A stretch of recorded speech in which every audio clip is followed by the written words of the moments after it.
All right, let's go. We finally got some GameStop news. GameStop's adds Zip as primary installment payment option. I don't know what Zip is, so I guess we'll find out. So GameStop adds Zip as primary installment payment option. GameStop, a major player in the gaming industry with a market cap of 11.2 billion, has partnered with Zipco, ASX Zip. It's on the Australian stock exchange, so maybe it's for just Australian GameStop. I don't really know.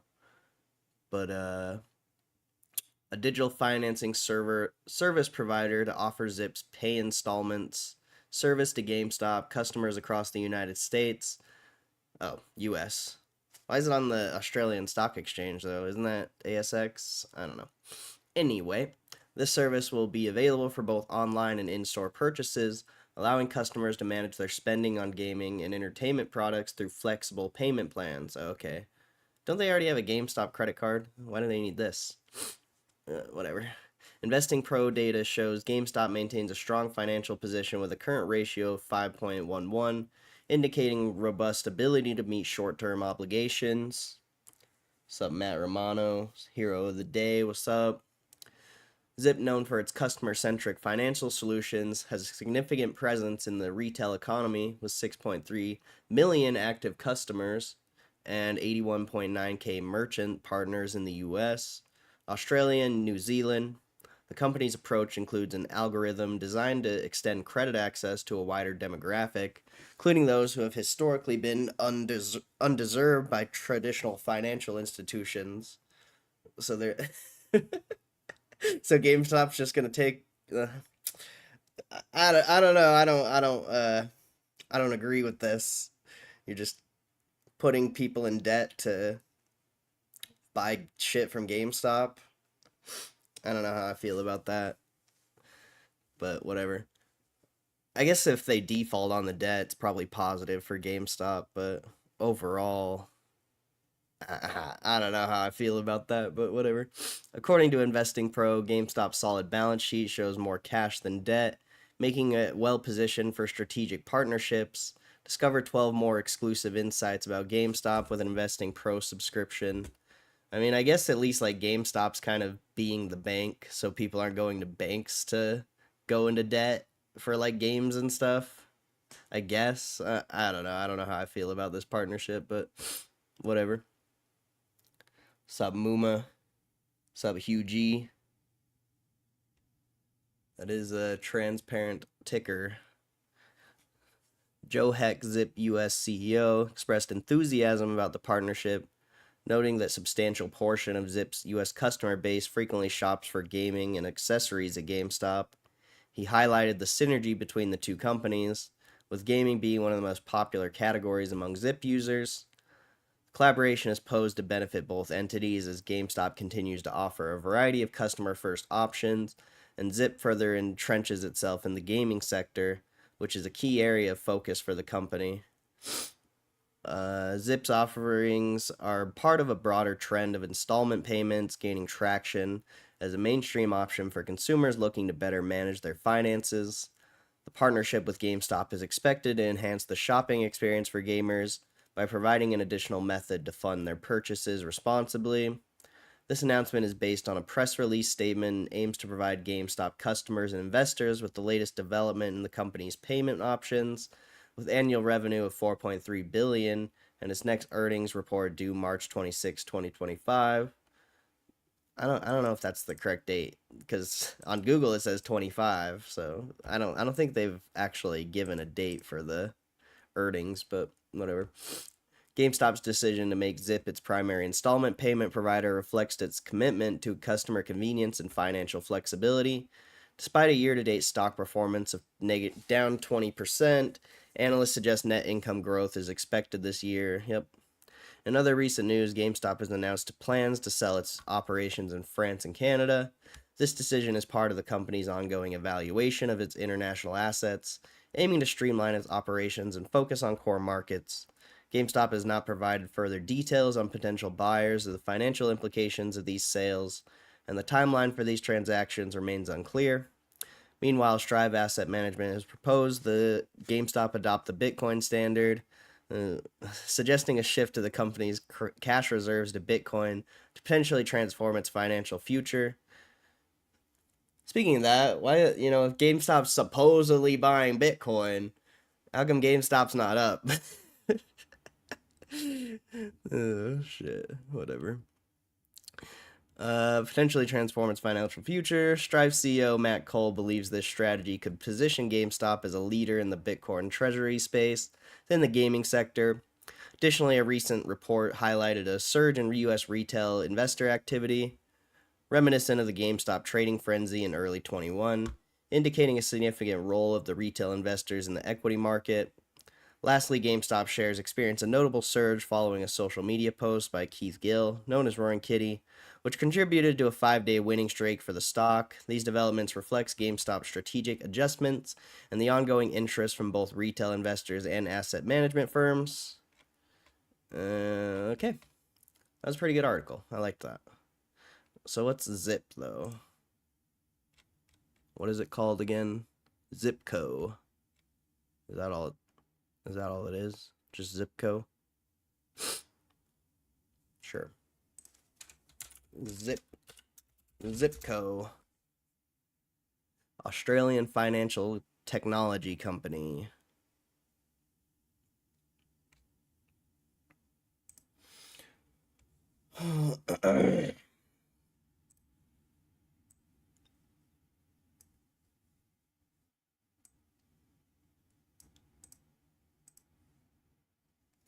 Upgrade. I don't know how much of an upgrade it is. It doesn't look that good, but it's whatever. What's up, 6ix9ine? Government money on crypto, is that true? Supposedly. Oh yeah. I don't know if it's actually true. I doubt anyone knows. But supposedly. But I ain't much for supposing. Turn off ads 1 sec.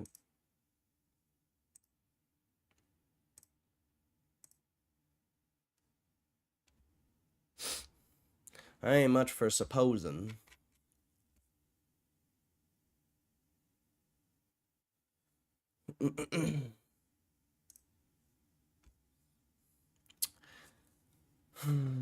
Pay later where you want. Whoa. What is going on here? This is a weird website. Pay in 4 made simple with Zip. Online or in store. Install the Zip app and pay for what you need in 4 installments. Use the browser in the Zip app to create a virtual card when you're ready to pay. In store, authorize your purchase amount in the Zip app, and then pay with your digital wallet or the physical Zip card. I really was looking at this to see if they accepted like crypto payments. Because that would be like the only thing that makes sense for this, I feel like. I don't know. I'm not a big fan of debt, obviously, so. But I can understand why it would be a good move. Like I said earlier, I guess if people default on whatever they bought, it would benefit GameStop. Most likely. Who knows, though? Zip puts you in control, change your payment dates, greater flexibility in spending means more control over your payment dates. Give yourself some more breathing room with the Zip app, earn cash back. Pay with Zip app to earn cash back while shopping for groceries, booking travel, and shopping your favorite merchants. Earn more spending power. You asked, we listened. Now when you make consistent on-time repayments, you'll be eligible to earn estimated spending power increases. How customers are paying with Zip, bills. That's... that has to be like...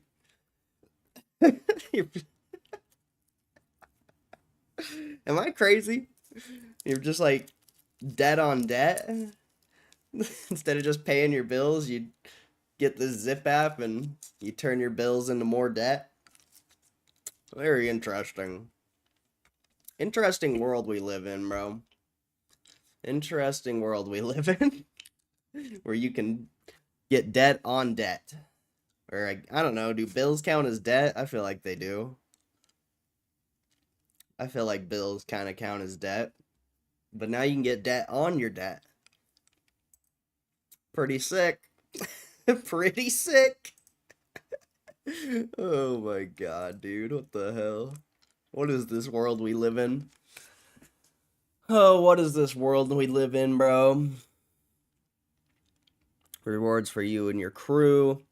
When you share the Zip love with a friend, it pays off for both of you. After the first purchase, your friend makes an app, you both get $10. Ooh. Here's some reviews. What an easy and quick experience. Zip made my purchase effortless. They offer great choices for top brands. The app makes payments quick, and I wonder if they'll have like in-app deals for GameStop to like incentivize people to do this shit. You know, like save 5% or something if you use Zip. I don't know. I don't know.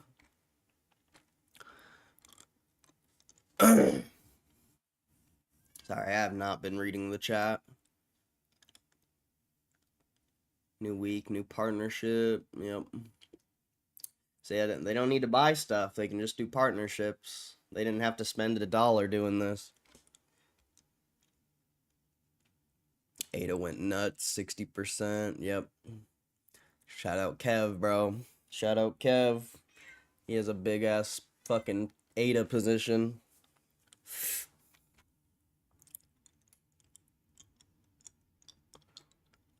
Love Robinhood, such a great trading platform. Definitely not. It's good for this ticker though, I guess. I mean, the ticker doesn't look good when the background's black, but when it's white, it's chill. I mean, that sounded terrible, but you get what I mean. Ads, I fixed that. What's up, Moose again? Hope you had a good weekend, bro. Shout out Moose, bro. Shout out Moose. My guy, he's going on his 3rd month of membership, and I think he pays like $5 a month. So shout out Moose. Quite a few with all these shit coins. Perhaps I'll retire soon. Shut up. You're already retired. This fucking guy, bro. This fucking guy.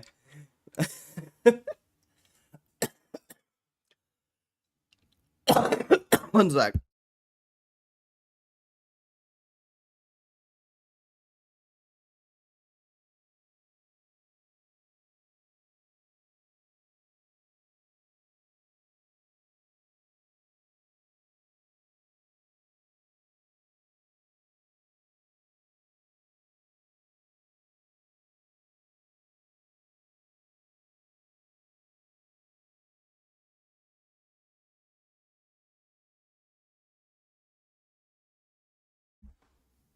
Ugh, fuck, bro.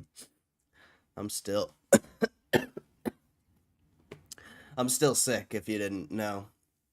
I mean, I'm not really sick anymore. I'm just like dying. Just like coughing out a bunch of shit. My nose will not stop running. But I feel pretty good. Debt is so in right now. Only all the cool kids have debt, bro. All the cool kids. Found a website called Dopa, and they let you pull digital Pokemon packs, and they ship you hard copies of what you pull. I've been getting ads for that. I would never do that though. I mean, I actually bought a bunch more. That's all Pokemon. We're gonna gamble some more on Pokemon this week. So that'll be fun. But yeah, I've seen that too. I would never do that.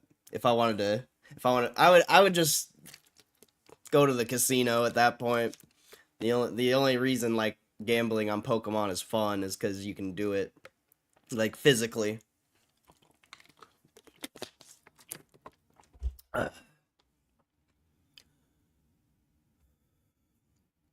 Check out the average debt for Americans, especially credit card debt. People need to make debt payments on their debt. Yeah, I don't know the exact number, but I know it's high. I mean, we can look it up, I guess. The average debt for Americans. Oh yeah, I also I trained web browsers this weekend. I got this web browser called LibreWolf,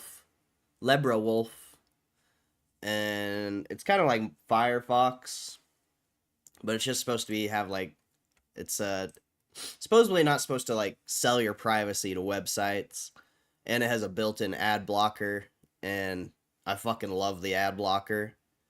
It's called uBlock Origin. Not like obviously I'm not like sponsored by these people or whatever, but this fucking ad blocker's sick, dude. It's so nice. I hate ads. But yeah, we're trying this out. I kind of like it. Sometimes I kind of don't. But it's going to be good for like surfing websites and stuff, I think.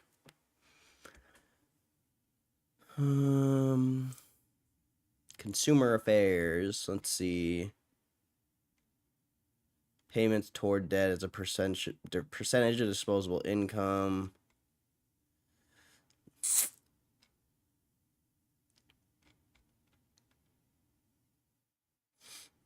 I mean, it's mostly mortgage debt. That's crazy, bro. Mortgage debt is that is a crazy chart. Just mortgage debt, just.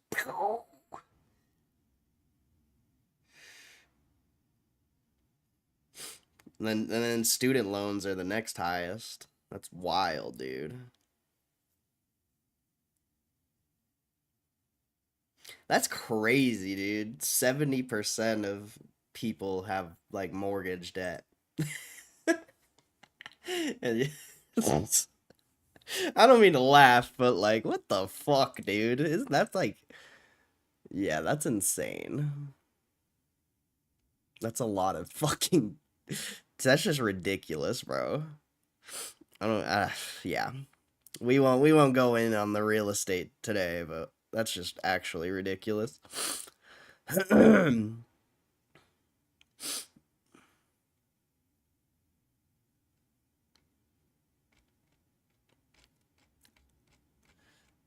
This just has like totals and percentages and stuff. I guess we'll go to Motley Fool, maybe. I don't know. I don't even care. These people in their debt. Credit card balance by generation. 18 to 25. Bro, what? 2,622? Now it's 400, 500, $400 more. Now it's over 3,000. Millennials, 26 to 41, 5,000 in 2022, over 6,000 in 2023. Bro, it's ridiculous, bro. I don't understand debt, bro. I don't understand it. That's ridiculous.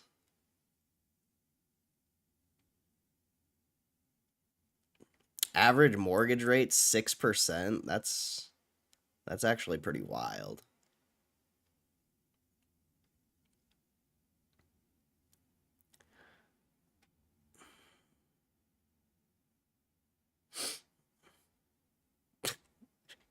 What the fuck, dude?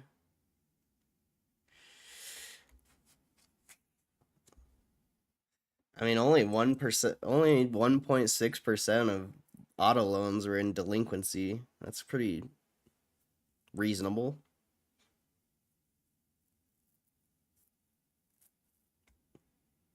This is ridiculous, bro.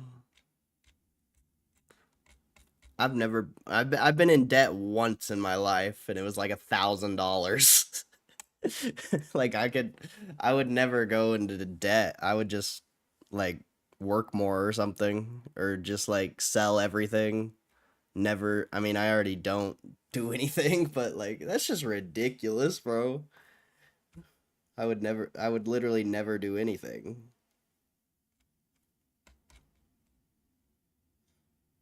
That's wild. I want to see boost your business with Zip, become a merchant.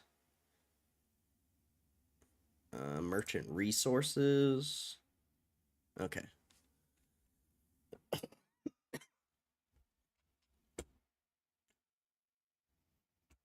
Um, on this new transparent ticker, it's not bad.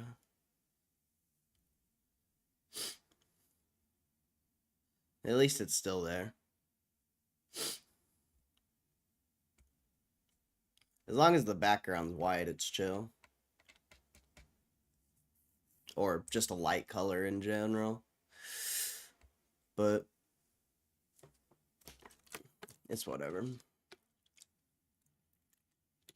Moose the legend. Yep. Sounds like spray foam in his lungs. That's what it feels like. Same shit the last 2 weeks. Must be the season change or some shit. I don't know. I do not know. New COVID.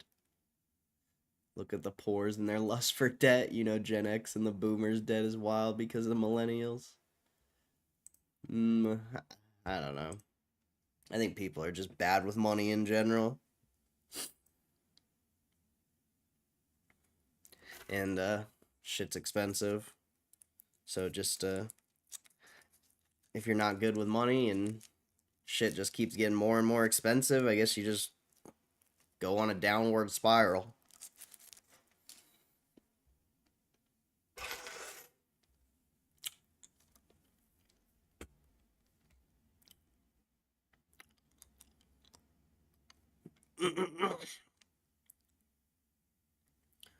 Let's see. Zip brand assets, our Zip logo, badge, and icon are our most important visual assets. Use these assets to start promoting Zip on your website as a payment option.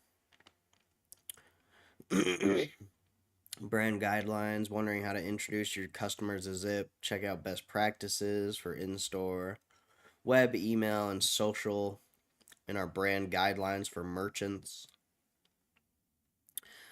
Promotional assets, let your customers know Zip is available on your site. Download your pre-made assets to promote Zip across your website, email, and socials.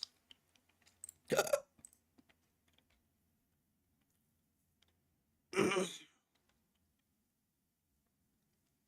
mean, I don't really want to download this. Can I just open it?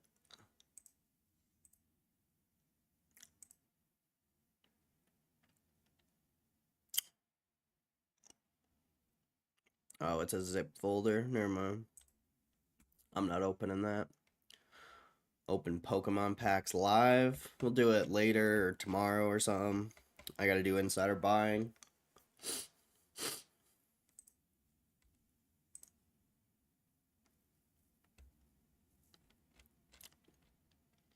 Insider buying is a must. I'm gonna start doing that on Fridays too, though. Because we're gonna miss out on a few tickers.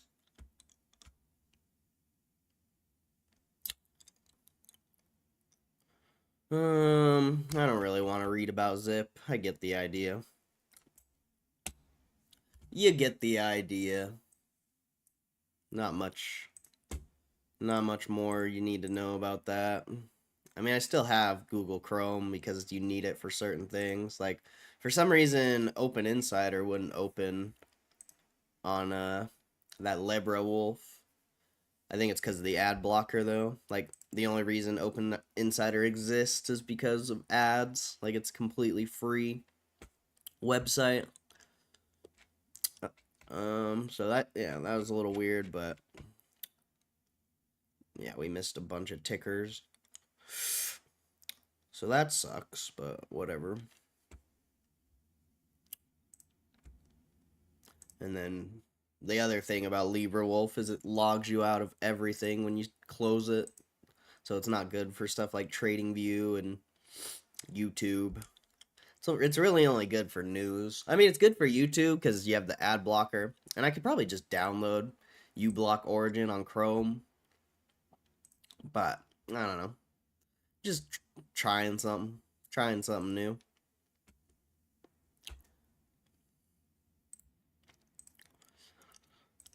Alright.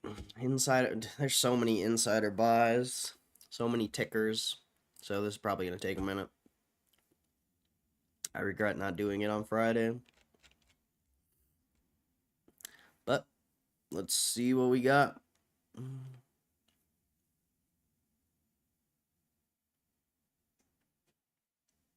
Use Zip right now to buy a Pokemon pack from GME. Need a payment plan for a $5 item. Too bad you can't find any Pokemon packs at GameStop. That's unfortunate. Can't find Pokemon fucking anywhere. A bunch of people have been buying the cards I've been buying. Somebody found my stash. They bought all of, like, not all of them, but they're basically gone. There's probably like, I don't know, maybe 100 packs left. Ridiculous.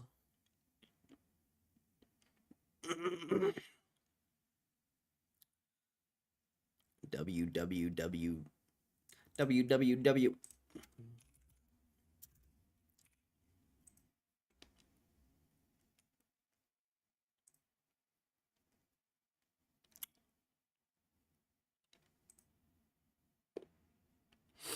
This thing looks somewhat interesting. Footwear and accessories.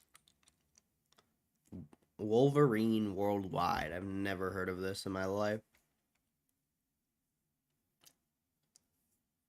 It's footwear.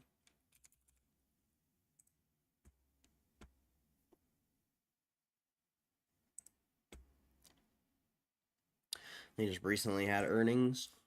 That's good. Makes it nice and easy to research. Oh, they made profit this year. This thing looks great. 1.6 billion in assets.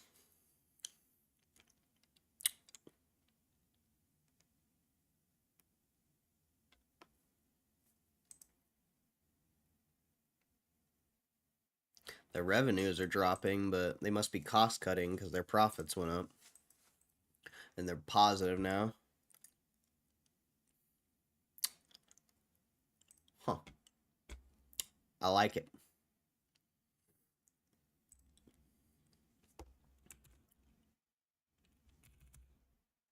Oh. I've never tracked it before. That thing looks interesting, though. I mean, it's up a decent amount. But it does look okay.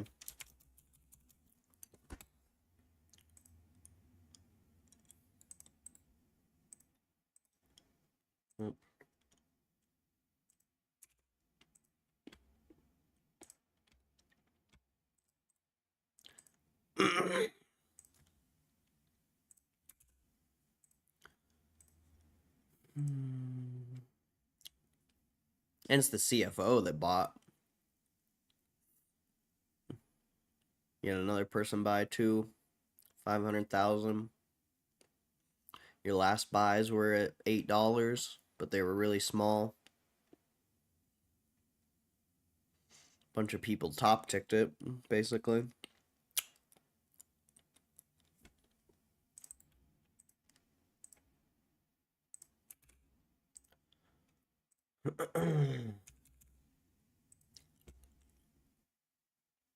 Prestige worldwide, wide. Prestige worldwide.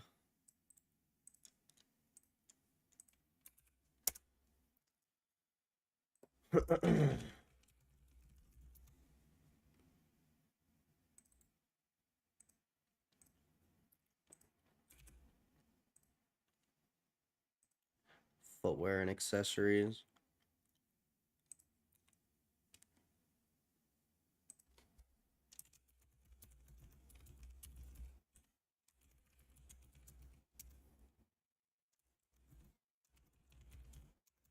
Holy shit, I can't type. I don't even think I spelt that right. Oh, I missed the R. I cannot type right now. There we go. There we go.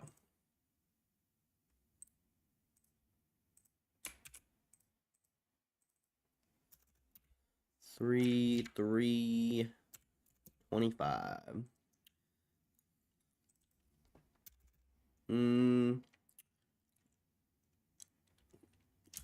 Seems cost-cutting efforts been profitable.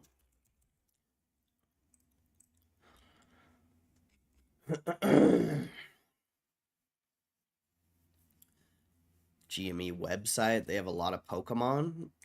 I'm pretty sure they don't. I've looked before.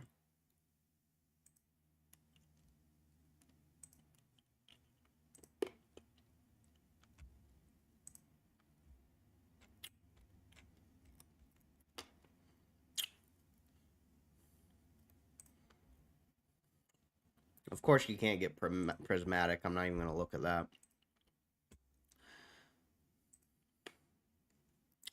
But can't get surging spark. Oh.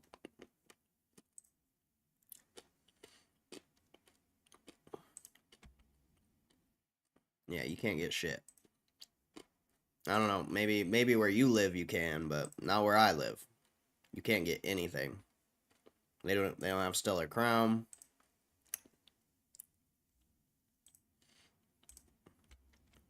Yeah, I don't even know why I looked. I already knew.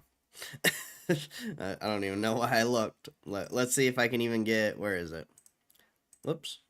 Let's just see. Can we get this random one? Temporal Forces. Can we get this? No. I don't even know why I looked. I already knew. Already knew.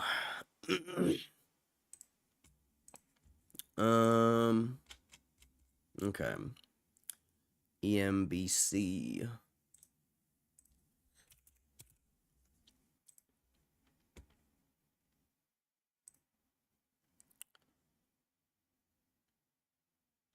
$786 mil market cap.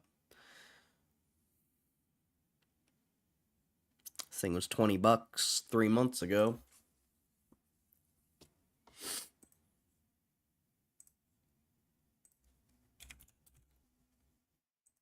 Oh, nice.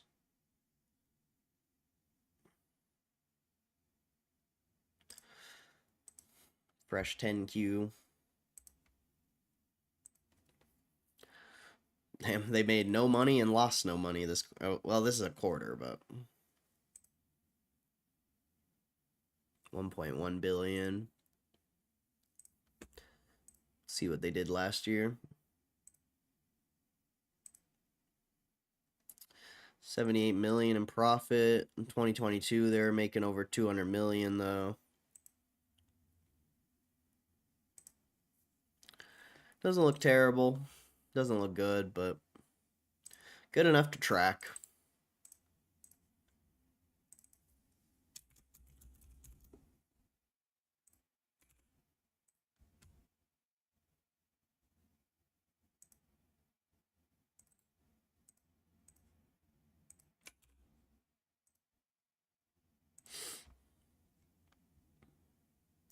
A lot of insiders. A lot of old insiders, but some of these insiders were buying in the 20s. COO or the CEO, the CFO.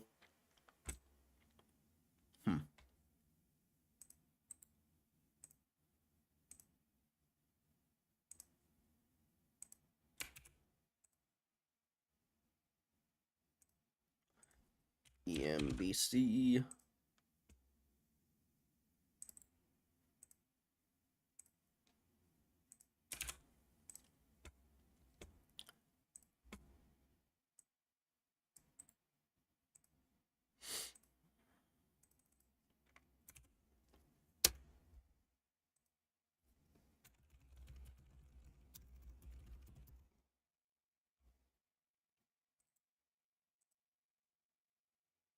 I might start doing insider buying like every day.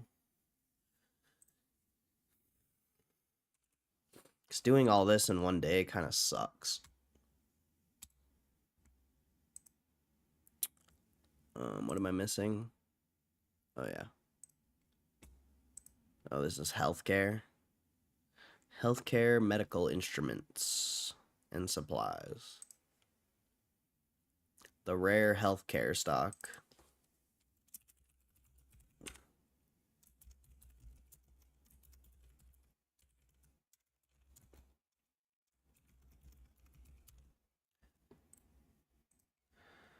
Hmm.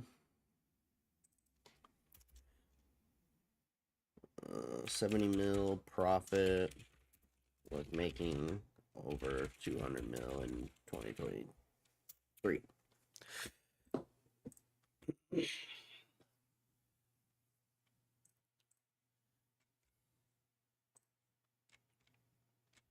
God, you don't realize how much you missed the ad blocker until it's not on. Like I literally only had an ad blocker for 2 days, and I'm like already like this sucks.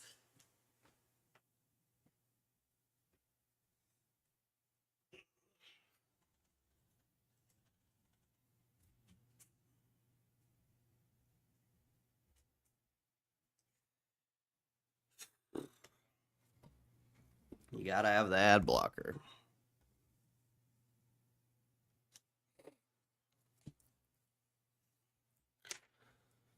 Okay. MMLP.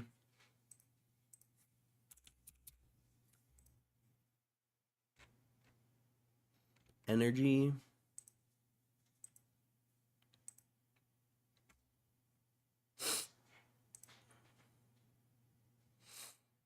It's already up like 3x.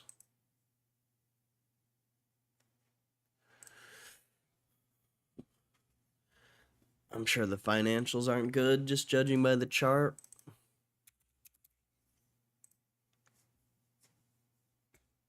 Oh, they just had earnings. Perfect. Perfect.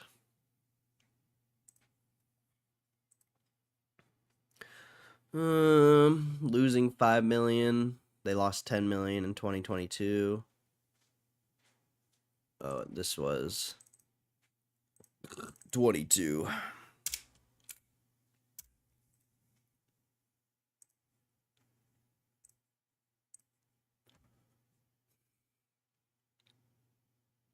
$500 million in assets. So it's smaller. They only have 55,000 in cash. What? What? I mean, they have 51 million in inventories, but how do you only have 55,000 cash? This is the weirdest balance sheet I've ever seen in my life. I have never seen that low of an amount of cash. So odd.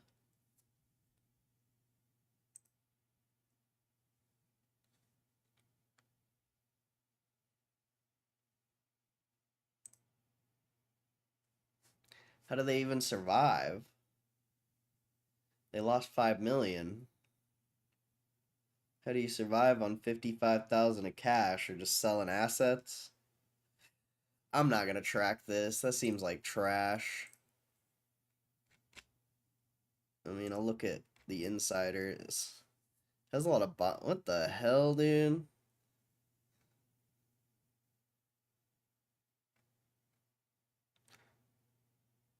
This is the weirdest stock I've ever seen.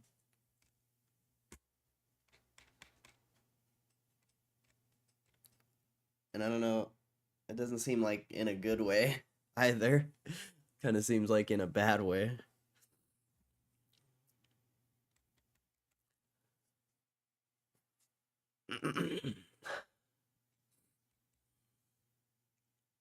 I'm just gonna skip this one.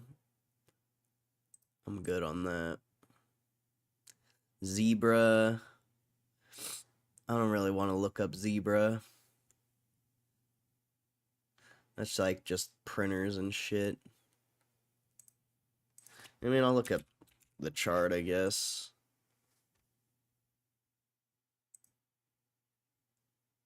It was $400 a month, 2 months ago. Damn, this thing used to be a $600 stock back in 21. What happened there?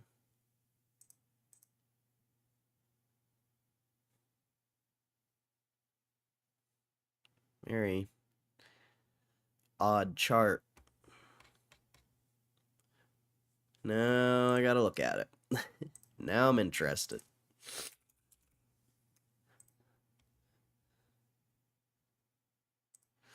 I like when they have fresh 10Ks. That makes researching so easy. A lot faster, too.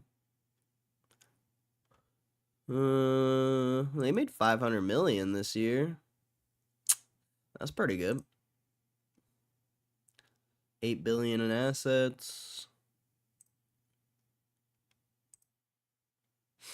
Their revenues are, well, from 20, let's see, what does 2021 look on this?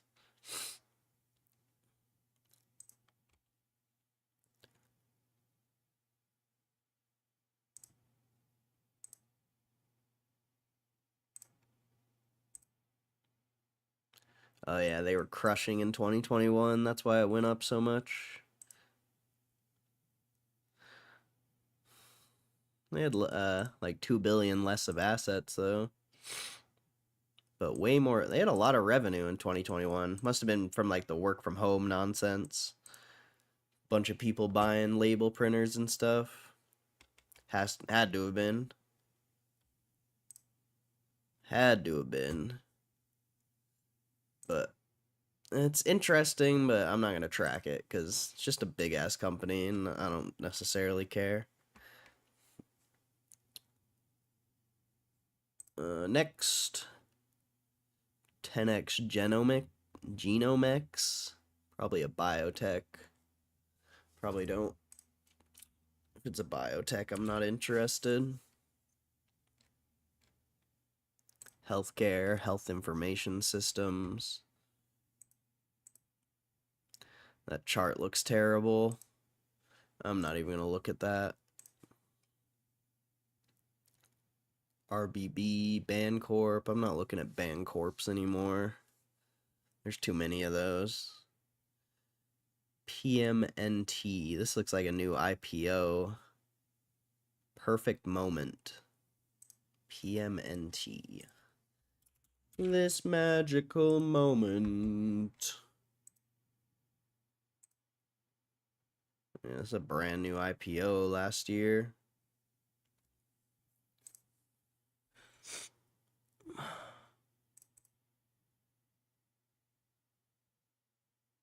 It looks like PMNT, huh? Apparel.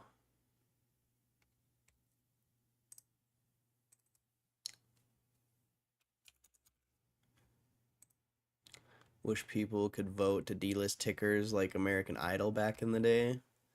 Why? What ticker would you delist?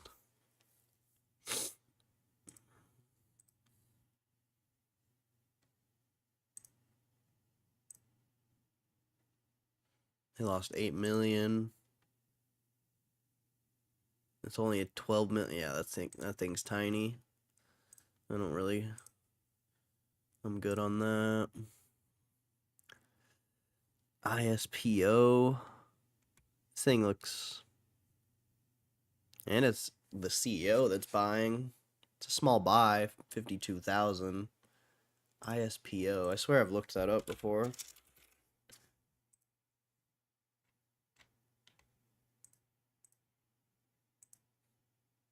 Has weird spikes. What is that? What the hell is this chart? I need a real chart for this one.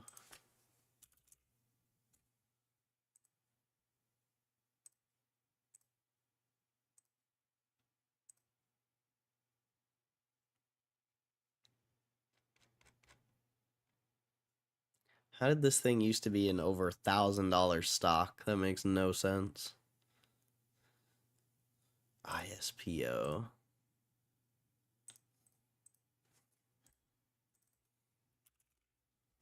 Inspirato. Did I already look at this? I don't think so.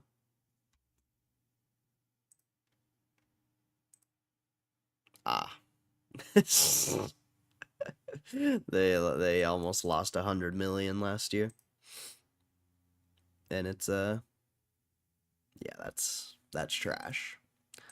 That's trash. Next, PDF Solutions.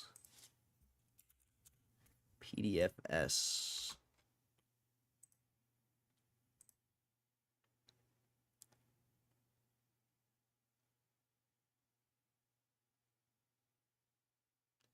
Chart looks.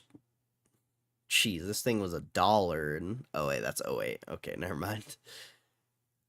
But even in it's only up double. PDFS.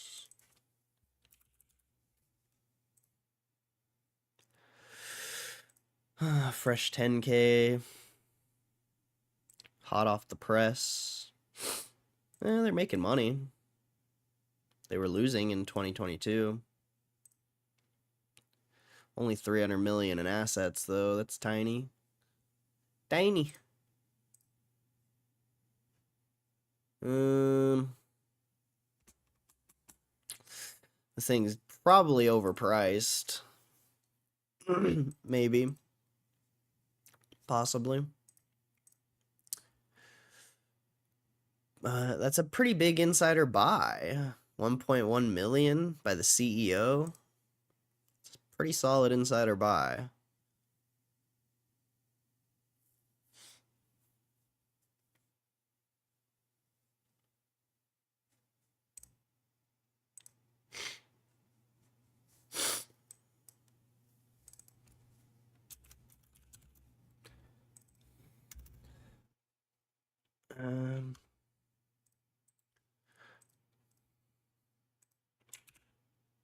As long as it keeps growing, it could be good.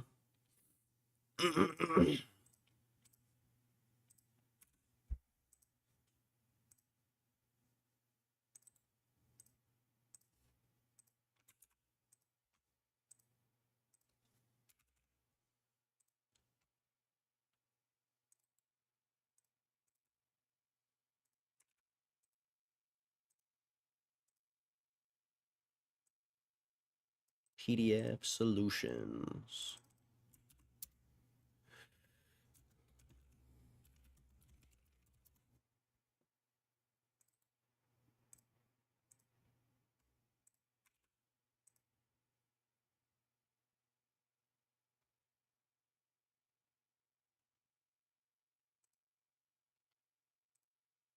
Technology, software application. Oh, I can just copy this.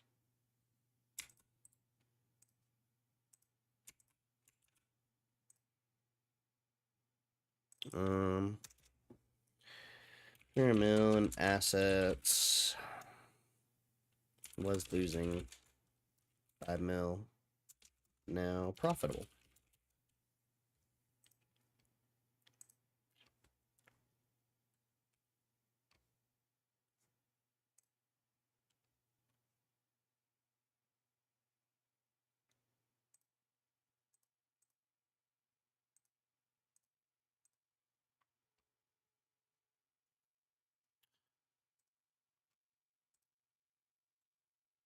Matador Resources. Didn't we do that one? I swear I looked at that last week. Matador. What's up, Anthony Walker? Starting to sound like my wife. That's funny. Starting to sound like my wife. Damn, this thing's up 10x. I'm not even going to research that, I don't think. Energy, though. We'll look it up. Could be good to like for a crash potential thing. But it's up way too. Holy shit. They're crushing. No wonder it's up 10x. Makes sense. So it's worth tracking if it's not already here. Oh, I already did this. I've already done this before. Have I did that PDF one? No. Okay. Cool. I've already done that one. Thank God. Saves a little time. A little bit of time. Good lord. The insider buying on this is nuts. Holy. There's not like huge positions, but there's just a lot. That's crazy insider buying. I think Walgreens could turn around. Maybe. Maybe. I think they'd have to do a lot. I think Walgreens is losing a lot of money, if I remember right. I haven't looked it up in a long time, but they have a lot of assets, so they could definitely turn it around. It's just how much cutting do they have to do? But I agree. I think Walgreens is okay. Not the best, but okay. I mean, they lost 15 billion last year, so that's pretty trash. But they have, 81 billion in assets, so it's like they could potentially do it. It's only been 2 years, but it is progressively just getting worse, so I don't know. I wouldn't invest in Walgreens personally. Maybe trade it, but I wouldn't invest in it. That shit's garbage. You want to invest in companies that are growing.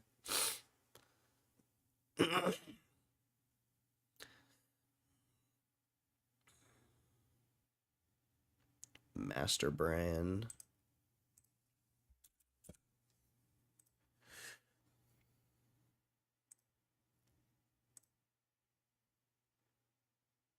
This thing's like a new IPO, so not really interested.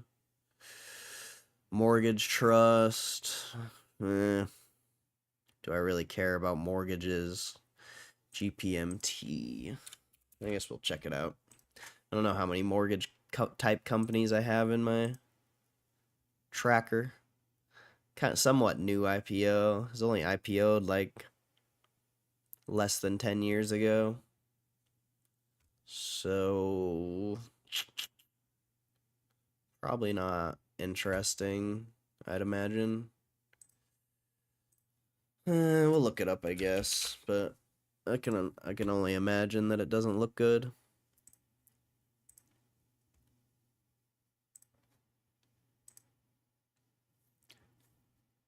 Don't see Walgreens disappear. I mean, if they keep losing over $15 billion a year, it'll disappear. They only have 81 billion in assets, so what's that? They're losing 15. I mean, let's just do simple. 81 divided by 15. If they don't turn that company around in 5 years, it'll be bankrupt.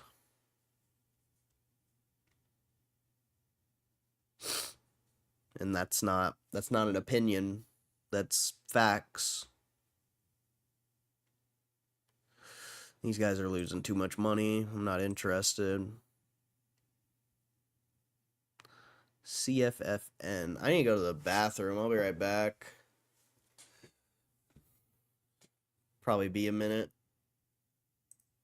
So, I'm not going to throw up a video or anything. I'll just give you guys a GameStop chart, I guess. So, enjoy it. Enjoy it. I'll be back. Merge with Walgreens? Probably not.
Okay.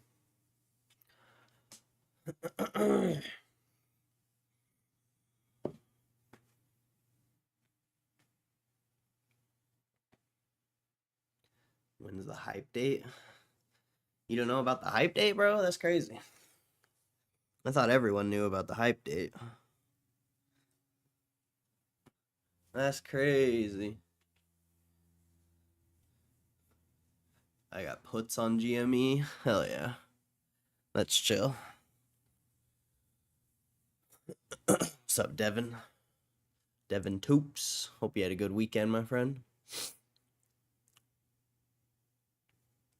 All right. Back to the insider buying. Where were we at? PDFS. What's the last thing I looked up? Oh, GPMT. CFFN.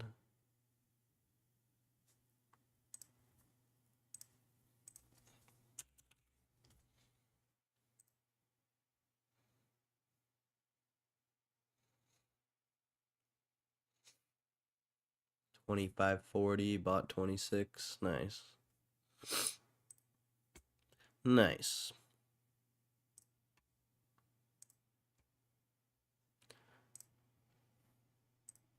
What am I doing? I need to look at the freaking chart. CFFN.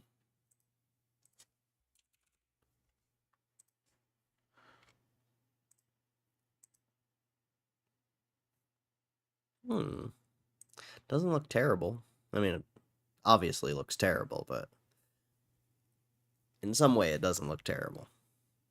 Not a big fan of like financial stuff usually. But we'll check it out anyway. They made 15 million last year. It's not bad. 9 billion, almost 10 billion in assets. It's pretty good. Let's see what they did. Oh wait, that was a quarter. Oh, that was this quarter. Okay. So they're probably losing money, I would imagine. They lost 100 million in 23, made 84 million in 22, made 38 million last year. So it doesn't seem like it's very consistent. But let's see what the insiders look like. A lot of buying. They're pretty small. No like big buys or anything. It's all by these like same 3 people.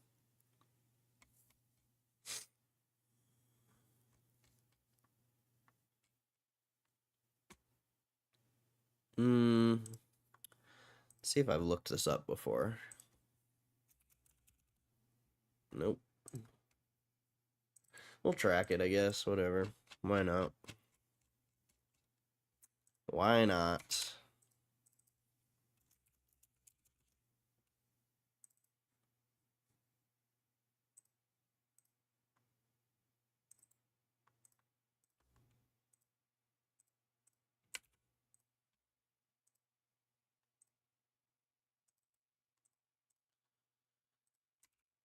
Whale wisdom.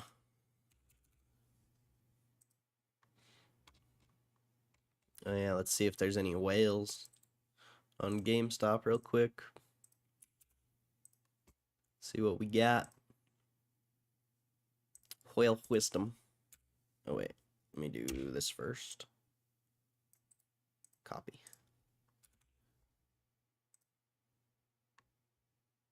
Do you know people who got laid off? I know one person who works at a military base where I live, and they were potentially gonna get laid off. I haven't asked them about it. I kind of forgot about it, honestly. I need to ask them though. So I know someone who potentially might, but nobody for sure. I don't talk to a lot of people, to be fair.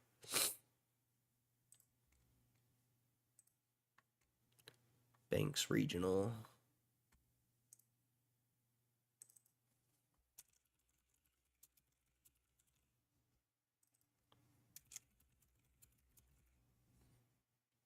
Okay. Looking for a high risk trade per this Trump announcement. I mean, you're supposed to make the trade before the crypto moves 20-30%. Buying it after, I don't think is worth your time, but I don't know. Oh yeah, shout out Devin, bro. You're officially have been a member for a month, it looks like. So that's legit. I'm thinking DJT. DJT's trash, so I don't know. I think DJT is gonna go bankrupt in the next few years, but it could have a squeeze. The stock tends to squeeze sometimes. Quick TA. I don't do that, bro. I don't. You're asking the wrong person. I don't care about TA. If you see this support here at 26 bucks, it broke it. You see the support here at $30, it broke it. Looks like trash to me. It'll probably retrace 26, maybe 30, and then continue to sell. That's about all I can tell you about it. I don't draw lines on charts.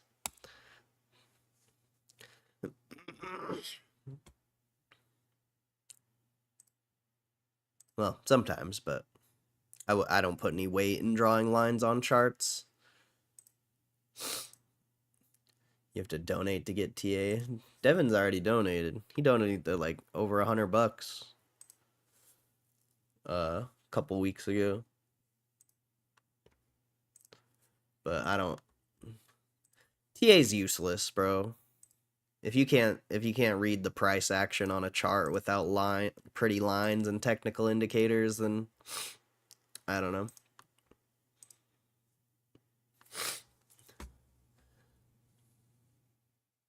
I don't. I think TA is useless, honestly. Like it does have some use, I guess, but personally, I think it's useless. I think you can just look at a chart and kind of see what's happening. TBI.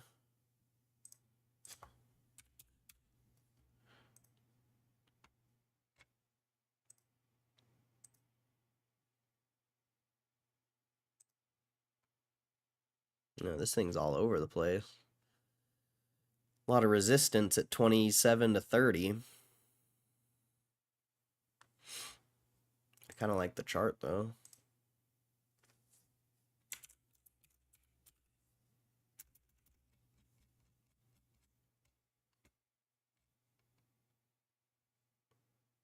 TBI.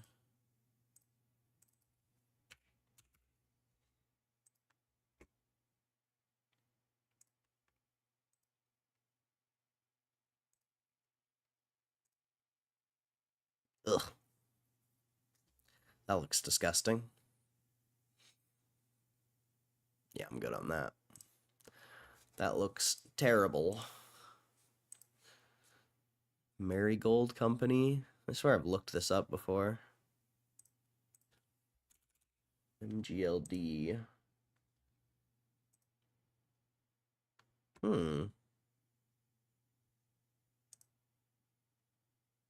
Oh, it's a new IPO.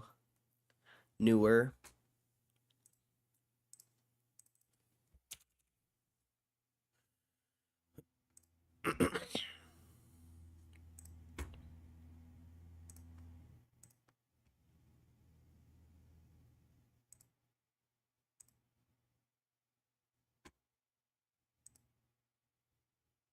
Ugh, tiny. Tiny company.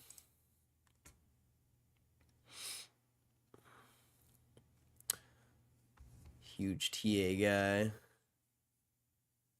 TA helps me a lot, but I use everything. I'm a day trader, so TA is kind of useless for me. Like if I was gonna trade anything, it would be in and out and pretty quick. I don't do like swing trades and stuff. Usually, the last swing trade I did was DJT actually, but that wasn't because of technical analysis. It's because people thought Kamala was gonna win the fucking election, and I thought they were wrong. And lo and behold, they were wrong. So I just don't. I would never. I don't think. Well, I can't say never because I'm sure eventually it'll happen. But I would never place a trade based on technical analysis. I don't think.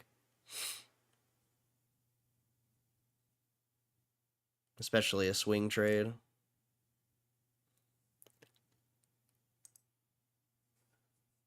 Donations have a 2-week window for TA redemption. It's a waste of time. I don't know. I just don't think drawing lines on a chart does anything for you.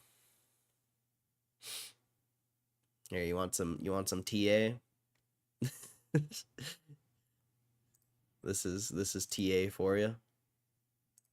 Boom.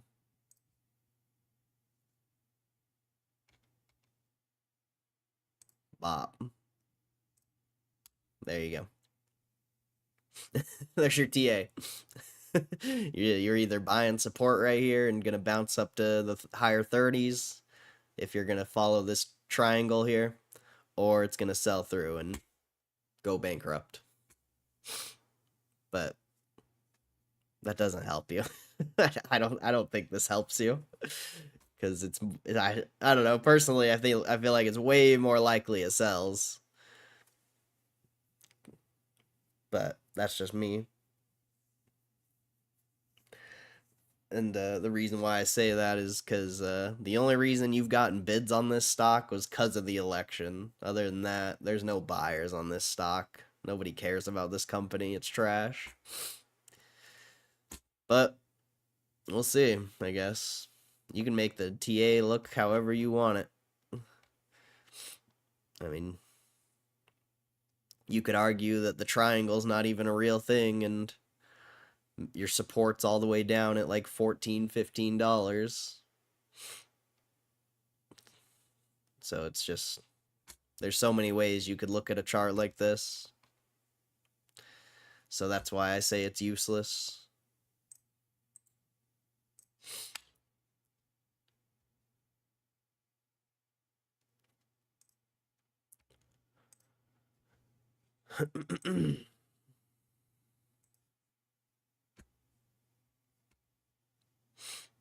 Let's see.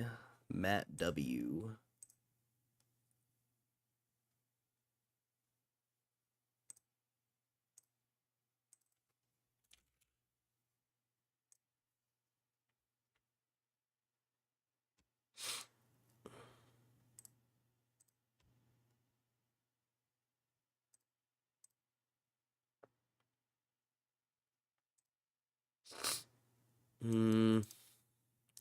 Not consistent enough.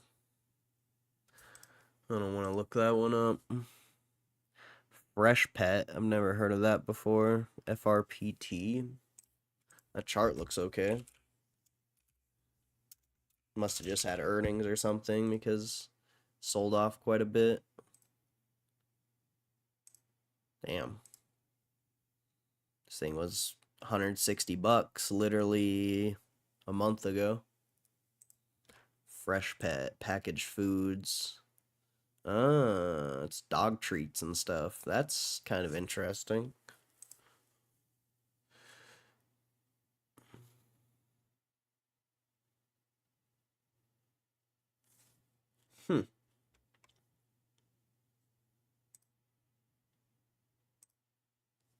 FRPT. Yep. Brand new. Earnings. Earnings. Oh, they're profitable though. They were losing money in 23, 22. Now crushing. 1.5 billion. Definitely worth tracking. Definitely worth it. That one's kind of sick.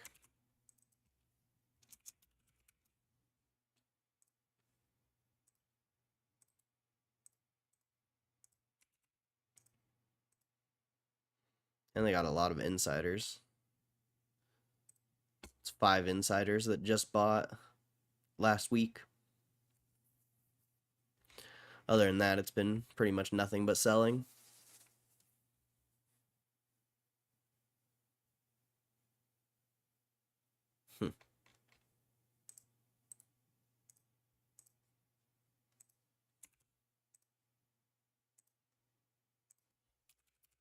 FRPT.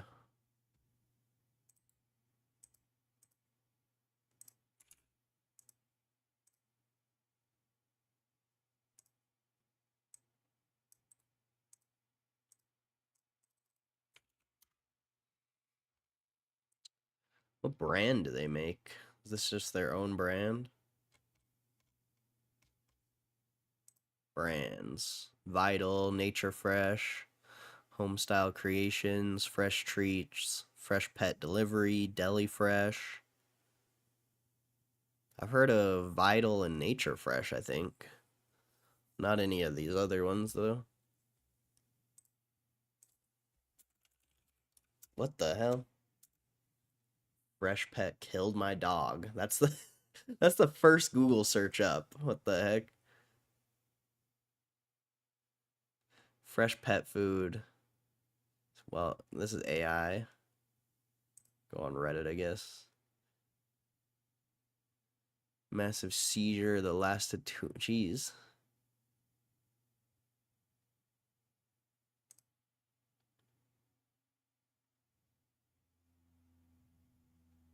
Eating. Damn.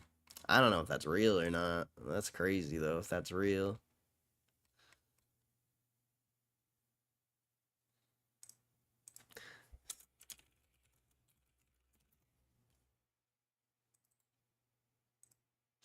I mean, they're making 50 million a year, so it must not be like that crazy.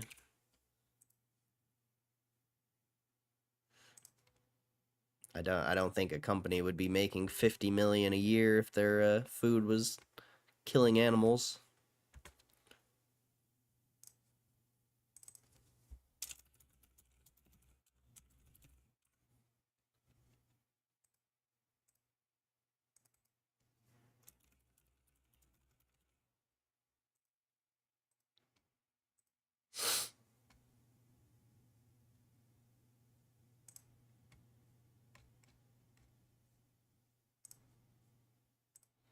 Just saying.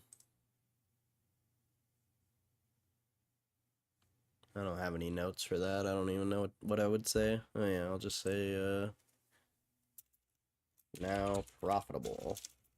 Was losing money, now profitable. I don't even remember why I did that bank one. Couldn't tell you. New IPO. Animal Health Corps, PAHC. There's too many tickers in the stock market. Damn, this thing was $10 5 months ago. So it's already almost 3x'd.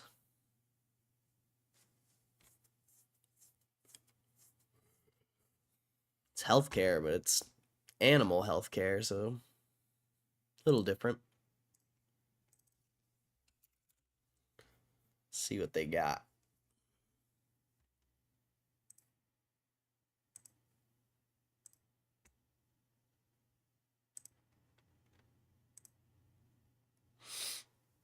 They made 30 million, 23, 50 million, and 22. Now they barely make anything. Almost $1 billion in assets. I guess it's not terrible, but if they start losing hella money, that would be bad, obviously.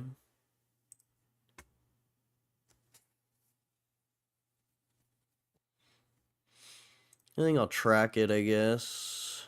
Only has this one guy. He bought last year at $20. And now he's buying this year. Only 100K positions, though. Do I really? I don't know if I want to track this. It looks terrible. So I'm good. I mean, it doesn't look terrible, but it doesn't look good either. So, not even going to waste the time to track it. Big commerce.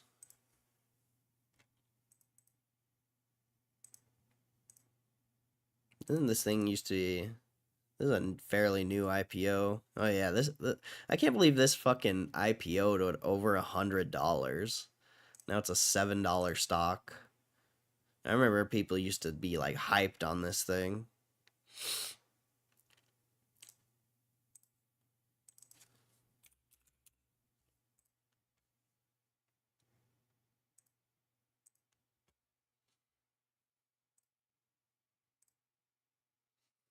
Mm, 27. They were losing 140 million in 22, lost 64 million in 23, only lost 27 million in 24. That's not bad. They don't have very many assets though. They had more assets last year, so that's a bad sign. If they could turn the company around, it'd be good, but that's a lot of assets to be selling off in a year. I'm good on that.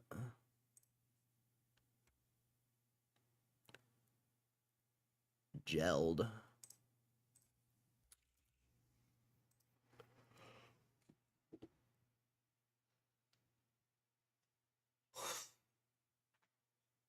Oh.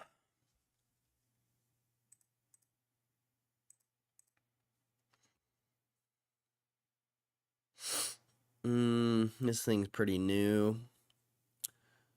I'm not even gonna look it up. We'll skip it. Dino, I'm pretty sure I already have that one.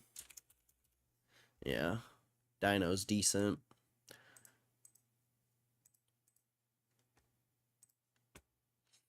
1-800-Flowers, we have that. Amcor, I'm pretty sure I've looked that up before. I haven't? That sounds familiar. AMKR.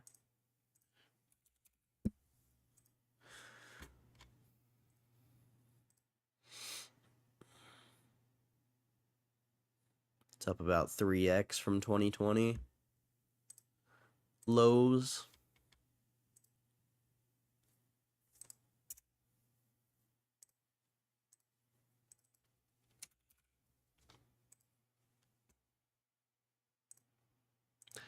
Fresh 10K. Gotta love it. Oh, these guys aren't bad. They were making way more in 22. 7 billion in assets. Where's this? Their revenues are falling. That's probably why they're not making as much.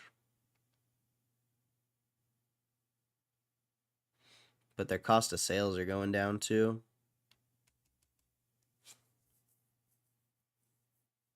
Not by as much, I don't think.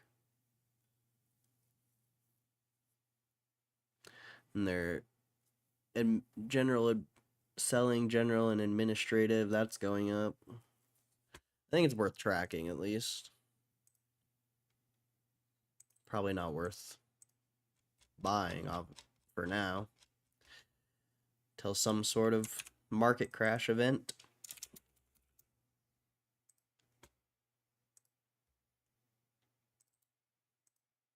Speaking of that, what's the market at right now?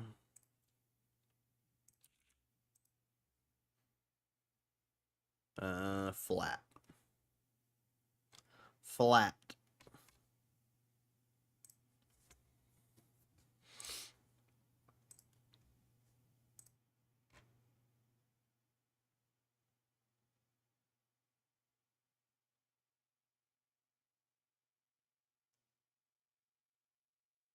This is a weird insider buying thing.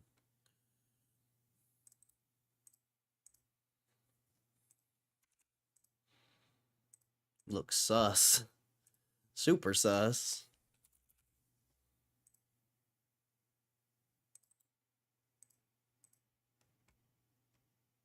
Market's crashing tomorrow, they say. Tariffs go into effect. People have been saying the market is going to crash for the past like month, and it still hasn't. So, I don't know. I'll believe it when I see it. I'm surprised the market's not up more. It's weird that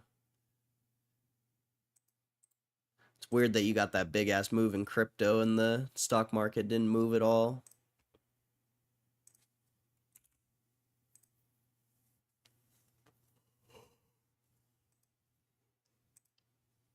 But that's yeah, I guess we'll see if crypto's like that's a I don't like to be negative, but that's definitely like a bearish type move.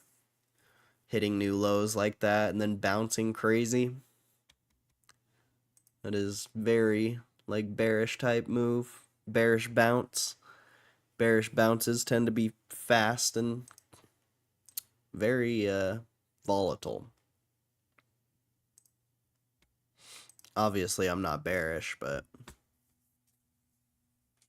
still, if you've been in a bear market, you should probably be familiar with the price action that happens during it.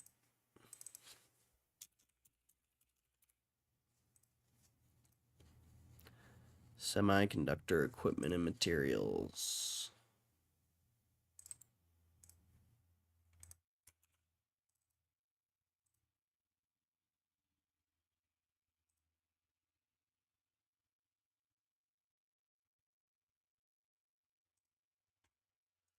Okay. Tile shop. Dude, tile shop is always on here. Doesn't even make sense. What the hell is that? TBRG? That thing is up crazy.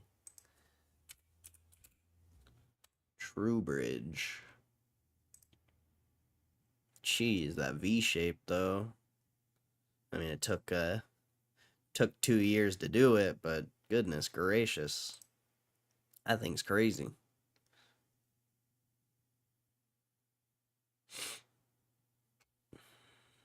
Have I tracked that before?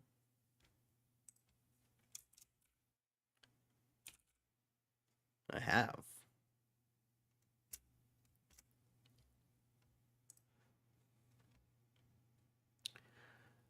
Bank shares, I'm good on that. ECG, that thing looks like trash. New IPO. RDX.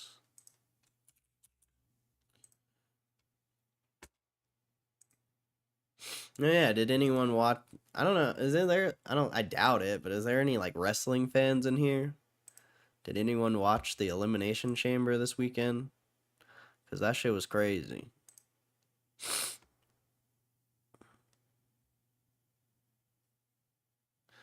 I really doubt there's any wrestling fans in here, but I'd be curious to know if there are.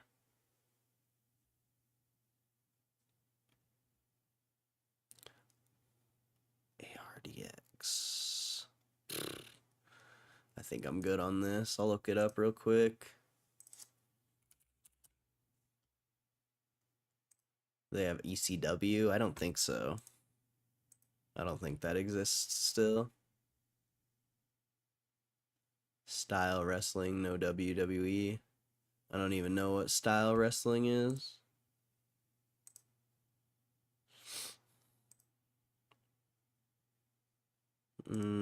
That thing looks like shit.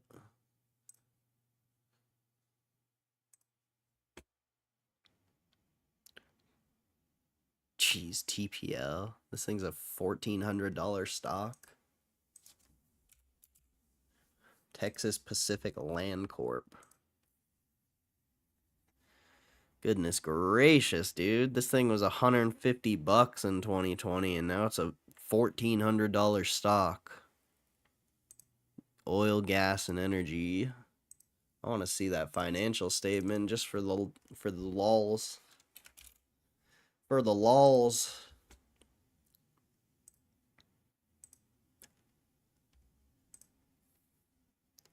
Damn, no wrestling fans in here. That's crazy. These guys are making consistent 400 million, 1.2 trillion in assets. Or is that's only billion. 1.2 billion. What the hell? Why is this thing up so much? That's 1.2 billion. What? What's the... Where's Market Watch? Let me see the share float on this. Ah, see, that makes sense. I think I've looked this up before. Only 30 million share float. That's why the price is so high. It's a small ass share float. Crazy though. Very crazy. Whoops.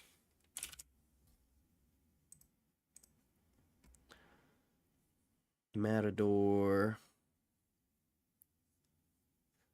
Freestyle, their type of high school and college and Olympic wrestling sport. Oh, I know what you're talking about. Just normal wrestling. Ooh. Yeah, I don't know. WWE is kind of interesting. John Cena's on his last run, and he turned into like a villain for the first time ever, and it was interesting to see.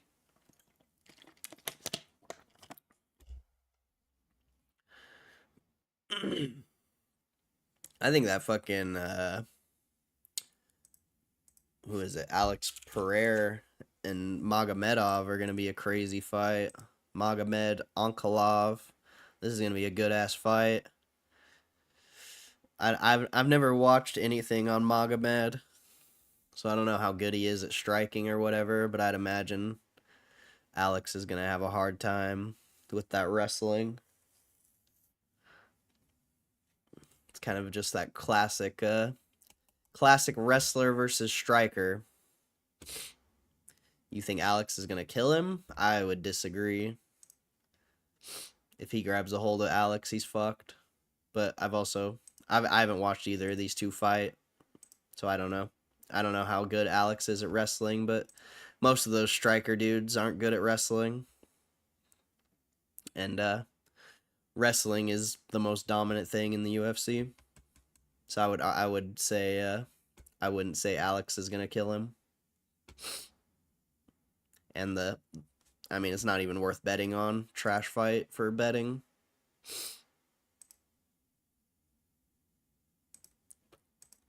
But it should be a good fight to watch.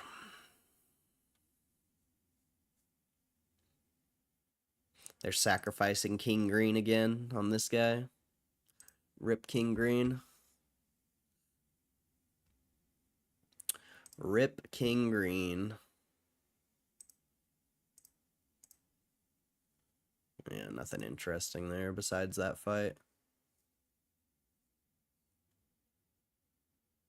Ground game for a long time. His coach is Cruz, literally the GOAT at defending takedowns.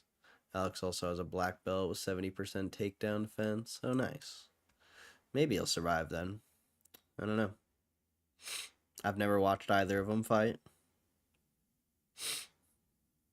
I just watched the countdown and assumed it would be a good fight.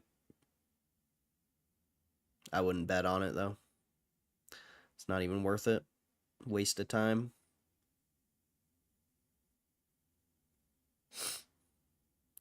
Waste of time.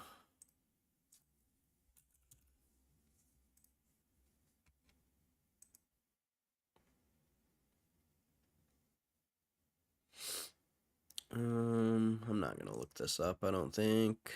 Oh no, that chart's pretty bullish long term. That's crazy. You finally got that breakout of $20.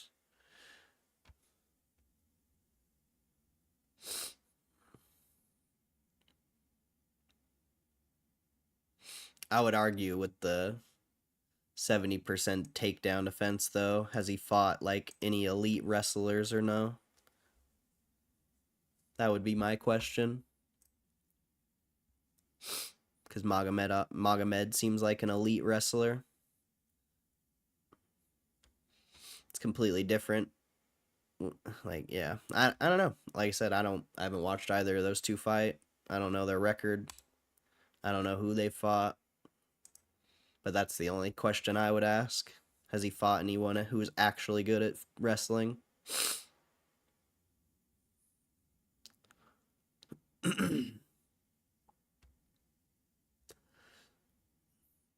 Seiko.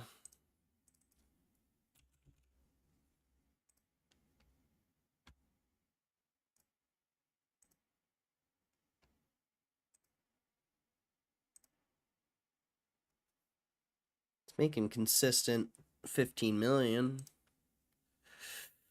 759. I think it's worth tracking. It's up a lot, but the chart looks okay. Overall, everything looks okay.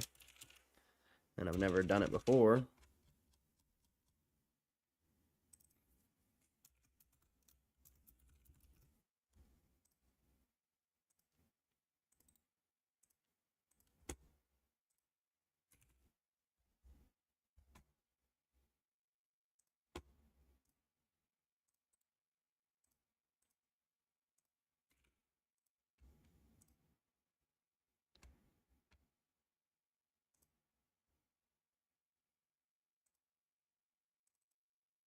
I want this open.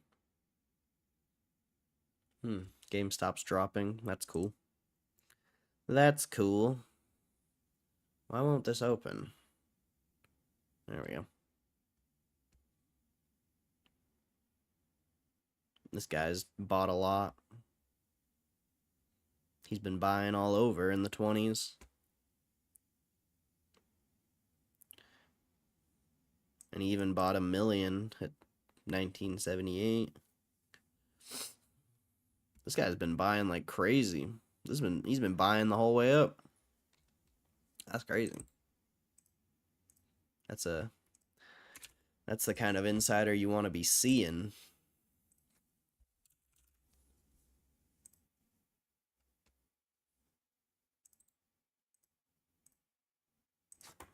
I mean, he's kind of a small insider, but still.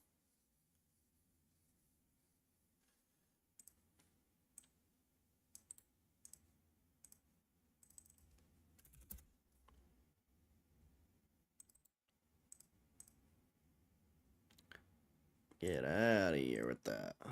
There we go. Industrials, pollution, and treatment controls.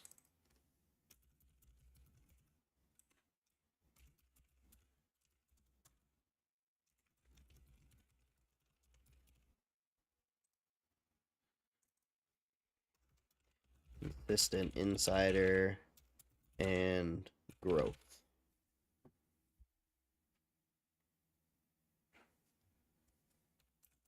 Chart bullish long term, seemingly.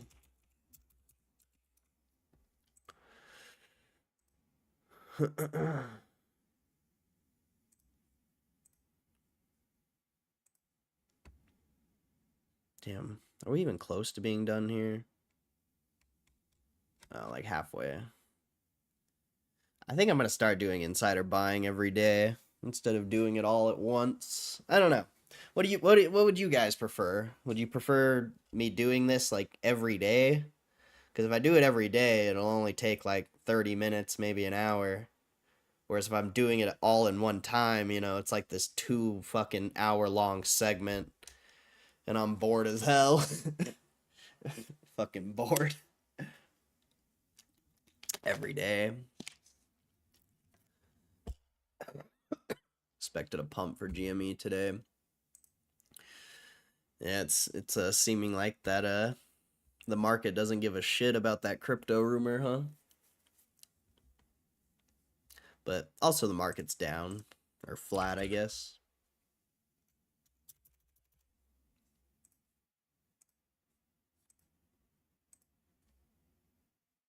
Yeah, now it's starting to sell off quite a bit. Possibly bear market bounce on Friday. Very possible.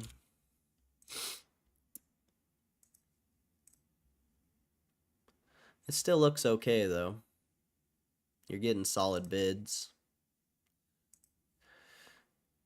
Or I guess you got that solid bid. It's just 6,000. A lot of resistance at 6,000 now.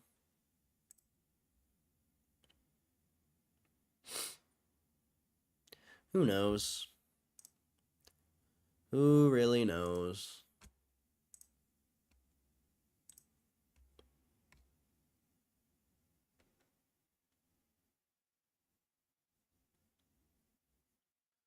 call Lil Doofus and tell him to cancel the Zip partnership. It's making GME tank.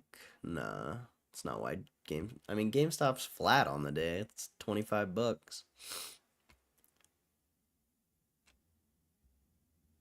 Fake Bitcoin news. Lil Doofus needs to figure it out. I think they got it figured out. I think the market needs to figure it out.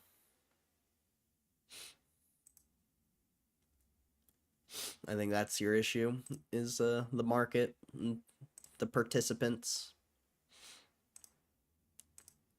Every day, give you somewhat of a schedule. We could do it every day. Probably be way better. It just gets annoying. What's up, Kev? Congrats on the Cardano. Hopefully it breaks out and it's not just some fake ass Trump hype. I mean, yeah, well, of course it's Trump hype, but hopefully it actually works out. But that's a fire ass move on Cardano.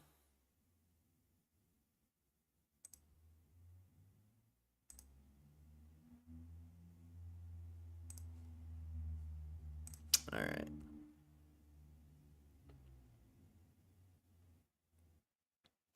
TBI, didn't I look that up earlier? Pretty sure I did. Hospitality properties. I don't know if I'm interested in that. RHP. Hospitality properties, 6 billion market cap. Very consistent upward trend. Tends to have pretty big dip. That's 2020, it looks like. Other than that, it's been nothing but consistent since 2008.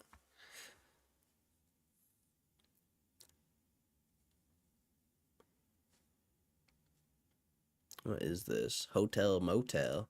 Hotel Motel Holiday Inn. RHP. Hotel Motel Holiday Inn. Cash flow. Ooh. This looks nice. For a REIT. Worth tracking, I think. Have I... RHP? No, I've never done this one.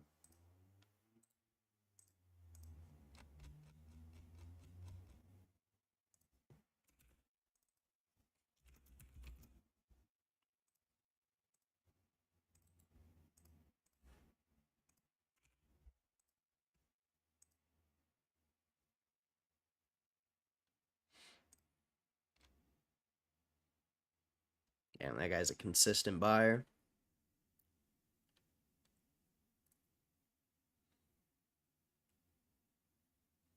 And he sold before. What the hell? This guy sold at 95, millions of shares, and then started rebuying at 100. This guy's... I don't trust this insider, but the company overall doesn't look terrible.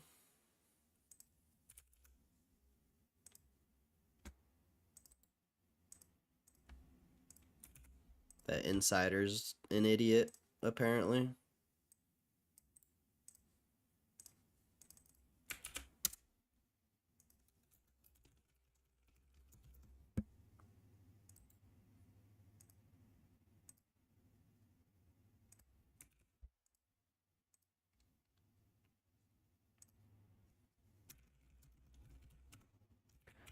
REIT, hotel, and motel.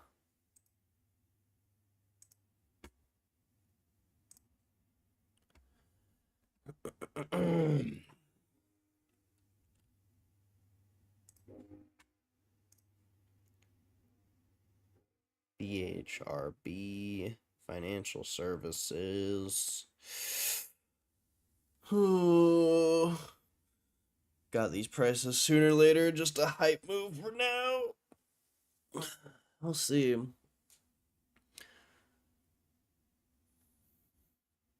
Mr. T buys with government money. That's going to be insane. I mean, yeah, it's definitely gonna be crazy,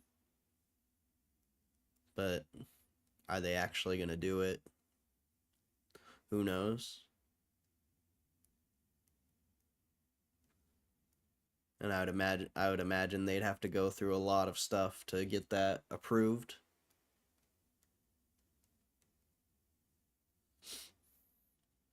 Can only help. I'd imagine a National Reserve would have pretty strong hands.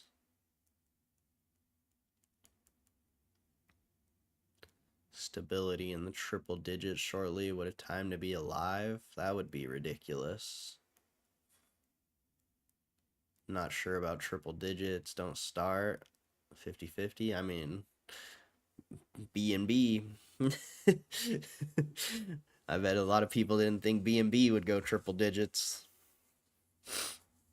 So I would never say never when it comes to that crypto nonsense. BHRB.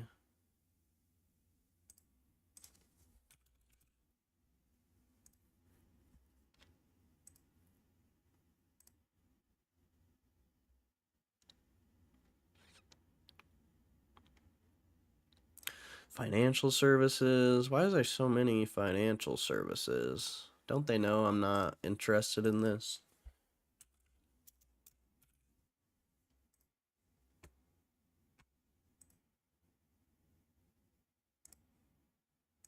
Looking it up anyway.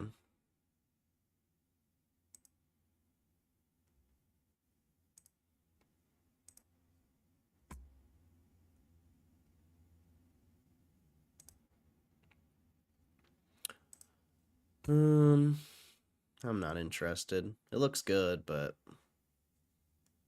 just not interested. UFPT? What the hell is that?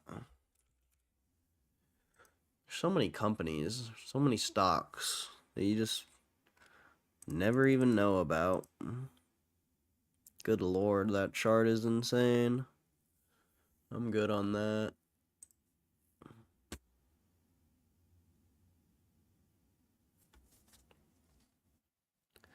Bank shares, good on that. Insurance group, SIGI. Didn't I look at that before? No.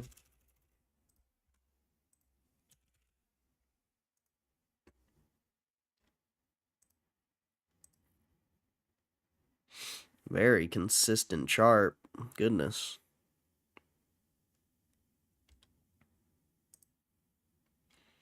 Some property and casualty insurance. I swear we looked this up last week.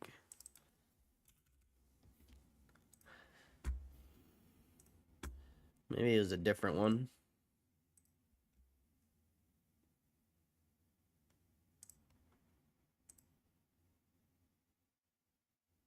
$200 million.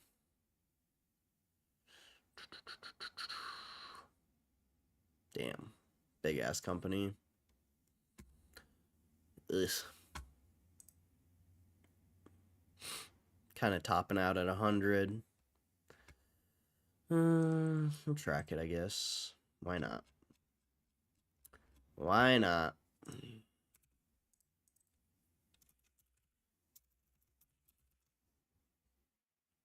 SIGI. Yep.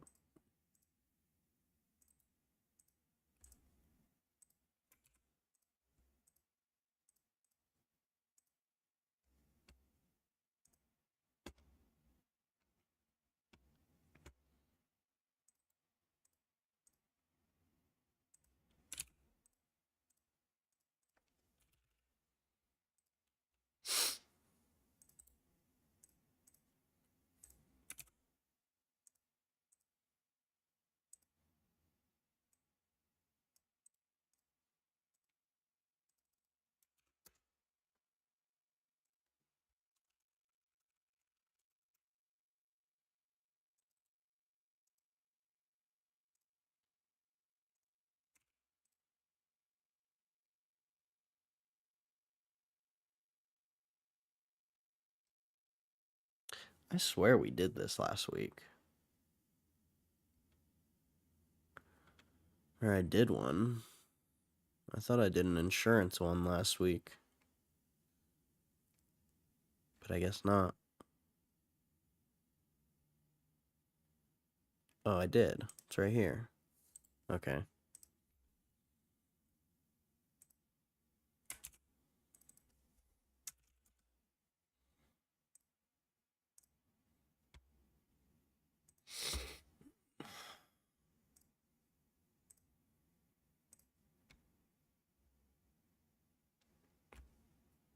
I'm not doing Bank Corps. PCG. Swear I've looked that up before. Yep.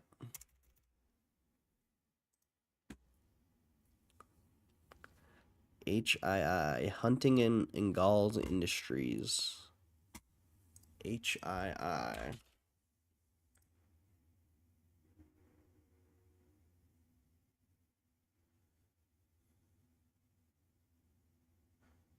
Nonsense. If I were to say Dogecoin is going to double digits, that would be nonsense.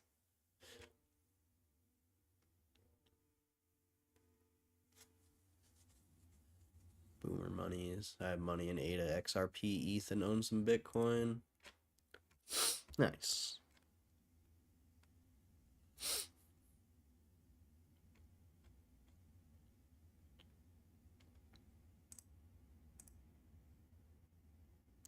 Got a lot of support here, like 170, 160-ish. Somewhat consistent uptrend. A lot of resistance at 260s.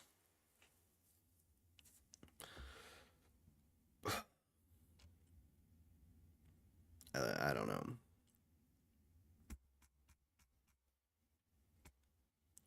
I don't think it's worth the time, but we'll look it up anyway.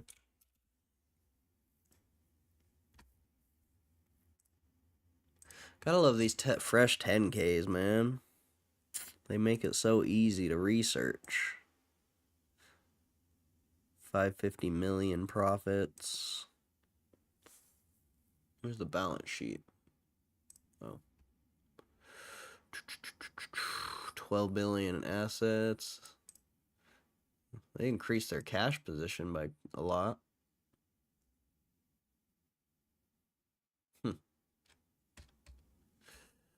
I'll track it, I guess, if I haven't already.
ACDC, I've looked that up before.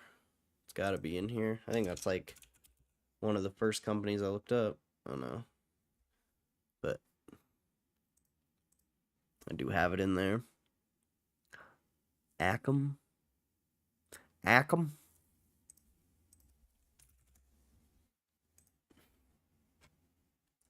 Software tech. This thing looks decent. besides the IPO in 1999. If that's real, it went from $150 to 300, down to like $1. That's crazy, dude. What the hell is this?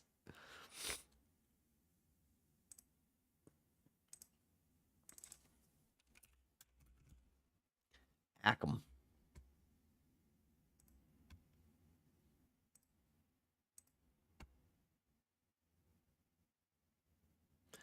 Come on, you can do it. I believe in you. Thank you.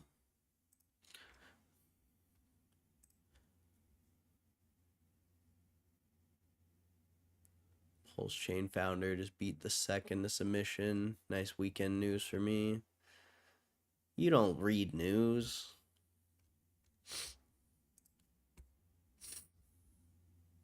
That's chill though.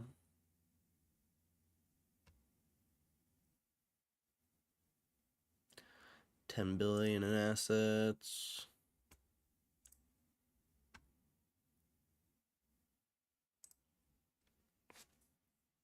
This is the first buyer you've had, and oh, he's the only buyer.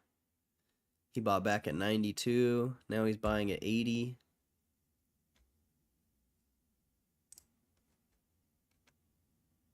He's been buying this shit.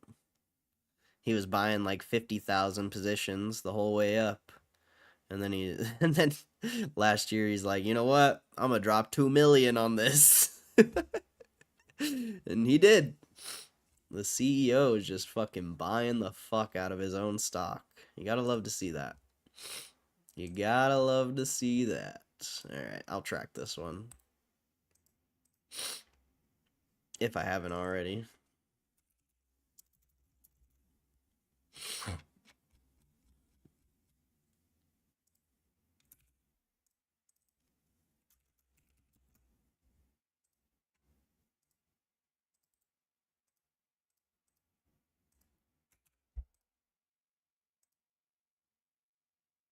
This is a 10K, right? Yeah.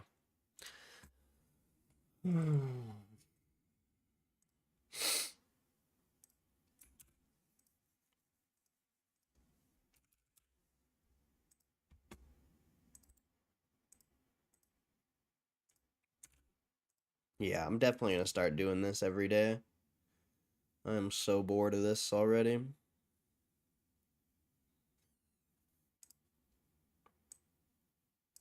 Maybe not every day, maybe every other day or something. But I'm going to stop doing it once a week. There's just too much. Whoops.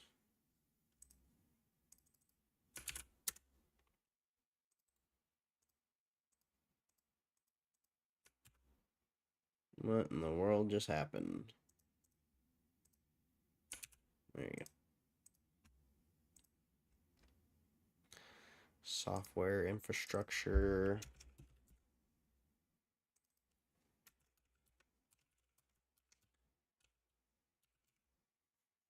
I don't know how to spell infrastructure. Okay, yeah, I do.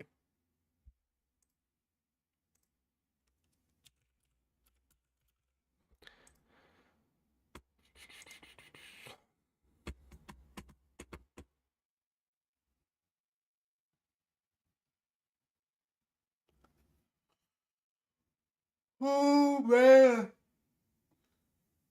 I'm freaking dead right now.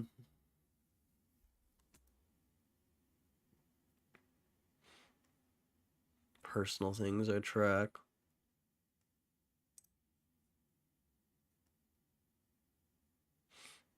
SM Energy. Damn, this thing used to be $1 in 2020. I mean, if this is profitable, it's worth tracking. SM.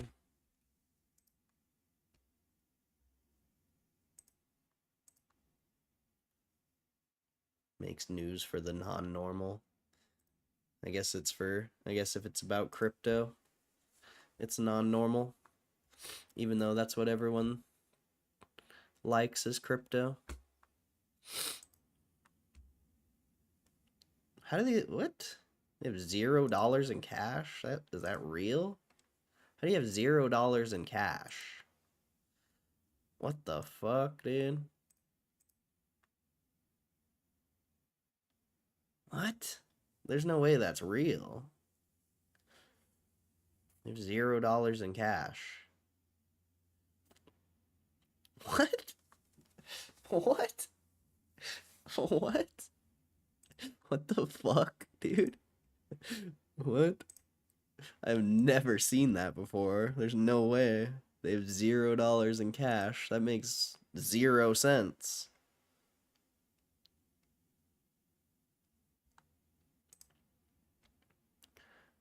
Where the fuck's the cash flows? They had 1.7 billion the quarter before. How do they have 0 in cash?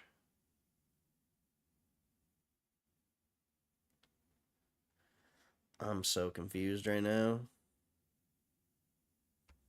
I mean, I'm gonna track it, but that's fucking odd.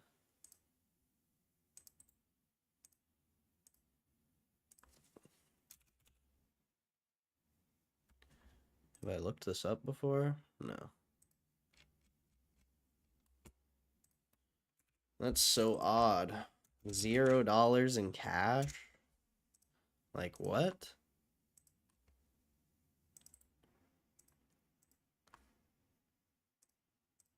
That literally makes no sense.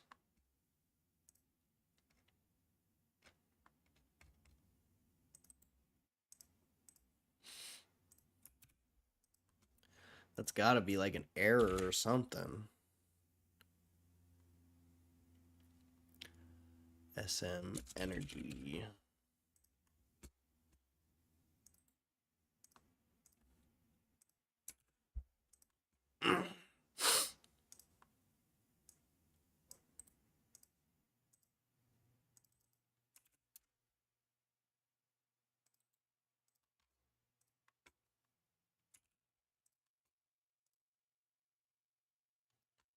Oil and gas.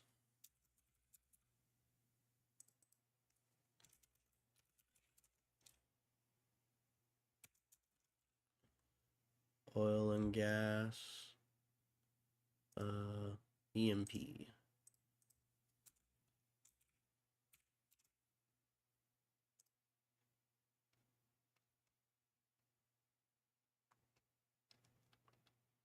Okay.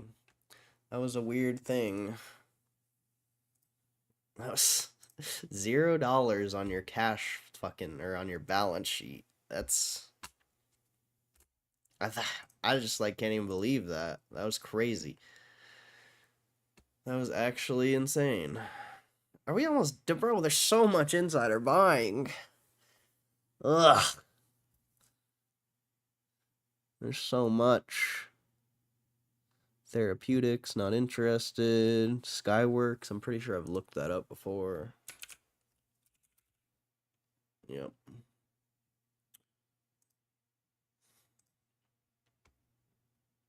Seppin Grocery Outlet.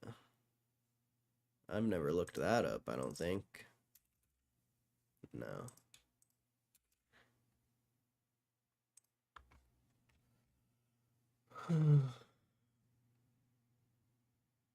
That normal news that kind of tells you 80% of the sheeple how to think.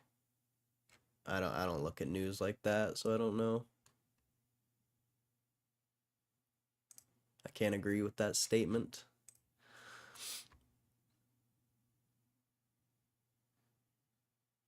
Almost as broke as me.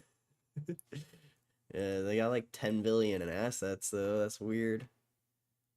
That smell, kind of smelly smell, kind of smelly smell that smells smelly. What is that from?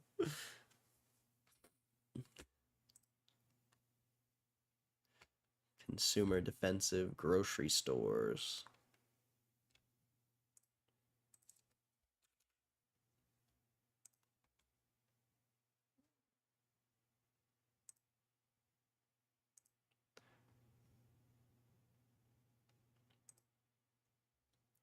I think you guys call it MSM.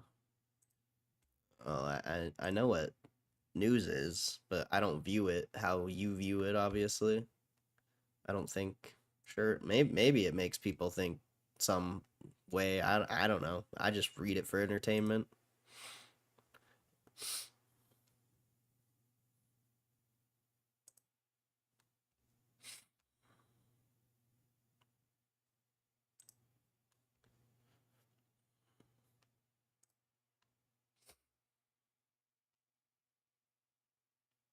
Hmm.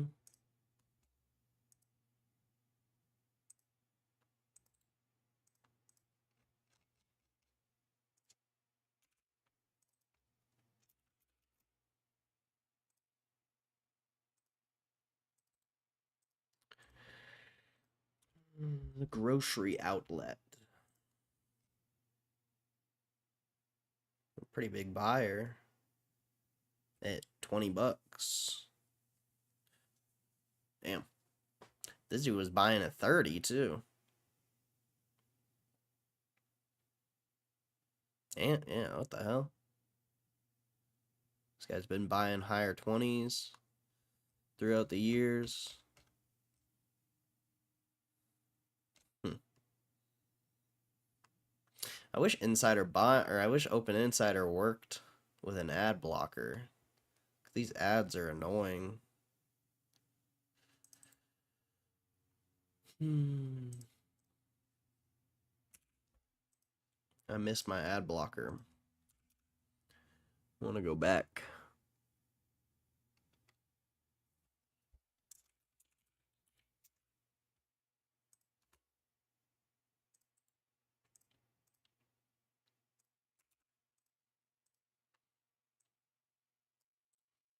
Just too many ads, bro.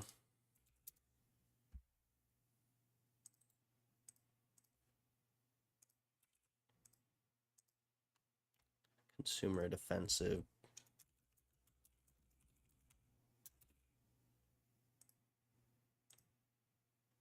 Grocery stores.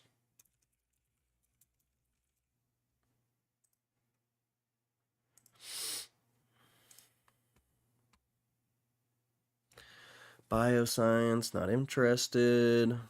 TPIC, I think I've looked that up before. Yep.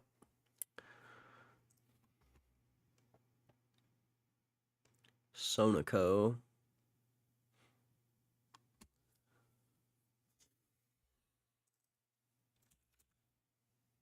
Never done that one, apparently.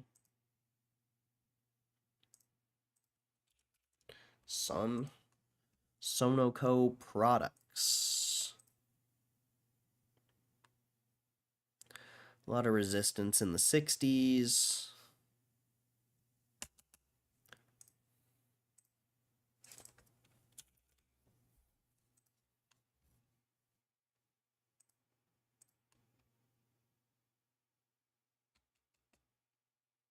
Come on. You can do it. You can load.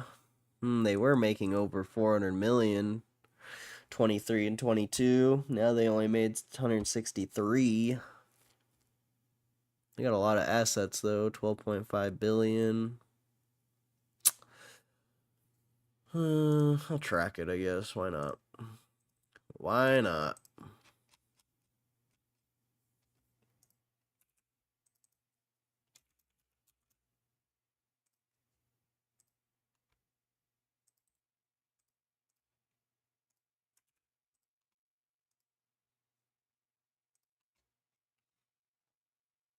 No, like, well, this guy bought quite a bit. And this Robert guy, he was buying in the higher 50s. Then he bought again 2 years later. Well, it looked like he sold. What the heck? Oh no. I don't know what's going on there. I don't know what's going on there.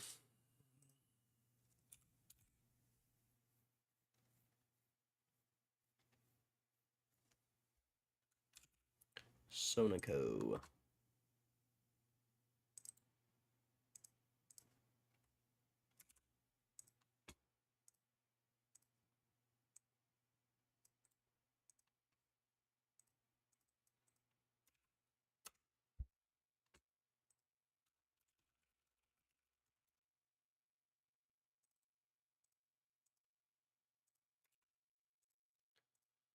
Oh, insider buying.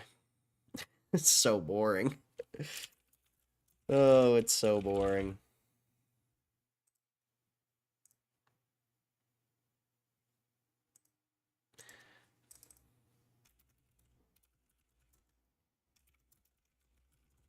Oops.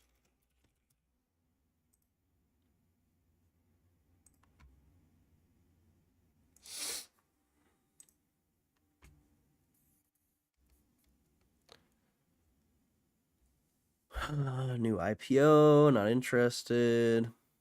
Osor.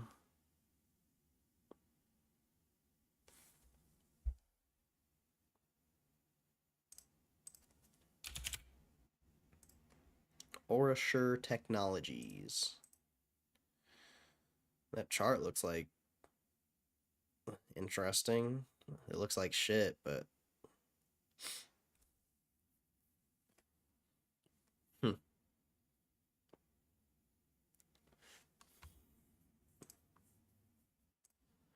Doesn't look terrible though. It looks like it consistently swings between like single digits and $20.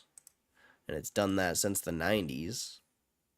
So, I mean, the chart looks like shit now, but what if it can make another swing like that? That could be interesting.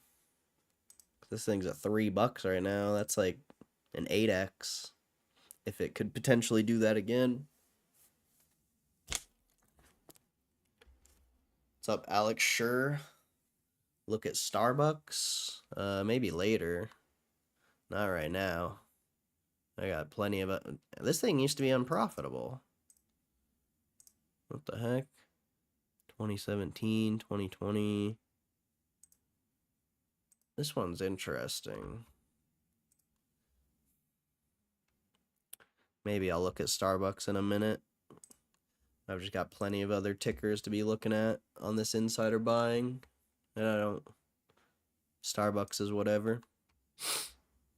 Good company.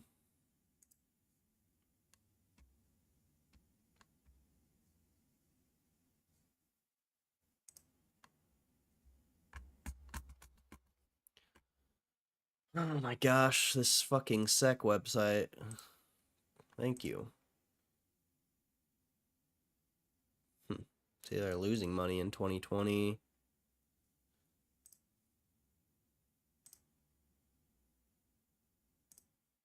Where's the next moment? 2017. Where's 2018?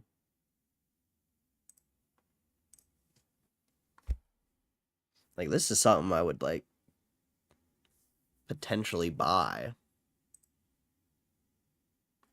Yeah, they're Whoa, that's crazy, bro. See, they were making profit back when it was at $20, and now you just posted the biggest profit ever.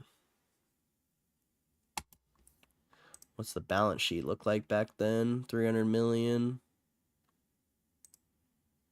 180 revenue. You know,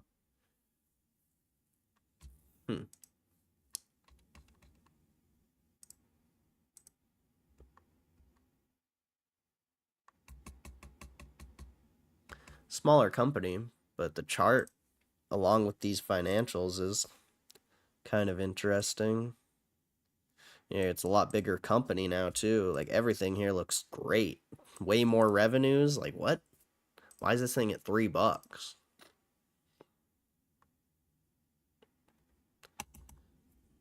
The market cap's 274 million, but their assets are, 400-ish. What's their cash stack look like?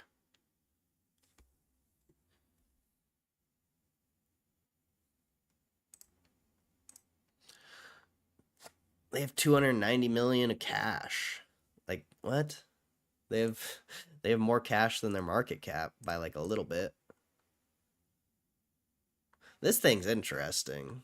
Like the chart of it, it's interesting. That's all I can say. It is healthcare though. I don't like healthcare stuff, but very interesting. Hmm. Definitely worth tracking. Maybe potentially buying. I don't know. That's up for debate. That's up for debate, but it looks good. Everything looks good. The only thing I don't like is that it's a healthcare, which I don't know if I can judge it off of that or not.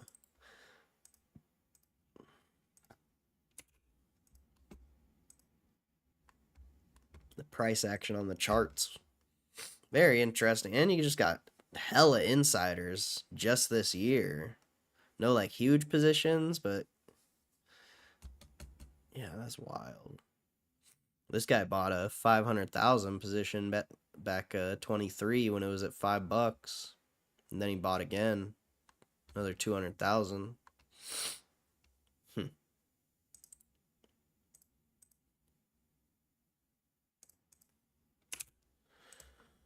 Whale of Wisdom.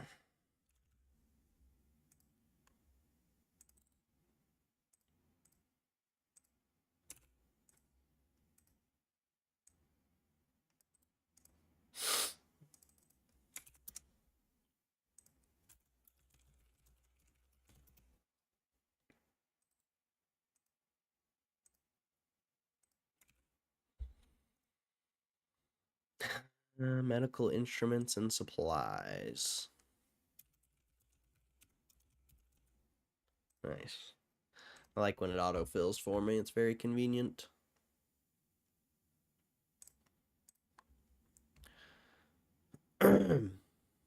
Cleveland Cliffs.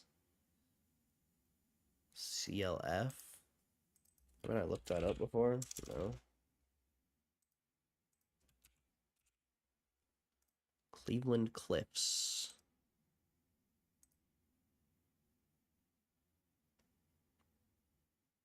Weird chart.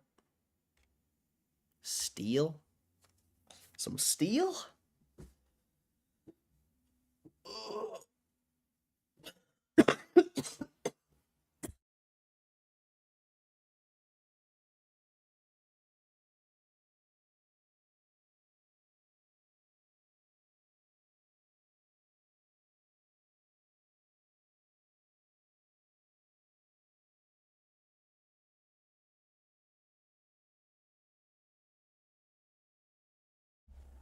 Ugh, I'm dying.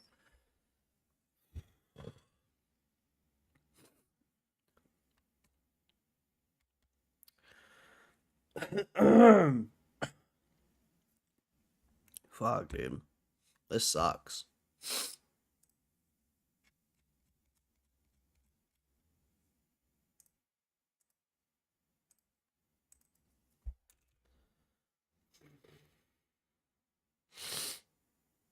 Yeah, I should put on a hat, huh? One of my many hat choices. Ugh. We'll put on a red hat. Since GameStop's going down, we'll hit this red hat with some blue glasses. Because why not? Because why not?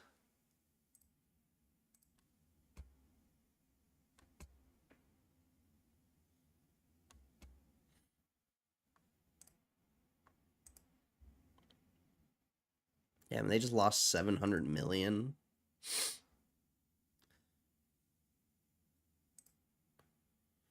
They have 20 billion in assets, though.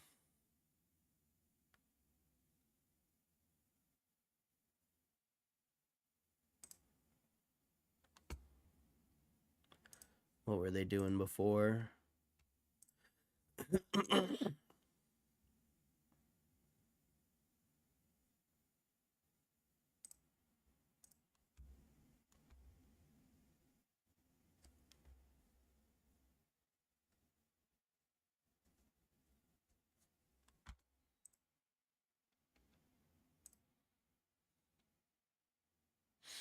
They lose money sometimes, seems like. That was 2020, though. That's a bad example. Whoops. We need this.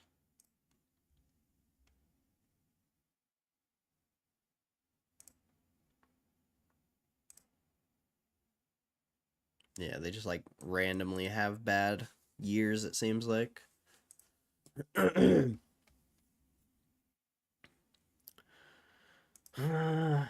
track it. Fuck it. Why not?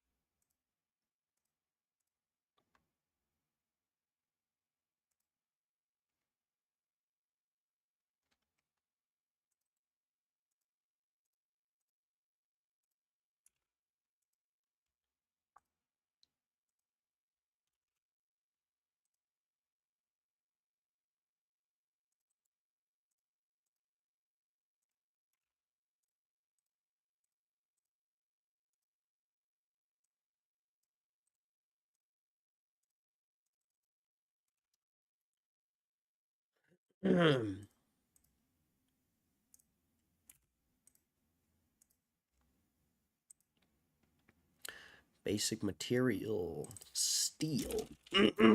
Good lord, dude. This sucks. Randomly loses some years.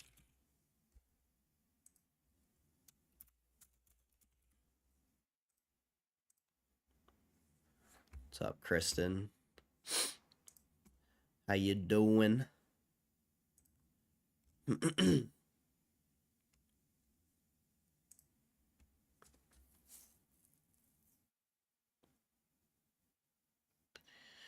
PNRG.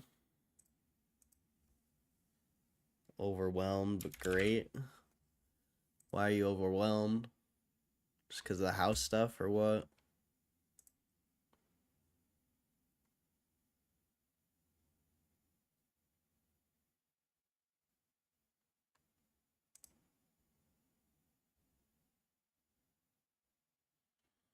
She used to be a $40 stock.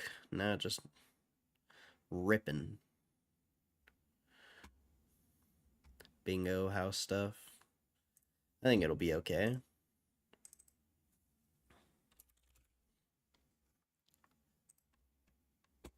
It'll all be worth it when it's over. Right? Inability to timely file. That's a no-go for me.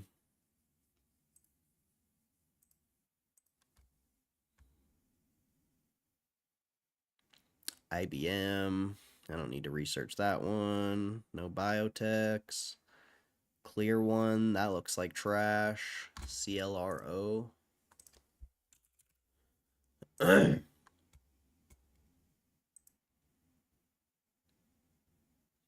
lot of random spikes. Typical penny stock stuff.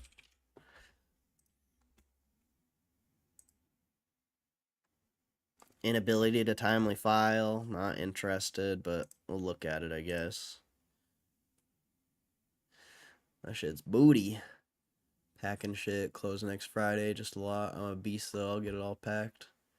Facts. I would help you if I could. Or you just leave it all, buy new stuff. that's what I would do personally.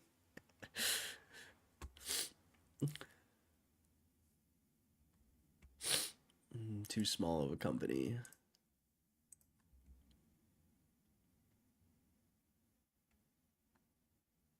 We looked that one up. Residio Technologies. Resi? Do what? I would just buy new stuff, I think. I don't know though.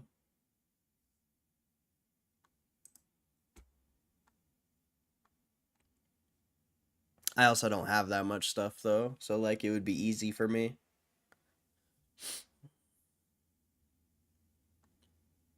Besides maybe like my computer. It's probably like the only thing I would like really need.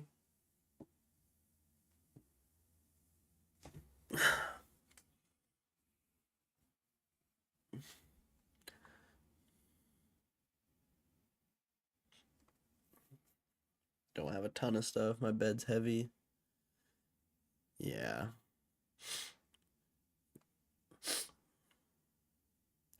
That's lame. You need some I'm sure you got like friends that are gonna help you though, right?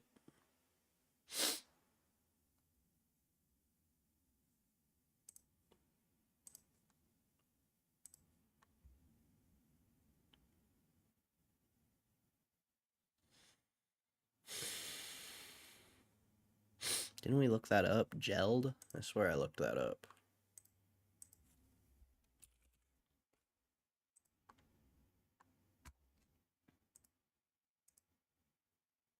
That looks like trash. I'm good on that. Tabula. Oh, we're almost done. I can see the finish line. Thank the Lord. Thank the Lord. This shit takes forever. I swear. Like, when did I start? Bro, this took 2 hours. That's crazy. I mean, that's not that bad, but that's just... I was bored like an hour ago.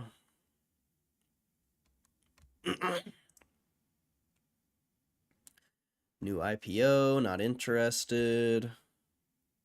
CDE, I think I've looked that up before. Yep. CRISPR Therapeutics, I'm good on that. Atlantis Energy, AESI. $20. New IPO. That's why the chart's not showing up. I'm good on that. THM, penny stock. Penny stock. This thing has a lot of history. Used to be a $10 stock back in 2010. Even 2020, it was $2. Gold. This could be good. If they're not losing too much money. I like finding things like this. THM.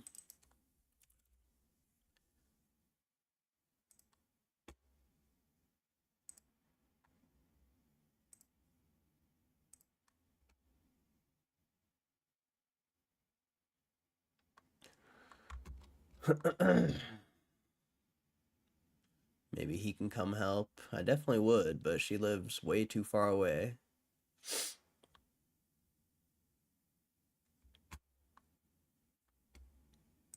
She'd be better off hiring someone than me flying there.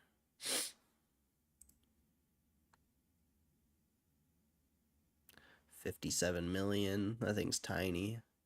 And they're losing a lot of money, so no good. Building was sick. Didn't tell my girlfriend where we were going, but she figured it out as we were pulling up. Nice. BRB, alright. I'll be here. KRC.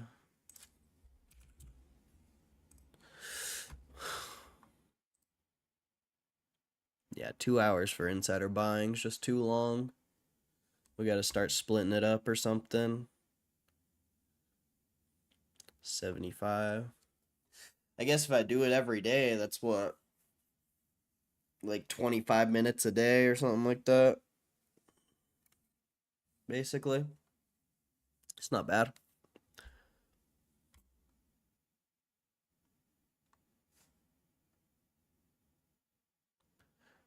KRC.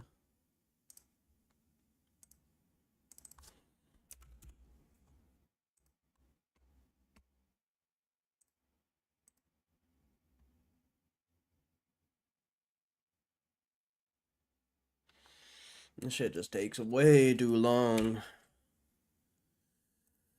How's the stream doing so far? Seems like the chat's not very active. Oh, there's only 8 people in here. That makes sense. Nice dead Monday. A nice dead Monday for you.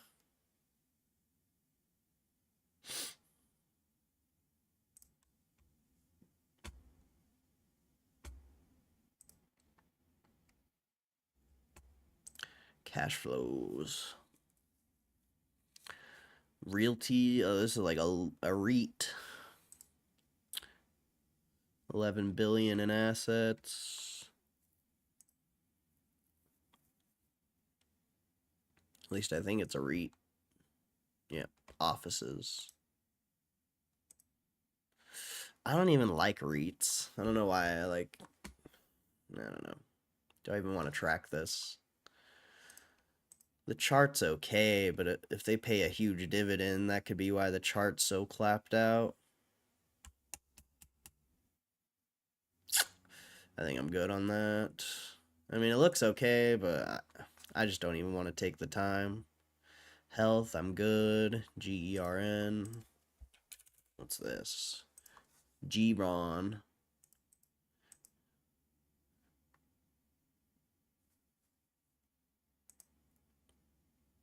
Some .com bubble shit, maybe. This was a $5 stock a few months ago, but now it's been doing nothing but selling.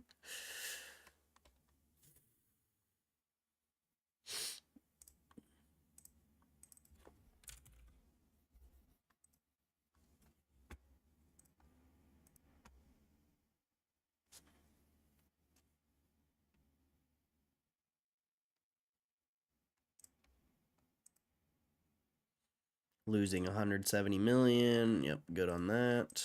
That thing's booty. Federal Signal Corp. FSS. What's that? What is that? Pollution and treatment. Didn't we look this up earlier? Oh my goodness, I'm good on that. Oh sure, we looked that up. Okay. Thank God. We're done. We're done with insider buying. Thank you. Oh man. That took way too long. That took way too long.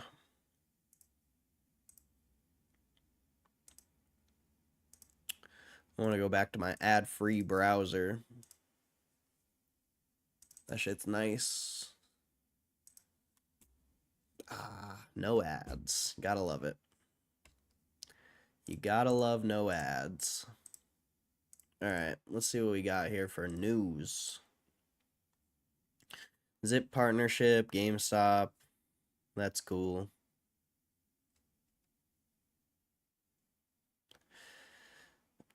Bullish divergence signals potential upside. Do I really want to read that? That's like some day trader type stuff. Well, not day trader, but there's some technical analysis type stuff. I don't know. If I want to, I just don't care about this stuff. I think it's kind of irrelevant.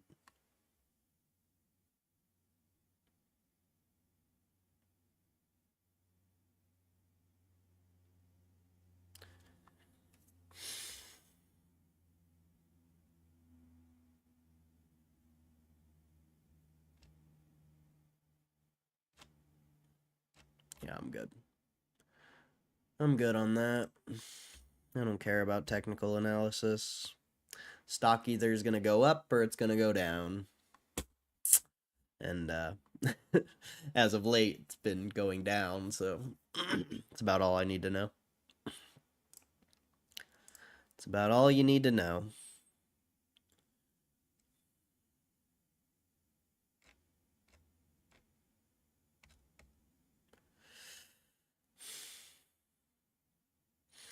Cryptos, whatever.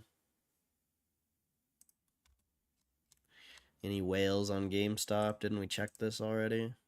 Yeah, nothing. You know, I was thinking about something over the weekend. Isn't it funny? Isn't it funny how you were getting nothing but consistent whales on Whale Wisdom for GameStop? And then as soon as that Bitcoin rumor announced, you don't get any. Isn't it funny? It's almost like big money doesn't want to invest in Bitcoin or something like that. Or majority of big money.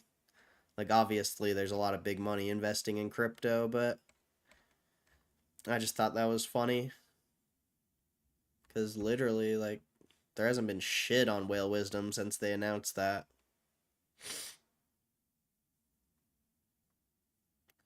There hasn't been anything.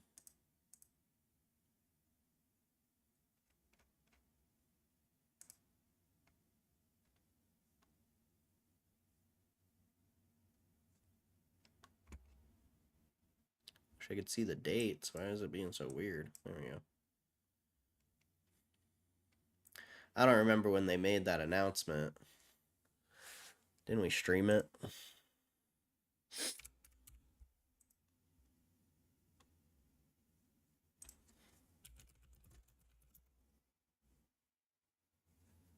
Hey, Patrick. What's funnier? I thought of something funnier than 24. 25. I forgot I made that, that thumbnail. That shit's funny.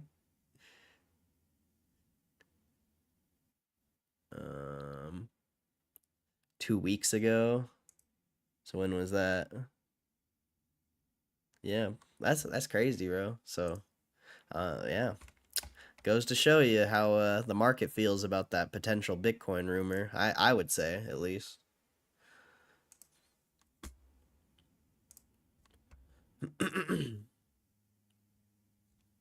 Yeah, I added this to the bookmarks.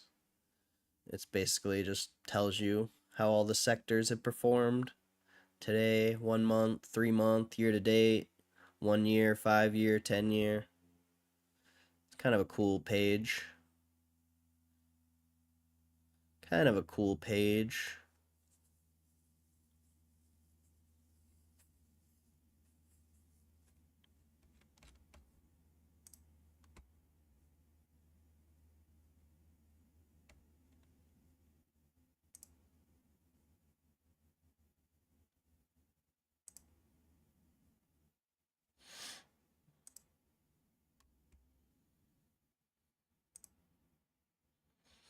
Really no earnings. All right. Let's see if we can get some articles up. Leon Cooperman says he's selling into market strength and holding lots of cash. Good for him. I don't know who that is, but good for him. We could read that one. Oh, I need to change that setting. I don't want it to jump to the tab. There we go. I don't like that.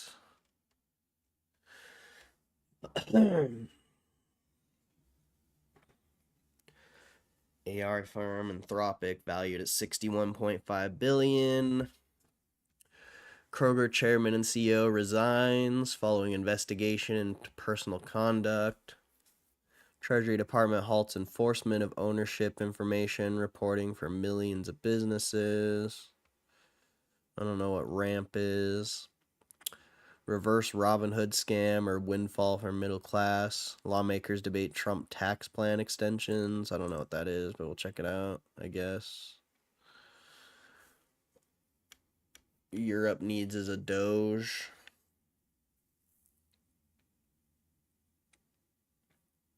FCC chair says U.S. will defend interests of its tech giants as European rules stoke tensions. I don't know what that is. Amazon to bring palm scanning tech to NYU Langone health facilities. Palm scanning tech? I want to read about that. Foreign retailers are planting their flags in more U.S. malls and cities. Gold card, read about that. Domino's Pizza finally launches stuffed crust.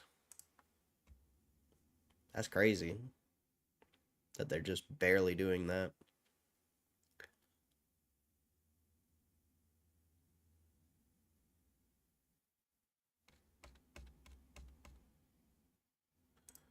Okay. Bond yields are going down still, so that means people are still buying bonds.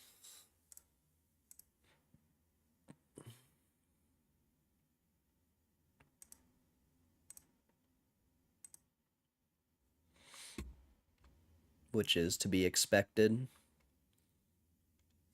People love bonds when things are uncertain.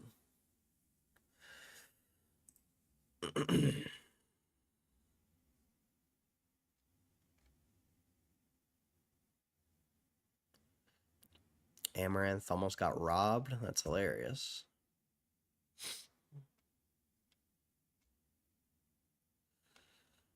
Not really, but whatever. Seems like a PR stunt to me. Bonds are shit. I mean, free money. Bonds aren't shit. It's free money. You won't think bonds are shit if crypto and the stock market crash or go into a bear market. Then bonds are number one until that turns around again.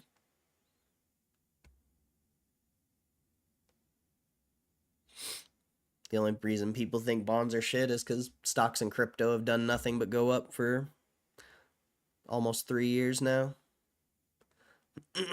But once they turn around, nobody will think that. Because they'll lose all their money. Well, not all of it, but they'll lose a lot. Well, you just get free money from bonds. Doesn't matter what the market's doing. Perhaps Ryan Cohen buying Bitcoin is the KC shuffle, so HF don't buy. I don't know what that means.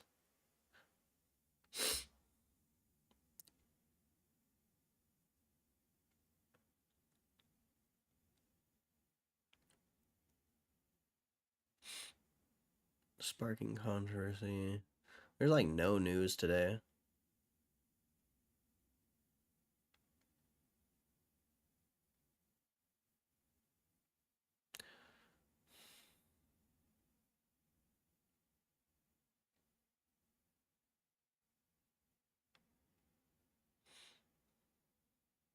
Yeah, isn't the Sidemen charity match soon?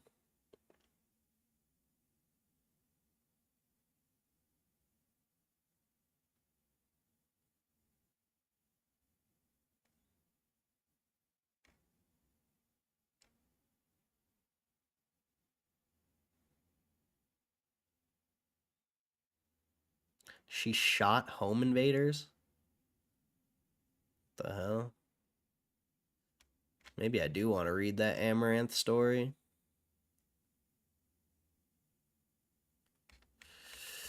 I don't like reading about Amaranth because she's just a fucking.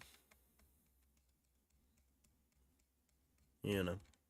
I won't say what I want to say, but I guess we'll read about it.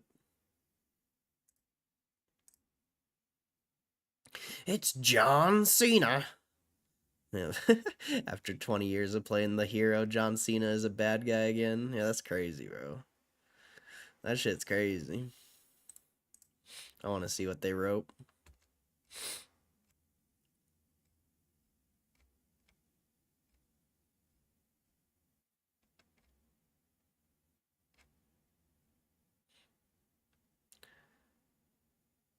Nintendo Switch Online losing its first retro game proves why we need virtual console. What? Didn't we already read about that? I don't know. I already read about that.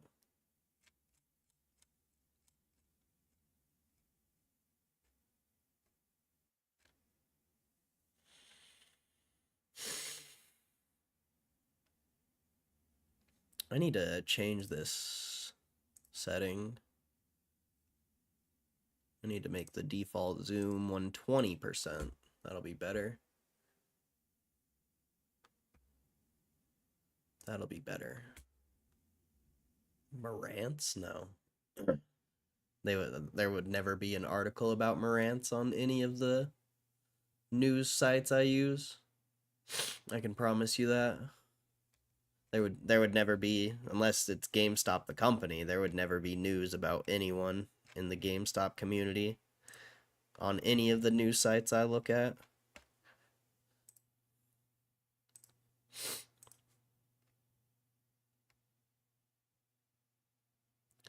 What's up, Philip McIntyre? Been a while. Still waiting on this rocket? No. This is investing, my friend. Welcome. I'm not waiting on anything. I've just invested into a company that I think's gonna do good.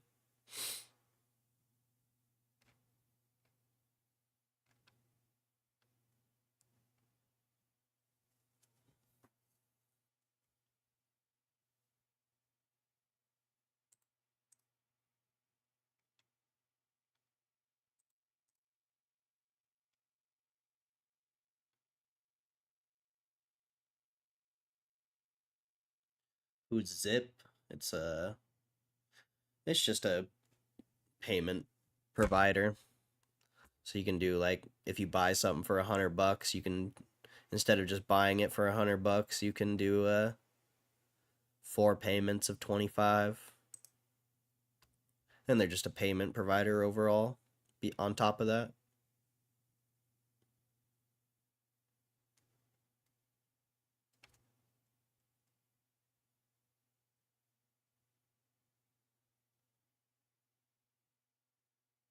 Side quest? What is that? Oh, it's a show. Okay.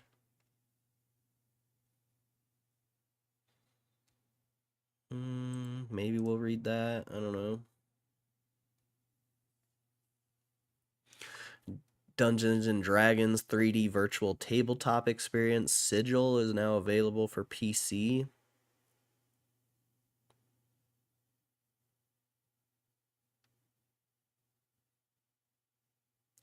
Intel once again delays its long-awaited Ohio chip fabrication facilities. I think we already read about that. Or there was a different one or something. Fubo grows its subscribers and revenue as Disney deal looms. I think isn't Fubo the one you could watch the Super Bowl on? I don't know. Skype will take its final curtain. Yeah, they're canceling Skype. SEC says meme coins are not subject to federal securities law. Oh yeah, we read that last week, I think.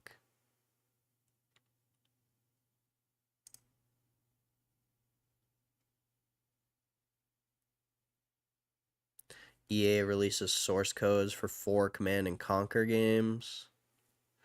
Oh, that's cool. They're open source now. Forza Horizon 5 comes out April 29th, it looks like. That's sick. Forza is a good game. And we've read all those. Or we haven't read them all, but I've seen all of them.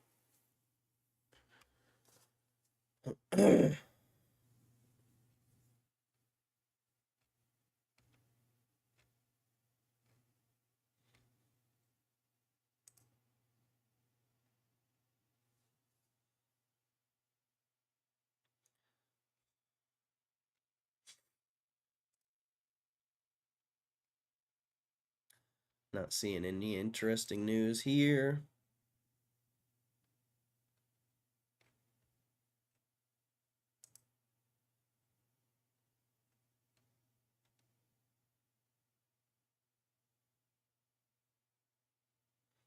I've already read this, I think.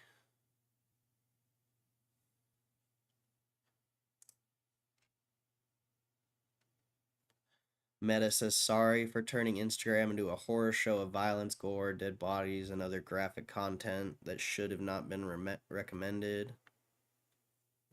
We read about that, I think.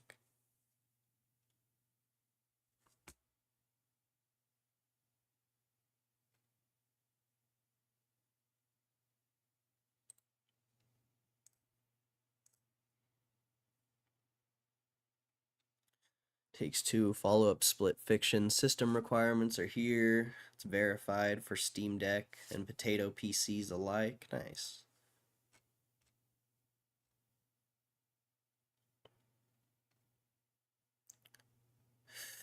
Ex-Intel CEO suggests the company should fire the board and rehire Pat Gelsinger to finish the job he's aptly handled over the past few years.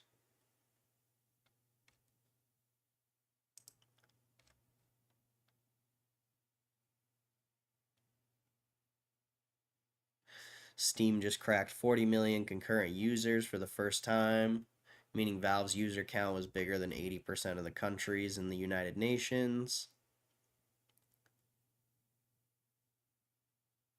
Oh, yeah. This is Mozilla's selling your data. Possibly. They're trying to backtrack it, I guess.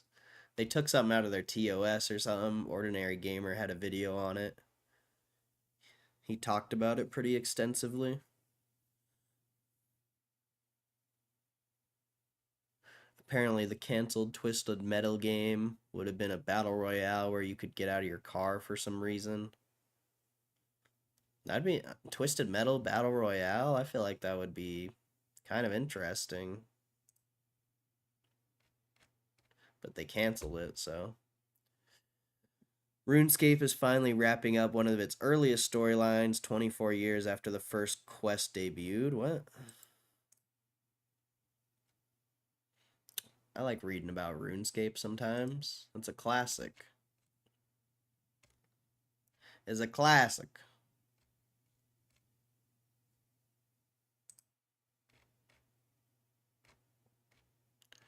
Alright, nothing else there I want to read about. And there's usually nothing on this website. But mostly just because I'm not that into gaming. Only sometimes.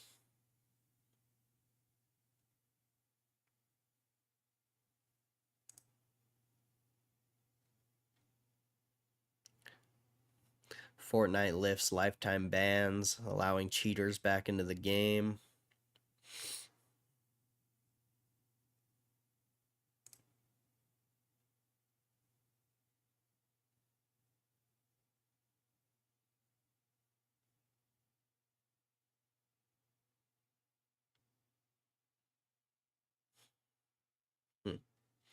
Okay, good enough. We had a lot of articles now, so that's chill.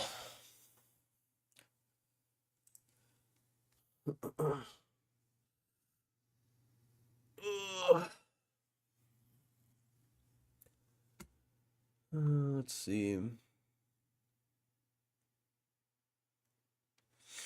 Oh, look who it is. This guy who has nothing better to do but to come into my live stream and talk about nothing. What else is new? What else is new? Why am I surprised? Every single day you come in here, bro. Like, don't you have anything better to do?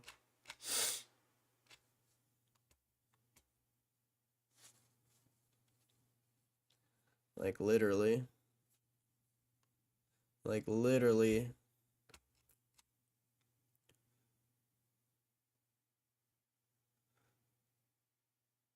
Investment rocket buckled up, ready for liftoff. 7 days a week to stack Gme and crypto. You huff the latest tinfoil. What tinfoil?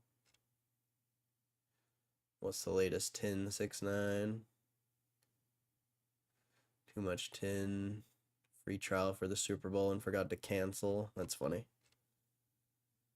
Bullet swaps. Yeah.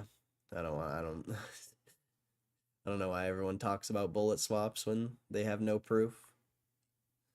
At least yeah, there should at least be proof about that. Starting to count dollars and shares and crypto tokens. You know, like, man, do I need to pay for food today? Like, that could share GME. I don't know if that's a healthy thing. One share of GME is not going to do a lot for you. Just saying.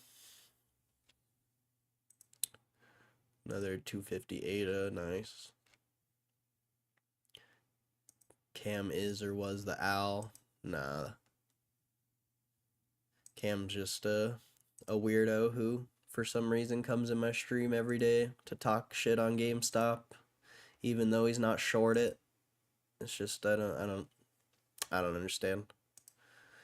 I'll never understand.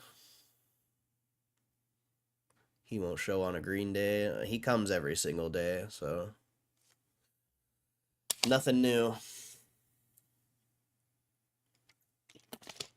Nothing new.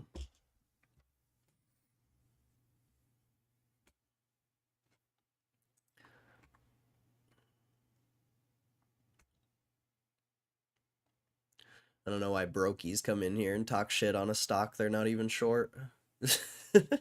Like, or, yeah, I don't understand. I don't understand. Never have, never will. There's a lot of stocks that I think are trash, but I don't sit and think about them. I don't care what happens to them. Like I don't get it. I don't get how you could even like care what this stock does if you're not invested in it or shorting it. Like, yeah, I literally don't understand it.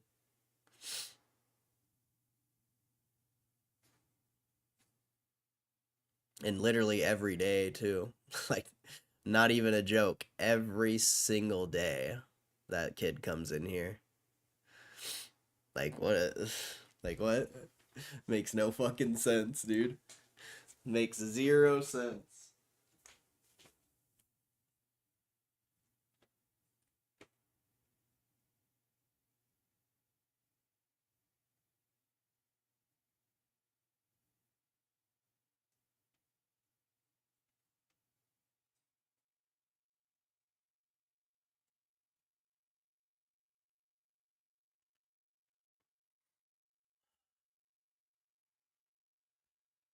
Wonder what he'll say on Moas Day. I'm sure he'll have something stupid to say. Who knows though?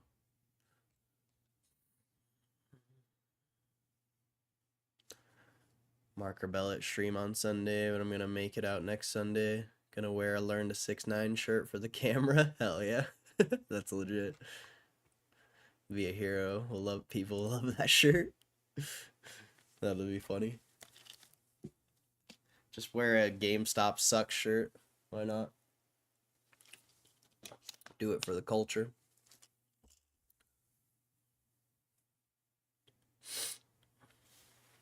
Just start telling people you're short GameStop. I don't know. I don't know. Anyway, let's yeah, I'll leave it up to you guys. Do you want to read a bunch of articles?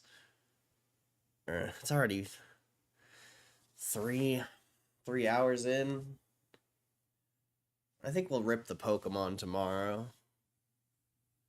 Yeah, we'll rip the Pokemon tomorrow. I don't even know if I'd be able to finish in time.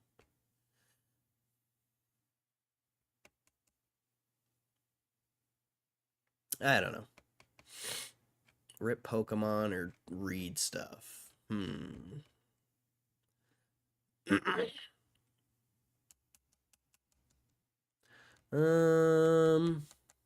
I don't know. I don't know.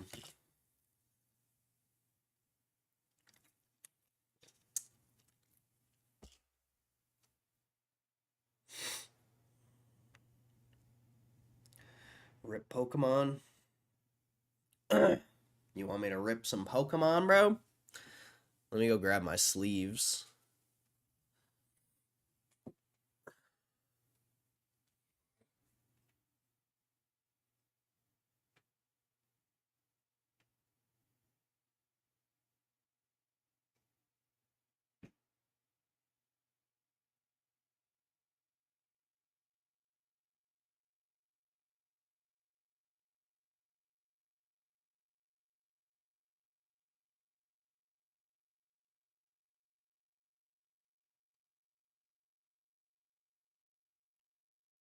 I got sleeves this time. We'll be chilling. And I'm going to go wash my hands. And we'll be good to go.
All right. When I take a look at the S&P, I think we'll have a major correction, but not a crash. I'm not rushing into anything. Yeah, everyone thinks that. Not a new opinion. Every person and their dog is making YouTube videos about the market turning bearish, and they're the reason why I'm not bearish. If everything was happening right now, how it's happening, but everyone was still bullish, I would think the market was going to correct. But since everyone's bearish, it makes me think it's not going to happen, because that's how it was in 2022. I'm literally everything's pretty similar right now to 2022, but the only key difference is nobody was bearish. Every single person was bullish. And yeah, so I don't know. We'll see what happens.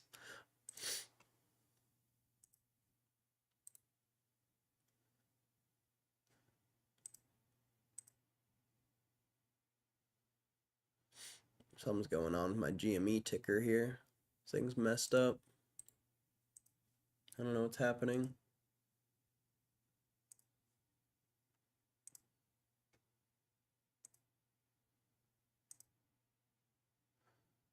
Layoffs are sad but good for the economy, and layoffs are not good for the economy. I don't know who told you that.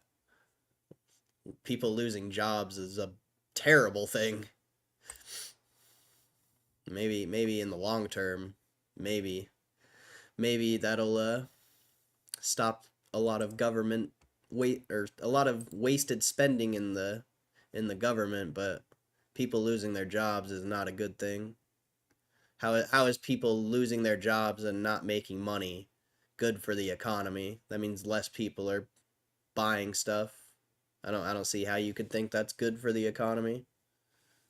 That's yeah, that's not even.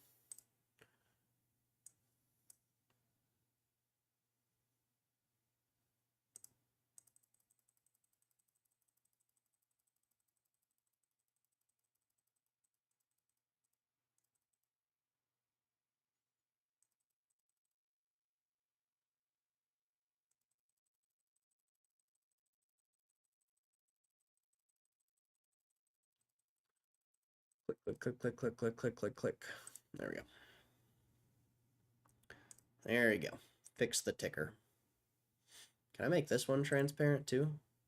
That'd be kind of interesting. I wonder how it would look.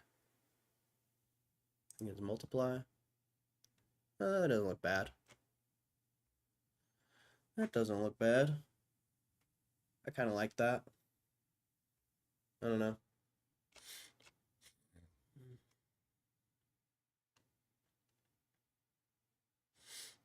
Should open packs on YouTube, make a video. I'm about to open packs on YouTube. I'm not gonna make a video of it though. That's what you said last time. And I told you I'm not gonna do that.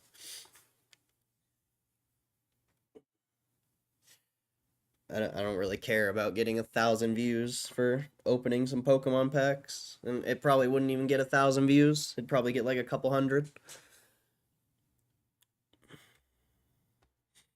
I'm opening packs for myself, really. Like, sure, it's might be entertaining for you guys too, but I'm just opening them for myself. I want to see if I can get the Magikarp or not. Or, another good card.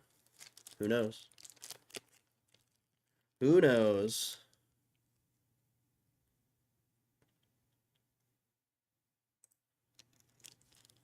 But GameStop making more new lows.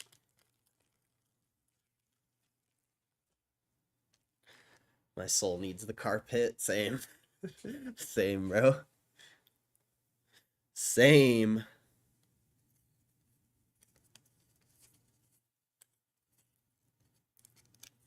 My soul needs the carpet too.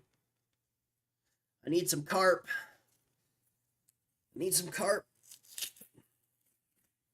Oh, I need to go grab the recycle bin. All right.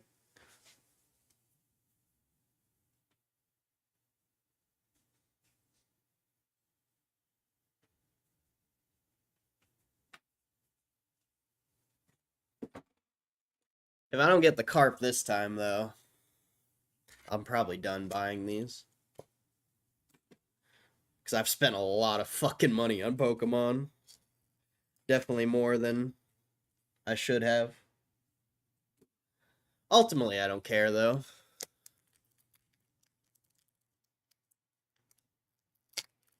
Always wrestle them open. Yeah, it's kind of fun.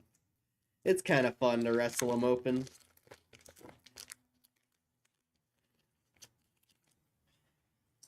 Alright, let's see what we got here. Of course, it's not going to... Oh, it actually... There we go.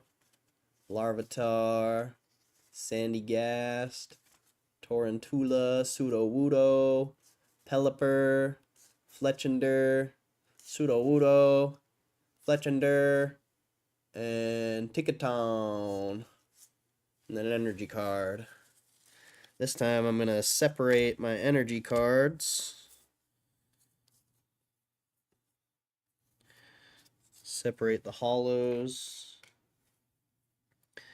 Then put the normies over here.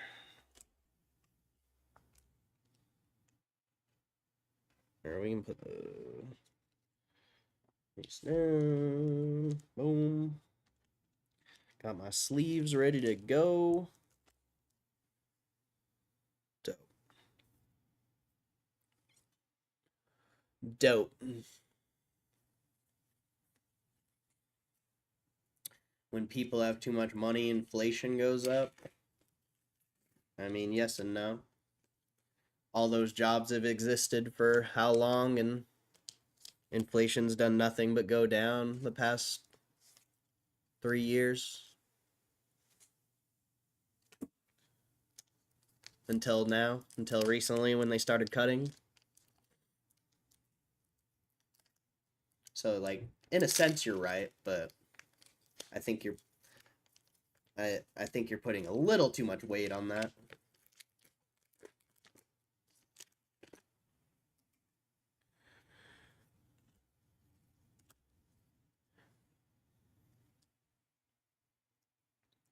Two Fletchenders in one pack is criminal, I think. Nah. This is Pokemon. This is Pokemon pulling for you. And this is my camera not freaking focusing, of course.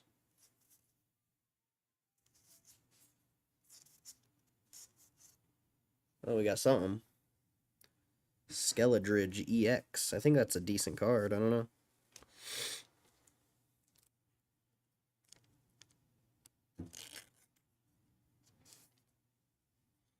I need to look that up.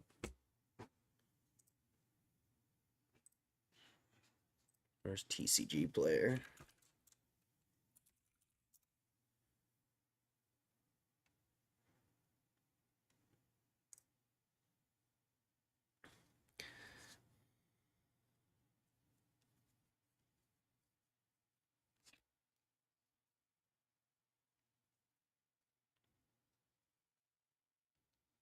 It's nothing like special, but it is an EX, so could potentially be worth something.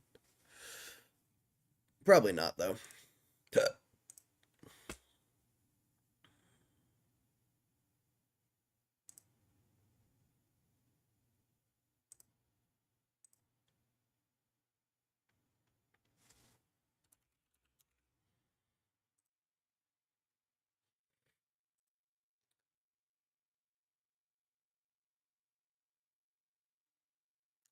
No Caitlyn activity. Should someone do a wellness check? Yeah, that is weird. She isn't here unless she's lurking. That is very weird, huh? Hopefully she's good.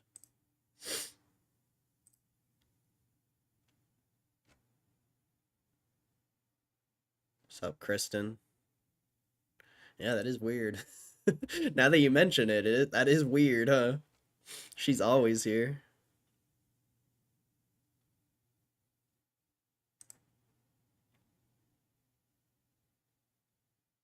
Like, actually always.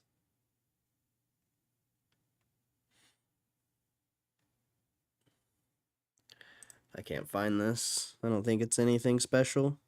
It's a pretty good card for the game, it looks like.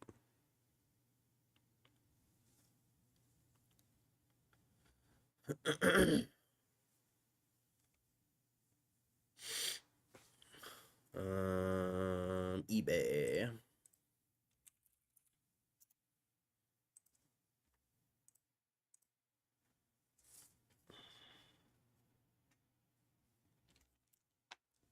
I need to move shit. I got too much stuff on my desk right now.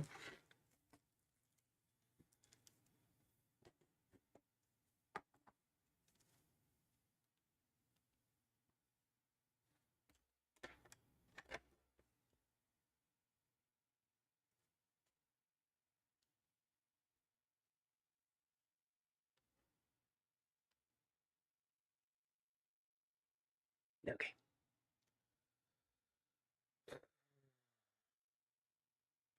Let's see. 037 Skeledridge. Skeledurge EX 37 out of 193. It's about a $3 card, it looks like. Really cheap PSA though. 30 bucks for a PSA 10. The thing's booty cheeks. This thing's booty cheeks. I figured. You can kind of tell because it's not like a full art. It's kind of just it's just a normal card, but with EX. God, I don't have any room on my desk, bro. I guess I'm gonna throw all these water bottles on the floor. There we go. Now we got room. I got like fucking 5 water bottles on my desk. Ridiculous, son. Put that there.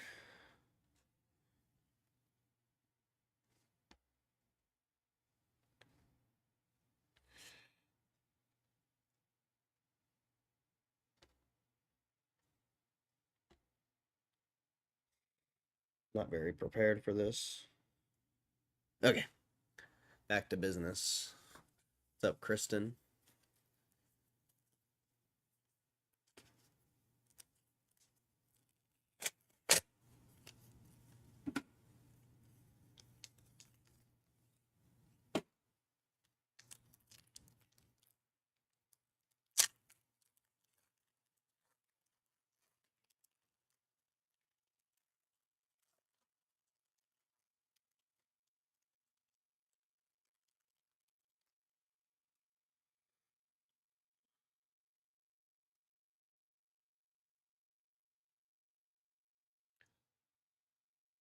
What did I miss? Nothing. We're just pulling Pokemon now.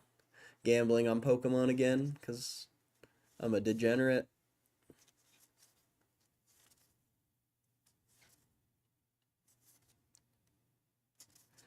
Can't see the cards because my camera doesn't want to freaking do anything ever.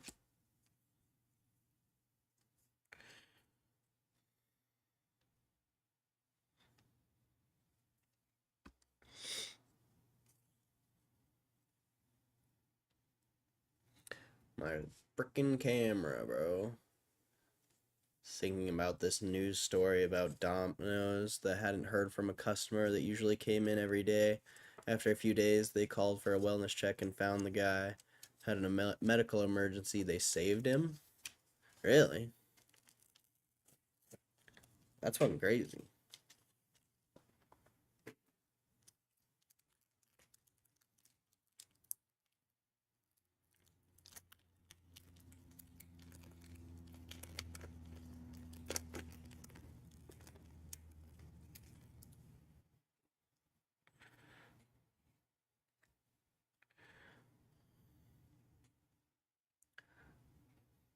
Thought the Pikachu hat's a crime? Nah, not really. We did it with a cowboy hat last time. Dude, this shit will never focus. Ever. Like, whatever, dude. I'm not gonna sit and try to make this thing focus. This is also why I can't make a YouTube video. Can't even have good quality. Nothing.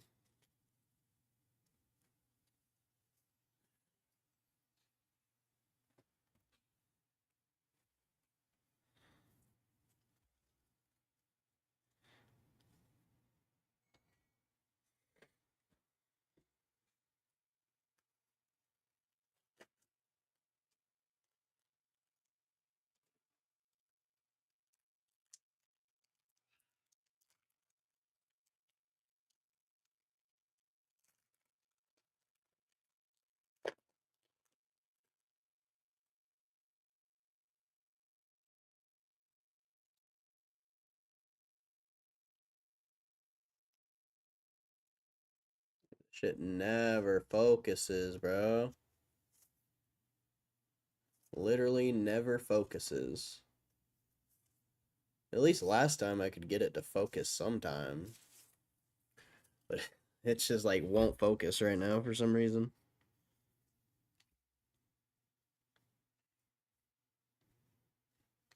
Good lord. Stay.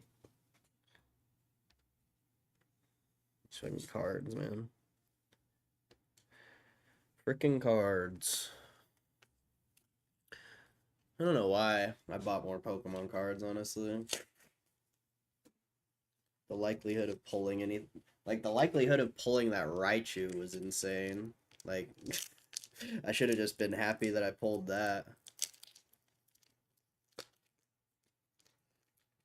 But no, I went and bought more like a degenerate.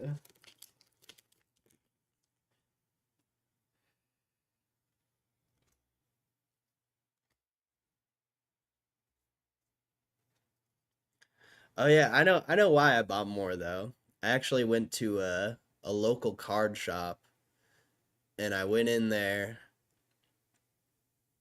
and bro, there was so many kids opening packs. And I realized in that moment that opening cards is gambling for children. And I'm like, damn, GameStop's genius, bro. GameStop is actually genius. They're just investing in gambling for children and adults, but like it's legal gambling for children.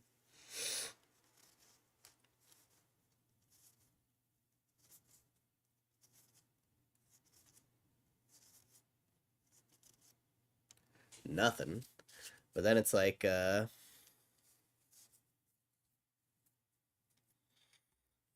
it's funny. It's funny cuz that you have the pack pulling part. It's like you can get good cards from pulling the packs. But then you have the PSA too. And the PSA is the gamble within the gamble. If you get like a semi decent card like the Raichu, the Raichu is a $50 card, just the card itself. But then you try to PSA it, and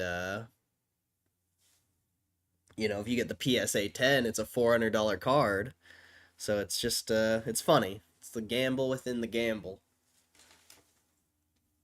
But it's just that's all it is. It's just legal gambling. It's hilarious actually. It's actually hilarious. Well, legal gambling for children.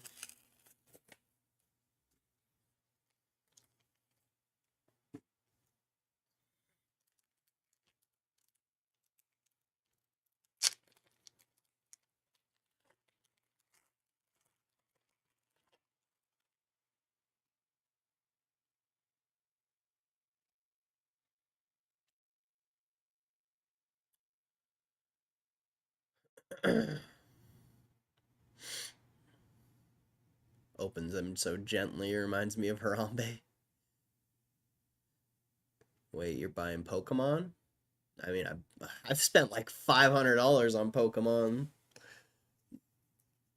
I think at this point, somewhere around there. Hey, look, that's a cool card. Oh, look, a freaking illustration rare. That thing could be worth quite a bit. Oh, dude, a trainer and an illustration rare in one pack? That's a good pack right there. I don't know if that how much that trainer's worth, but ah,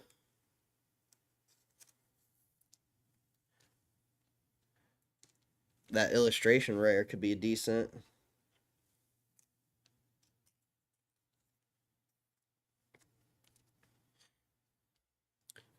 And I just pulled these. Clevel trainer and Sprigato. Stupid thing won't focus. There we go. I got this guy. And then this illustration rare, which could be decent.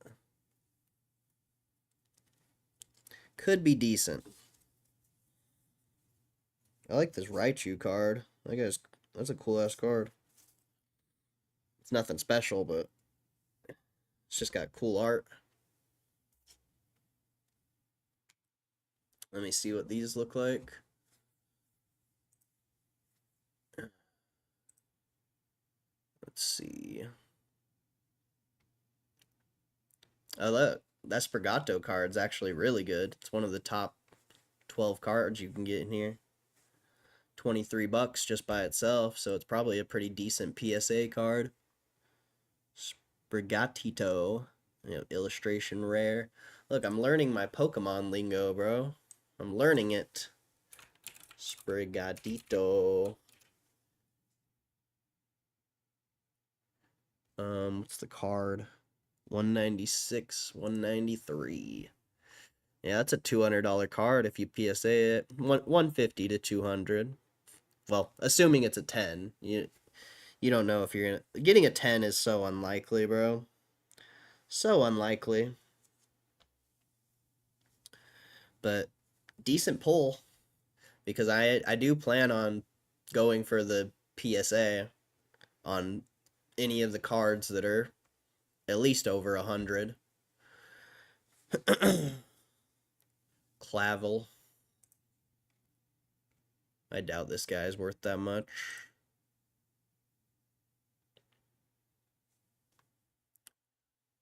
Might as well buy scratchies. I mean, doesn't matter. Realistically, I should be putting all this money in a slot machine or into GameStop.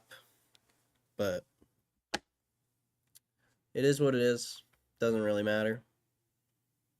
I get interested in weird things sometimes. And, you know, this will probably be the last time I open Pokemon, realistically. Unless by some miracle I pull the Magikarp. Because then, you know, then, then all the packs are free, basically.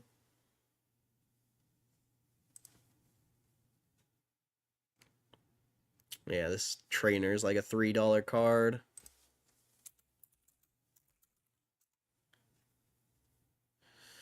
But no PSA 10s.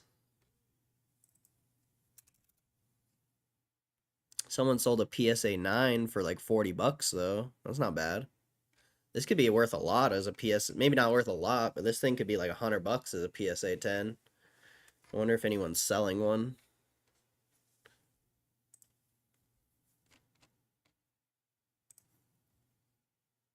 Yeah, nobody has a PSA 10 of this card. That's interesting. That's a rare thing. But ultimately, it's probably not worth that much, being that it's just a $3 card by itself. Alright, back to full screen.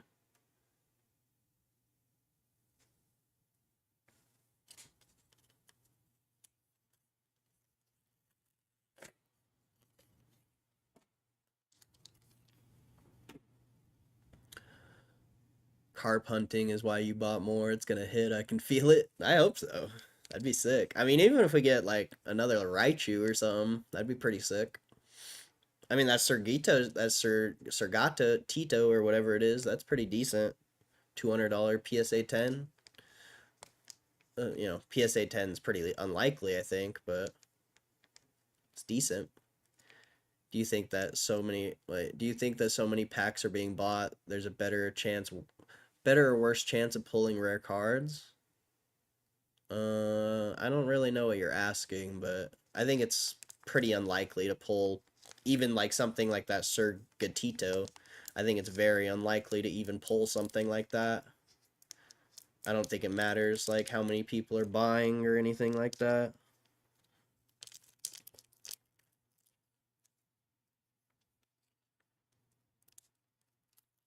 This pack is like so sealed. That was a weird pack. Maybe this one has a Magikarp in it. It's almost like it has an extra card or something. So odd.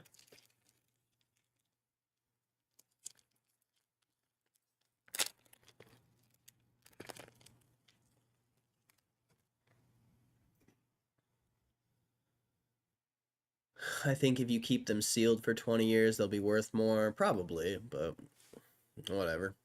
I think if they're going to be worth a lot sealed, a lot of these super rare cards in the pack are going to be worth way more, you know? Especially if they're 10s. We want the carps. Yes, we do. Yes, we do want a carp. Carp, carp, carp. Getting that carp. They're rare, grade it. Debatable. I'd want to see how much one would sell for before. Because if it's only like $60, it's not really worth it. Not gonna lie, I kind of want to buy some of this shit. Good luck fucking finding it, bro. Good luck finding it. I went the entire week without gambling. I've been shaking with withdrawals. That's funny.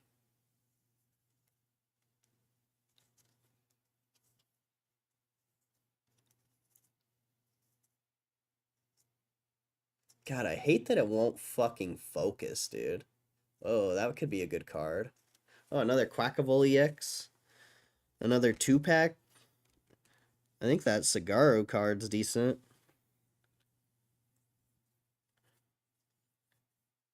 Another 2-pull. Another twofer, bro. Another twofer. I mean, I think this Quackable is I mean, I think it's like a $5 or $10 card, but as a PSA 10, I think it's like a $70 card. I don't know if I would grade it, but maybe. I've already looked up Quackable before, though. I have that card, I think. Man, I don't know if that's the same one, actually. I think that one's different. But it's not going to be worth a lot. Cigarro. Cigarro. Oh, shit. He's right there. What page is this? Oh, it's page 3. $6 card just by itself. 270, 193.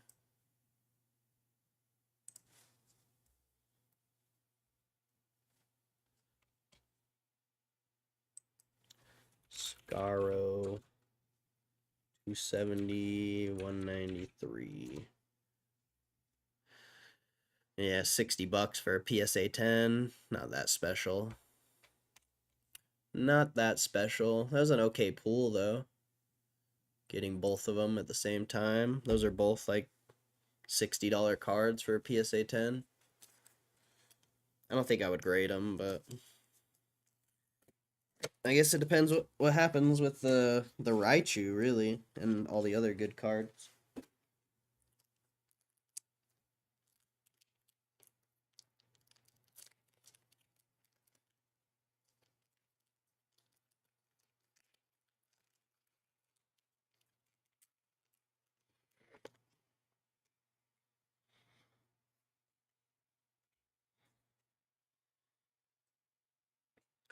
You said you're cut off gambling for the month after that GME buy. Should I grade my G.I Bitcoin card 28 out of 45? I don't know. It's up to you. I would see how much it's worth first. Oh shit. We need full screen. I would definitely research how much it's worth, see if it's even worth it. And I don't know. I guess if why won't it focus, dude? It never will focus.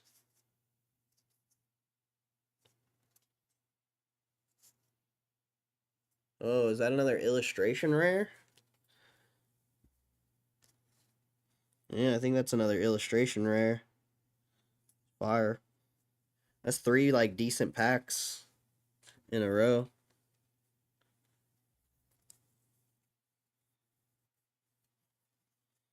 Nothing special, but decent.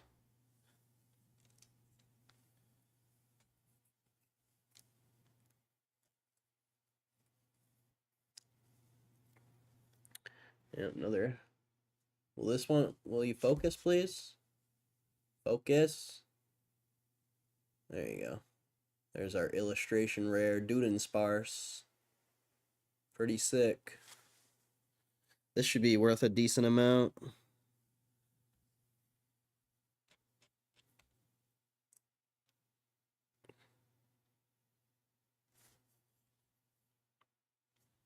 Maybe.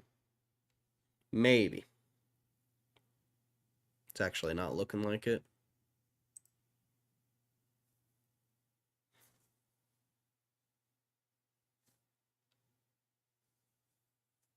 I don't even see it on here.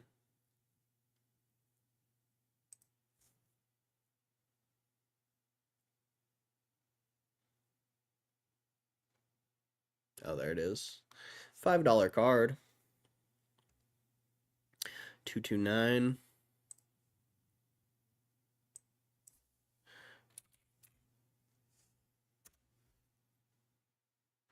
Someone sold a PSA 10 for 80 bucks. That's not bad.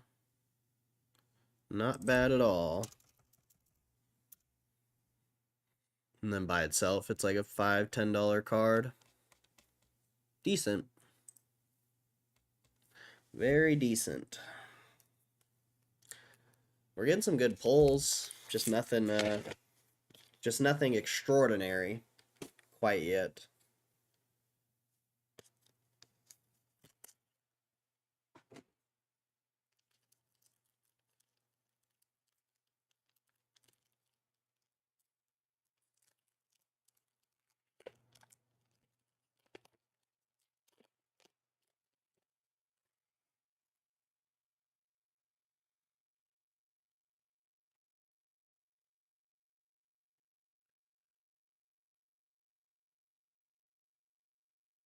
Hello?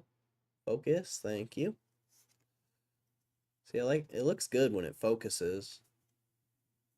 Hey, look, a magic carp, but not the right magic carp. Oops. Strudel. Orthoworm.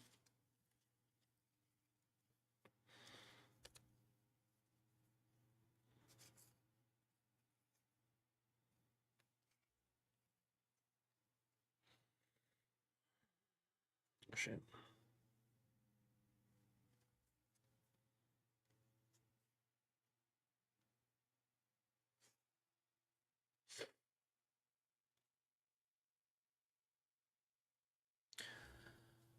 Pretty tapped out on buying more GME for now, but if it dips under 24, I'll make the old lady start buying.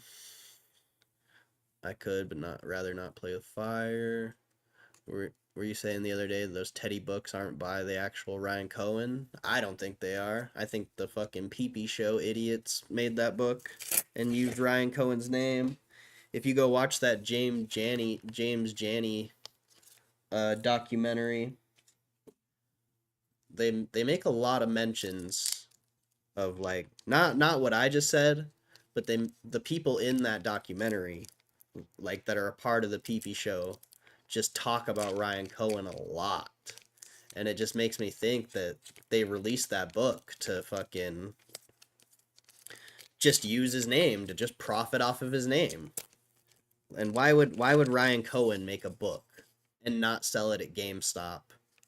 That makes zero sense. You think if Ryan Cohen actually made a book, they would sell it at GameStop?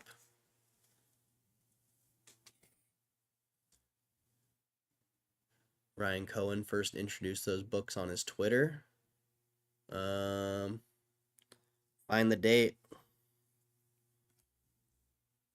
because I never saw that, and I was actually pretty active on Twitter when that book came out. I never saw that.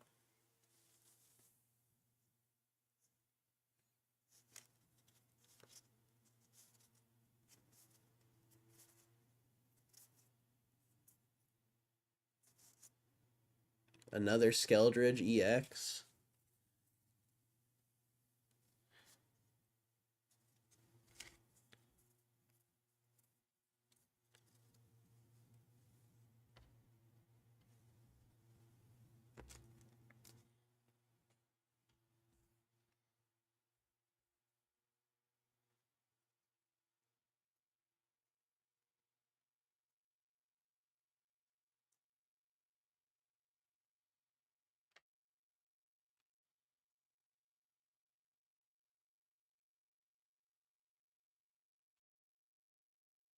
Eleven 19 22.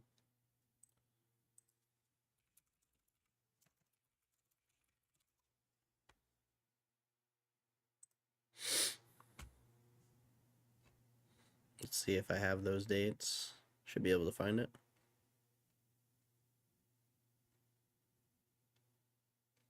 None of these are in order. I deleted Twitter again, so probably not going to be able to find this.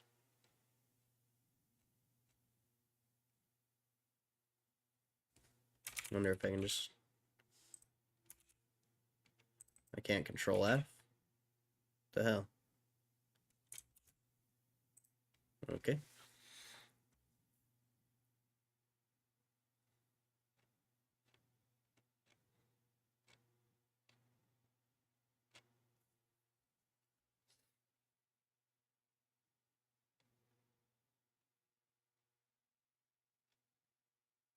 $11.19. I wish these were in order. That would be nice.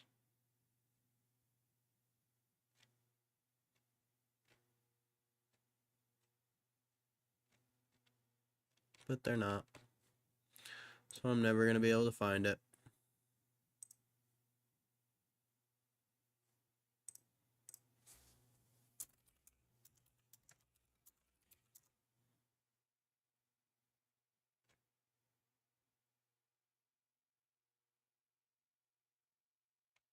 Yeah, whatever. Ultimately, I don't care.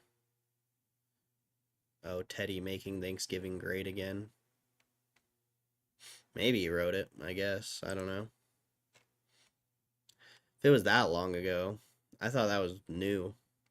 I thought that book was released last year.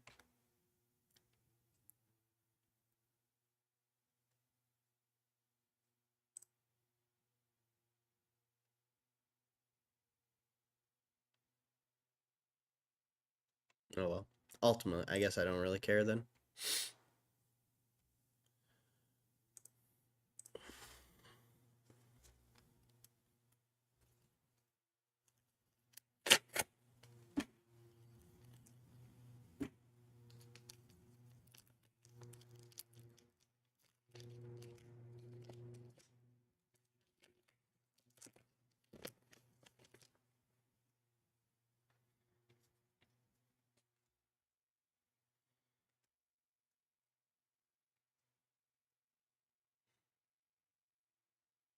Focus.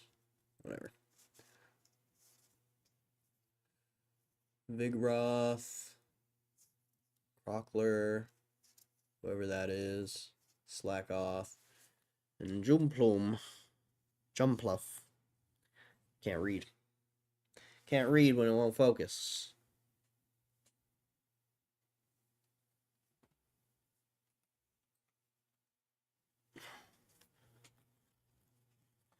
Manifest cart next pack. I don't know how to manifest something like that. It's just gambling. Punch in the random number generator and see what happens. Oh, you did? Nice.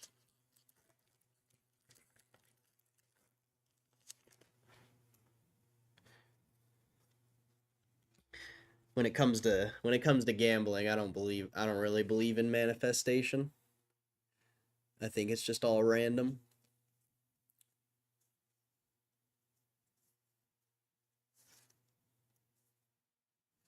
I would like to believe it, but I've done it too much. Another one of these fucking guys, bro. Another one? That's crazy.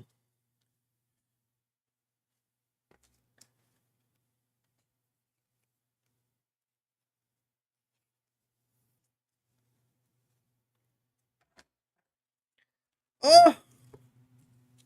Shit. I just made a mess. I just fucking dropped cards everywhere. Fuck.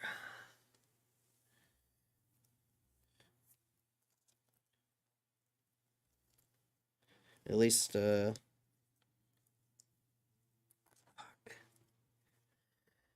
one of them was the illustration rare, too. Hopefully it didn't, like, get fucked up or something. Oh no, we're chilling. We're chilling. Chilling in the club. Chilling in the club. Bottle full of bub. Alright, let's not do that again.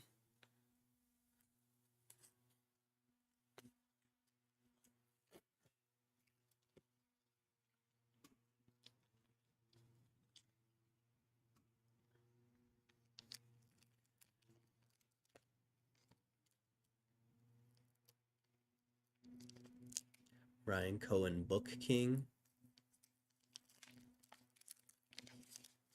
Manifest Carp. Actually, I bought those Teddy books when they first came out, but I just let them sit in my closet. Teddy's based on his dad. Okay, that makes sense.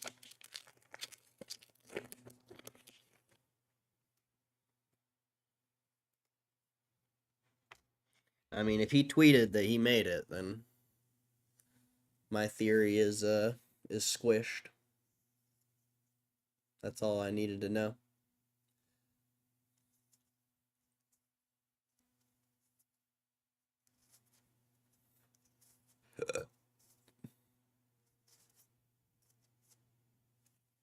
Nothing.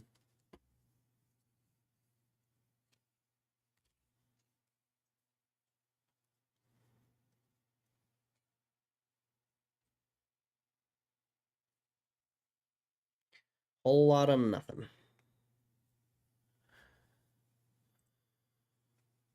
I'm gonna Google that though. Ryan Cohen Book King. I mean, I don't.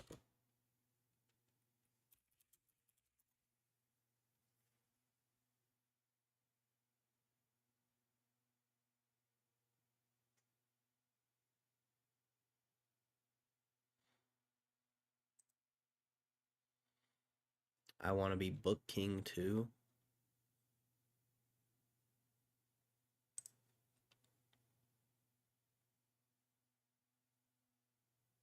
I also want to be the Book King.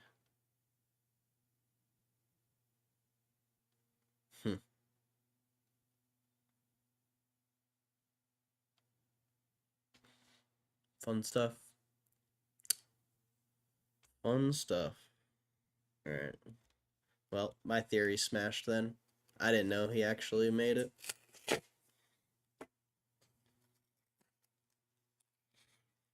I wasn't around in 2022. Didn't even care about GameStop back then. Didn't even know about it really. Well, obviously everyone knows what GameStop is, but wasn't on my radar. Was never gonna be a thing I was gonna buy ever.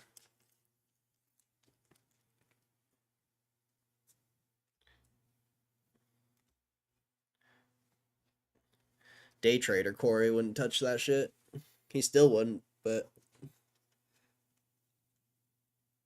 day trader Corey's also an idiot. That guy sucks. I like YOLO Degen trader. Or I like YOLO Degen Corey more. He's at least fun to hang out with. Day trading Corey's a loser who cares too much about risk to reward and shit.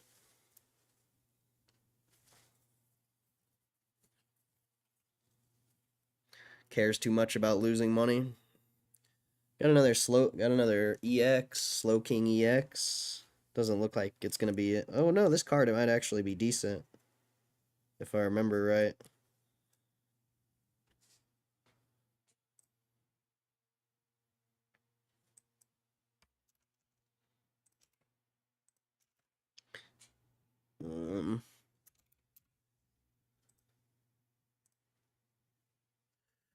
Only $30. Trash. Trash. See what it is without a PSA. $3, whatever. At least you get your money back on the pack, I suppose. I suppose.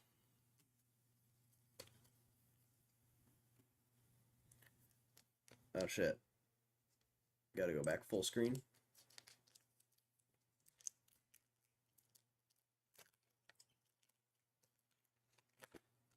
We've gotten a lot of like semi-decent polls this time. Way more than last time.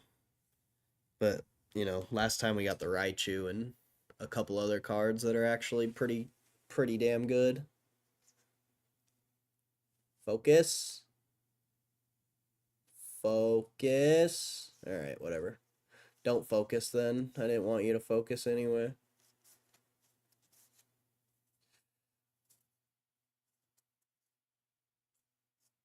Nothing. Whole lot of nothing.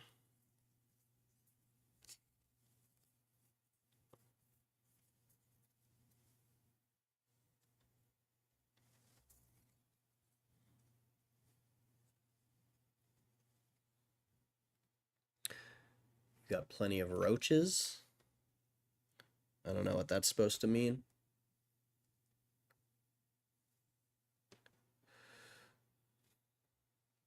I have no idea why you would release a line of children's books. PP Gang uses the kids' books as tinfoil Rosetta Stone. Huh. Yeah, like I said, I didn't know it. I would have never known that because I thought they came out last year.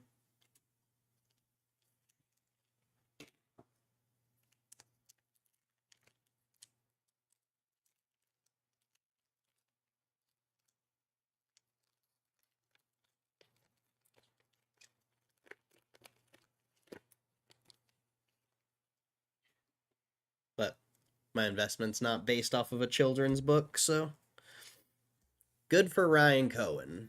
Write no children's book. He's also he's also creating gambling for children in the form of trading cards, so I'm happy for him. I like my investment even more now.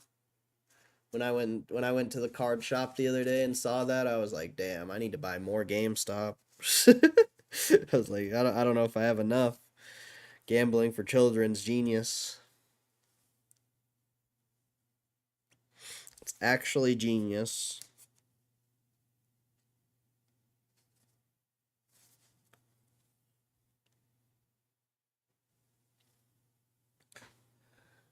Spying QQQ got a semi-large green volume candle. Is Trump saying things? I have no clue.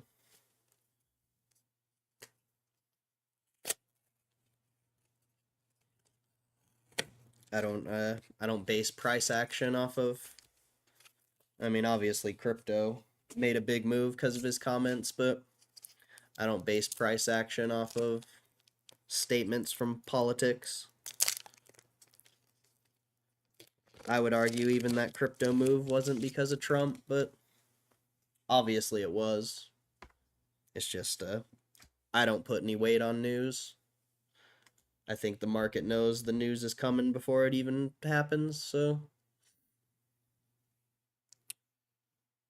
I would never base an opinion on that when it comes to the market.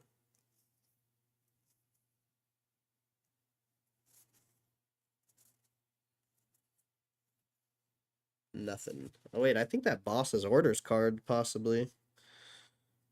I don't know though. Maybe not. I think it's there's an illustration rare one you can get.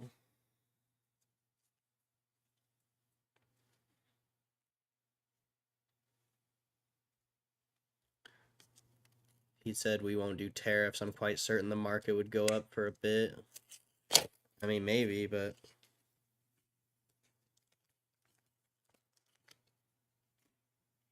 oh well.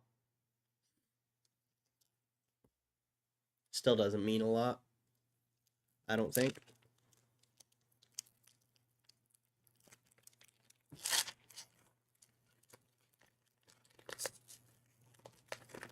But they're doing the tariffs. There's no escaping that at this point.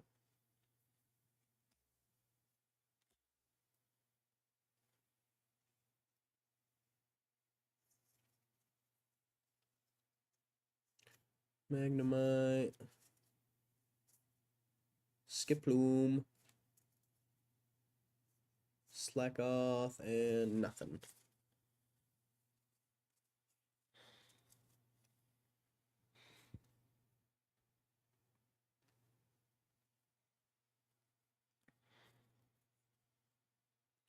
Tomorrow, yeah.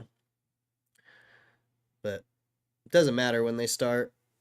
What matters is months down the road how it affects everything. You're not gonna see. You're literally not gonna see anything for the first couple months because you ultimately you don't know how it's gonna affect the economy.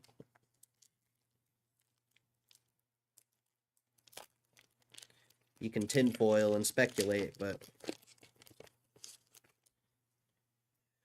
we'll see. Go back to when was it? 2018, I think, was when the trade war was. That's like pretty much your only recent example of tariffs, really.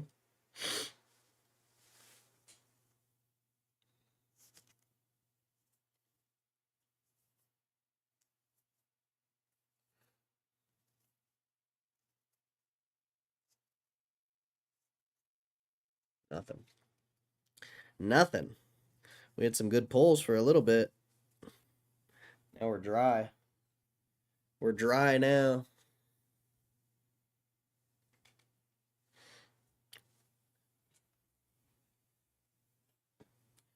You didn't manifest hard enough, Matt. You didn't manifest hard enough. No, I'm just kidding. That's what I'm saying. I don't believe in manifestation when it comes to gambling.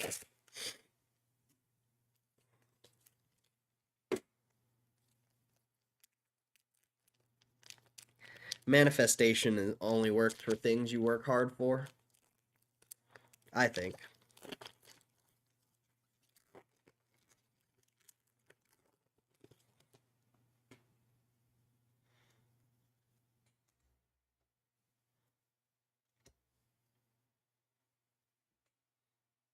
Agree. Well, thank you. I'm glad someone agrees with that.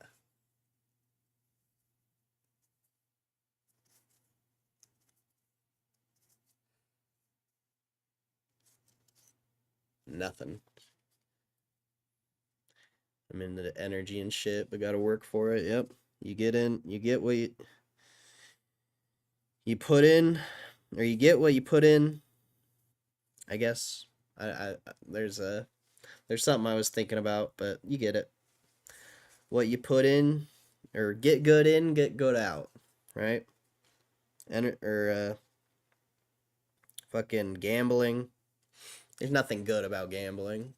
There's no there's there's nothing good about gambling. Never. Never has, never will be. Unless you get lucky as fuck your first like as a beginner and then you quit while you're ahead. That's about the only time I would say gambling is good. But if you're losing and you continue to gamble, I don't know what you're doing with your life. I mean, obviously it's just entertainment for a lot of people, but still. Like I don't know what I'm doing with my life right now, gambling on Pokemon. Really dumb. Really dumb. What is this card? 192. Oh, it's only a 90-cent card. Okay. Gotta work for it. Yep. Amen. I agree. Nothing beats hard work.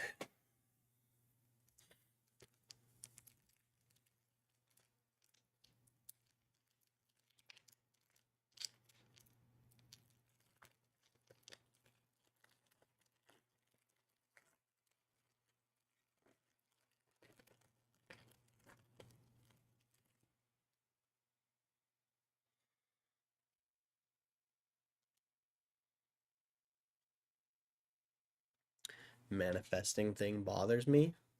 Why? What do you mean? You don't think you can manifest something that you're working towards?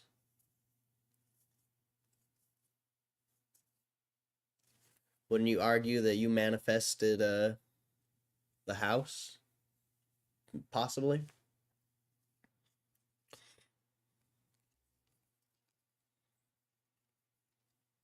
especially the timing too. The timing of your house purchase is fucking nuts, in my opinion.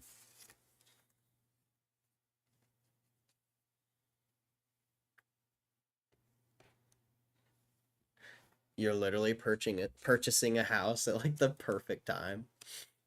I would say that's some sort of manifestation.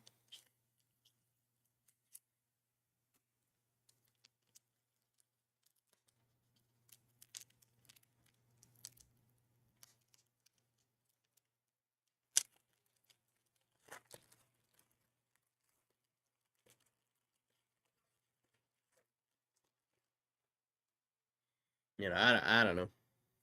I don't know if you got a good deal on it or not. I assume so. I would have to do a lot of research to know, but I still think the timing of it's very impeccable.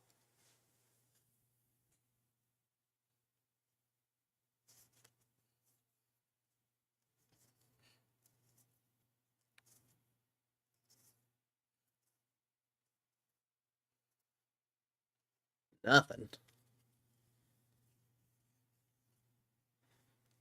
What's up, Shadow? Yo, Shadow, where's Caitlin, bro?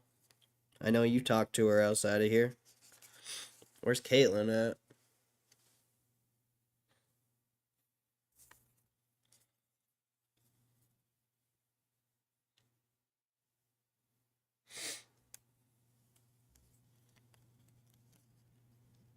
Like, if I say I'm gonna have a shitty day, I probably will. I manifested it, but like money and all that stuff, it isn't fantasy land gonna actually work for it. People that bother me are the lazy people think their dream is gonna show up at their house because they manifested it. Like, you gotta go up and set up dates and run into him. I agree. I agree.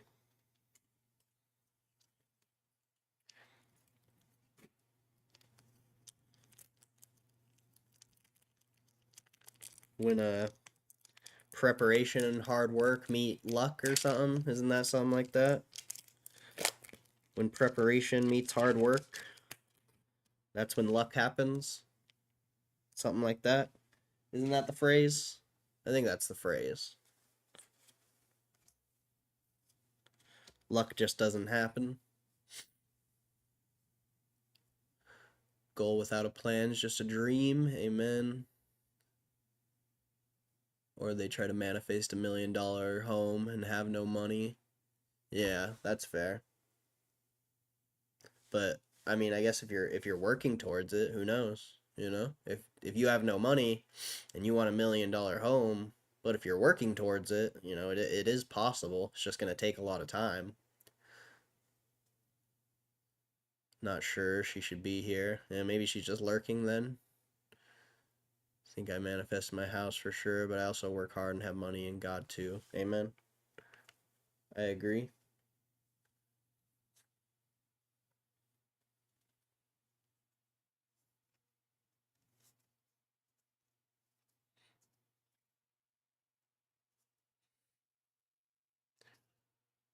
Super rod.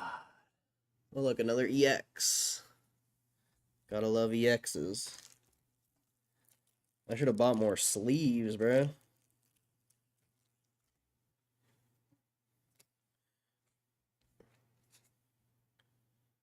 Copper Jala.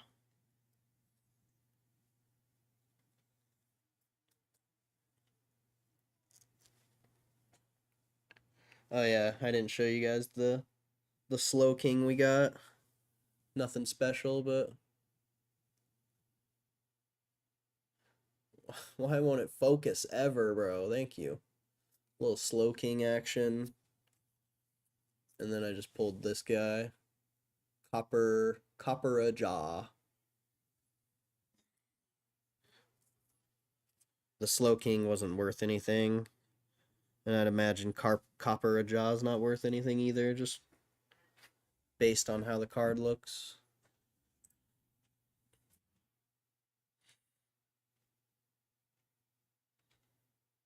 I'm just gonna eBay it. What card is it? 150.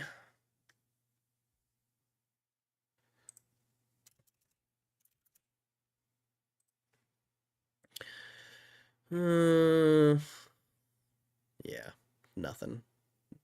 Literally like a dollar card.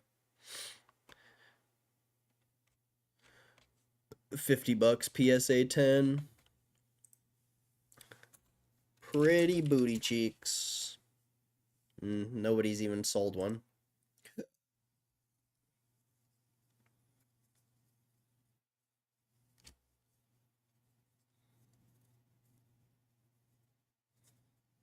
Okay. Okay.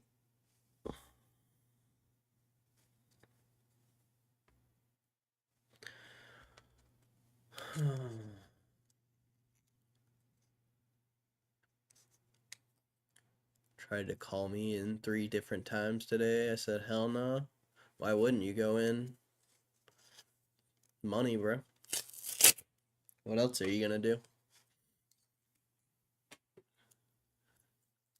I think some people who manifest think someone will hand them keys to a house for free. Hmm. I mean, I guess I could agree with that. I don't know. I don't know what people think when they manifest stuff. Like, don't get me wrong, like I believe like having like positive thoughts and being like positive and believing in what you're doing will give you what you want, but I don't know what people think when they manifest stuff or try to, I guess.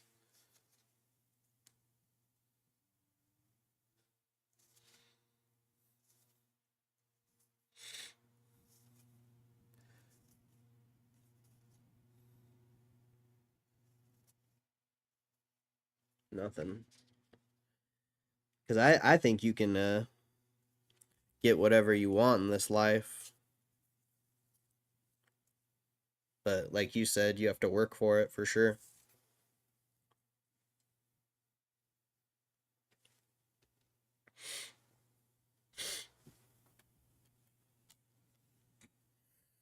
We only got 3 more fucking sets here.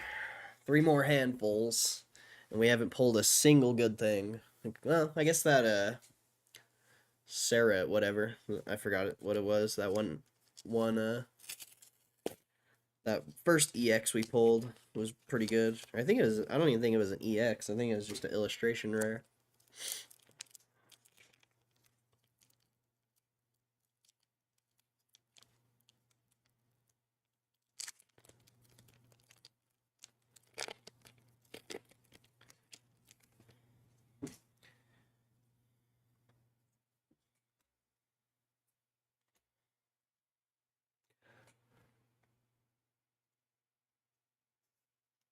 Mankey, Delibird, Super Rod, Fighting a Loot, Axel, Kroger. Ooh, another illustration rare. That's what I'm talking about. That one might be good, possibly. If I didn't just fucking scratch it, because I kind of dropped it.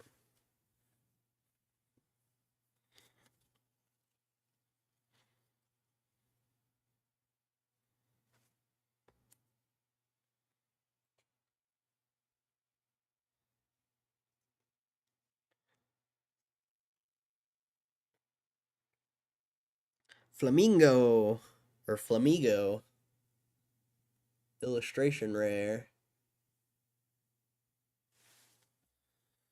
Let me check this thing out.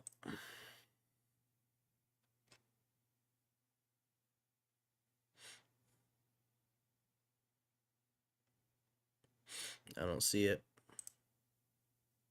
So it's probably not worth a lot. Flamigo. Oh, he's right there. $8. That's not bad. That's not a bad card. That could be at least $100 PSA 10, possibly. Let's see. 227. Oops. Yep, 150, $120. That one sold for 90. That one sold for 80. So anywhere from 80 to 120, it looks like. Varies a lot. That one is only 70. So, okay. Okay. I don't know if I grade that one or not. Honestly, I don't know.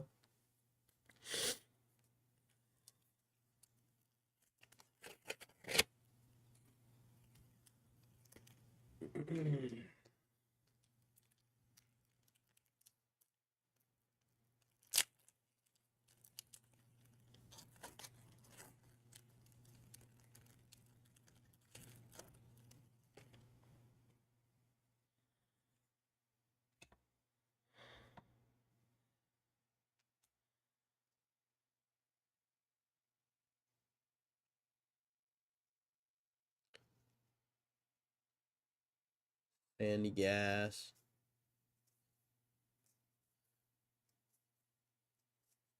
Yo, Shadow, will you will you message Caitlin? Like make sure she's good?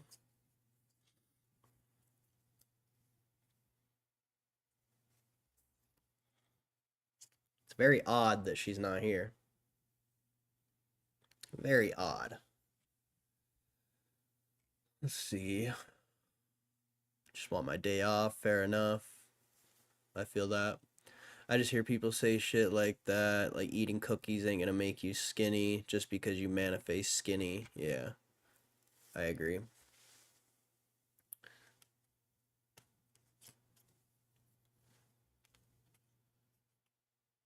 Manifestation starts in the mind, actions make it reality. Yep, I agree with that. But when it comes to gambling, I just don't think it works. I think it's just random. Well, I mean, I don't think that. I know it.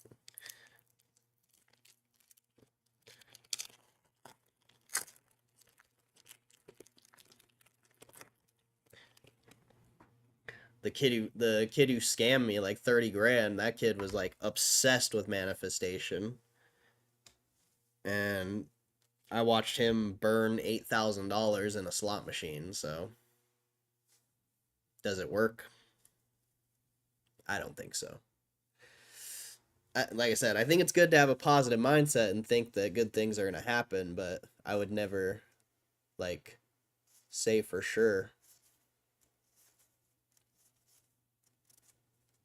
I would never be. Oh, another illustration rare. Nice.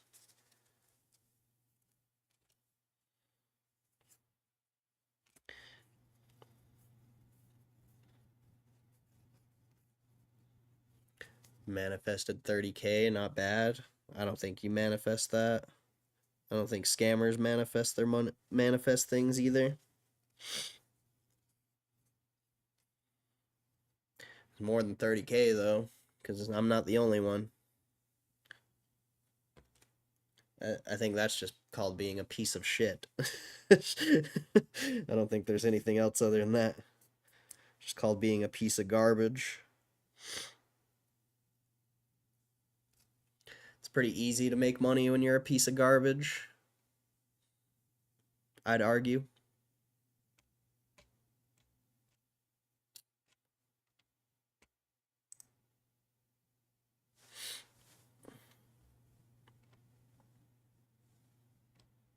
Oh wow, this is a really good card we just pulled. Tinkaton EX illustration rare. Special illustration rare. $30 card just by itself. This is fire. This is a fire ass pull. Fire ass pull. $30 alone just for that card. I bet this is like a $300 PSA 10. Possibly. 262, 193. Oh, it's a trash PSA 10. Only $100 for that? No way. You're better off just selling the card. Oh, that's disappointing, bro. Only $100. That should be worth way more.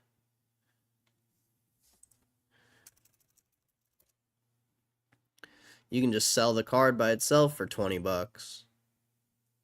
Yeah, that's not even worth grading. Damn, that sucks. That was a good ass pull too. Ah, disappointing, bro. Disappointing.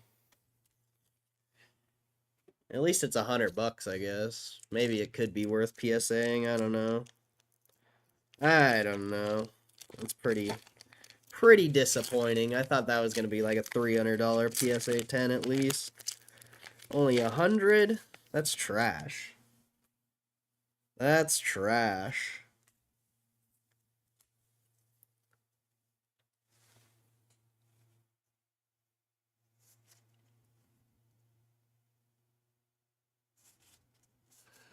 Sandy Gas, Larvitar, Iskew, Iono, Knucklestack, Weevil. Oh, that's a cool ass Gyarados card. I like both of those cards, that Weevil and that Gyarados. That Gyarados is sick. If only we could get Magikarp. If only we could get Magikarp.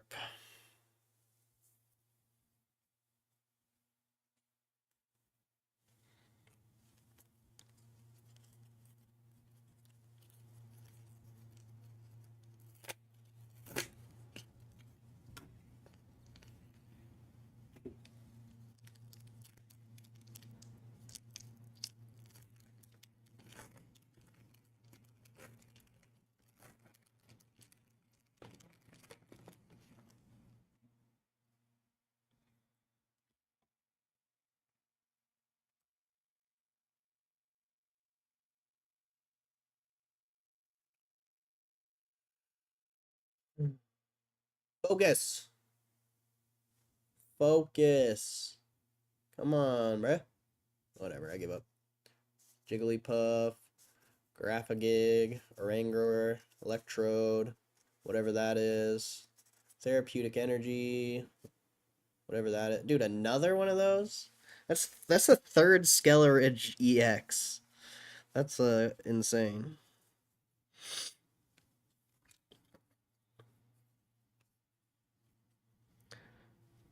That's actually insane.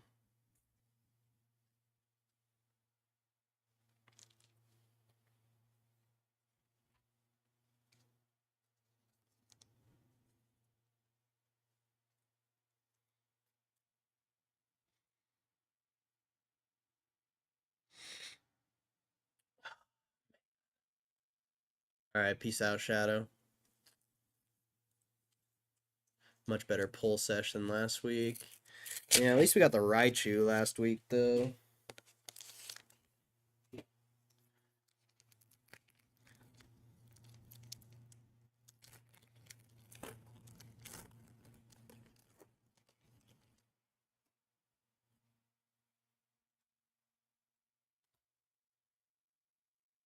Gotten a lot of good cards, but none that are like that special, you know?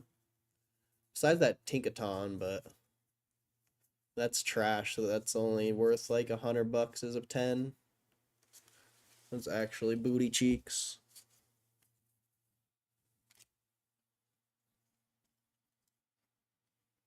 Should be worth way more. That's the that's the 8th most expensive card in this pack.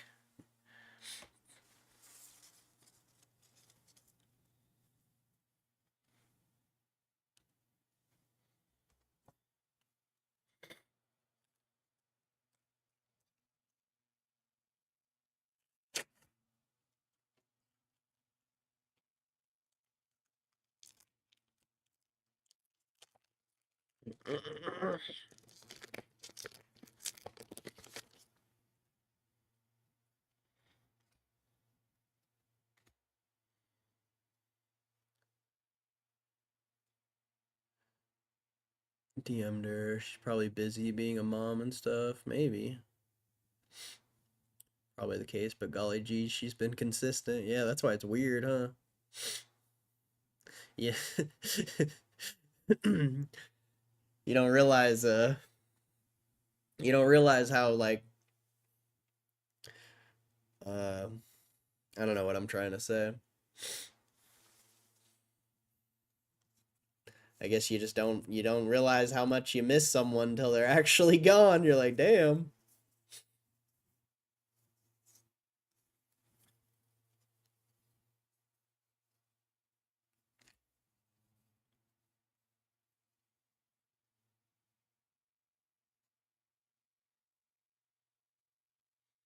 It happens though.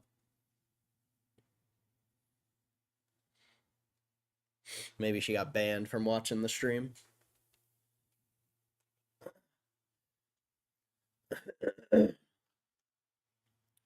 Hubby found out.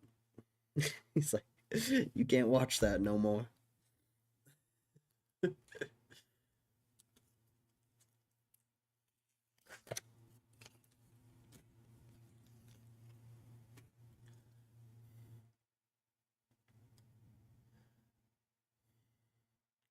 50-50, either win or don't. Not the same. It's pretty normal.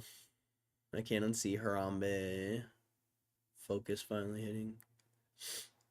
Do you guys notice when I'm gone? I just assume you're working.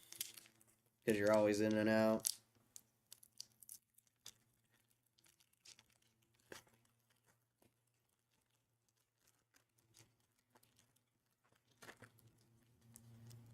It's just weird when someone who's here all day, every day is gone, you know what I'm saying?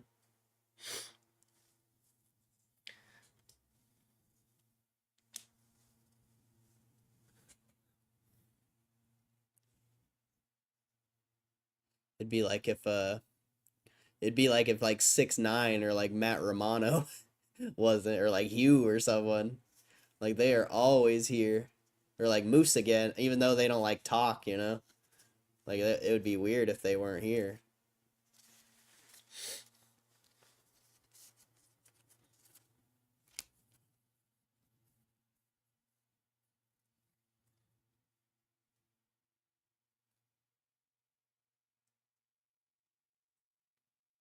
But it's definitely noticeable when someone who like talks in the chat all the time isn't here.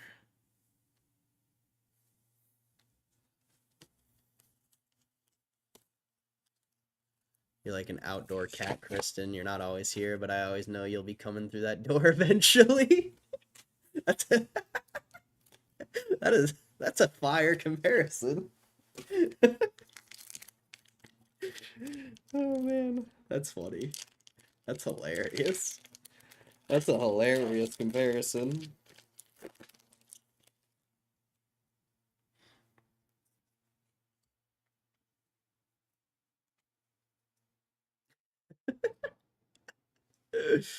That's so funny, dude. These glasses are hurting my ears.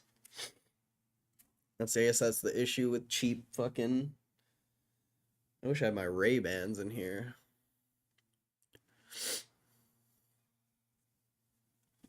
My Bobby Ray-Bans. Bobby Ray-Bans. Wanna pop bottles and chill with all the folk. Oh shit, that's a good card. That Boss's Order, another Weevil. I think that Boss's Order is worth a decent amount. Wanna pop bottles and chill with all the folks. Hang with all the models and all the centerfolds.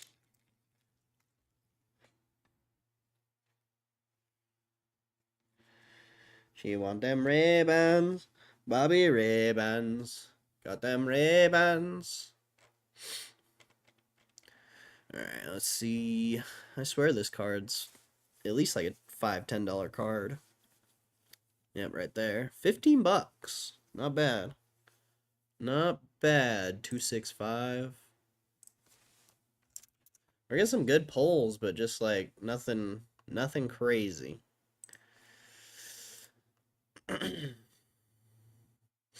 Oh my gosh, what is up with all these trash cards, dude? This is only 70 bucks for a PSA. Someone sold one for 30. That's booty. That's actually booty. You're better off just selling the card Switch in one of your opponent's bench Pokemon to the active spot. That's a good card for the game. I would honestly like. That's a good card for the game.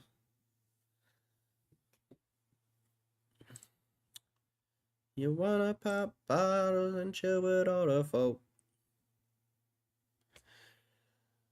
Oh, I'll be right back.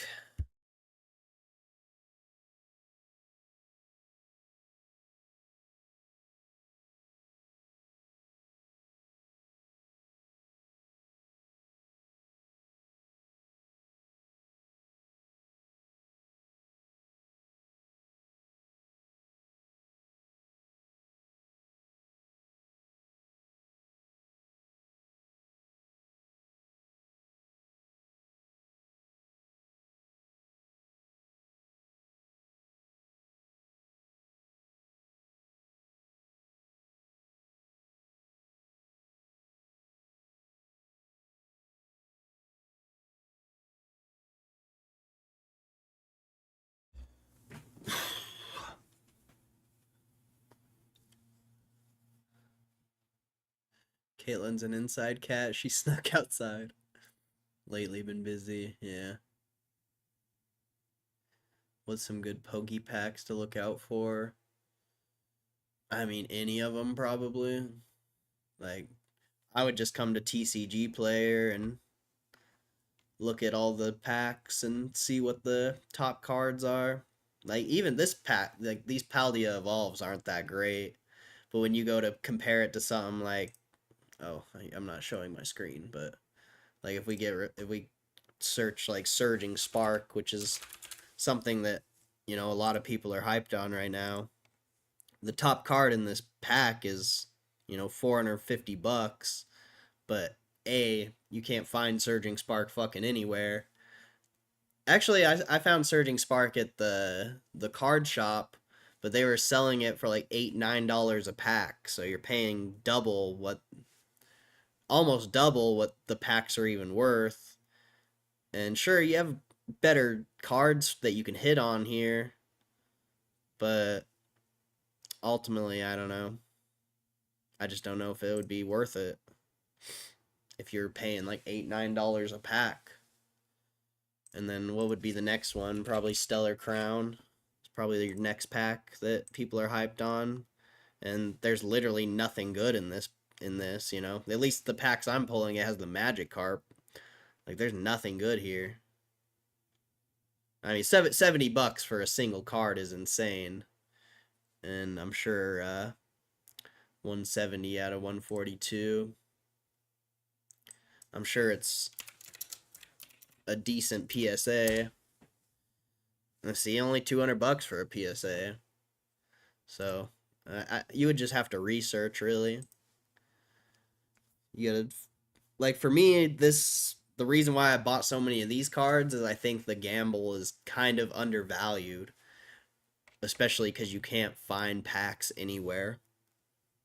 I think the potential to pull that Magikarp is undervalued, but I'm not gonna buy any more after this. I don't think. I'm gonna be pretty much done gambling on Pokemon. Unless by some miracle the Raichu's a PSA 10, then maybe it'll spark my excitement for it again. But I'm pretty over this. I could have took the whatever, probably around 500 bucks I've spent on Pokemon, gone to the casino, and made way more. If assuming the probabilities of hitting a jackpot and hitting a Magikarp are the same, I would have made way more at the casino.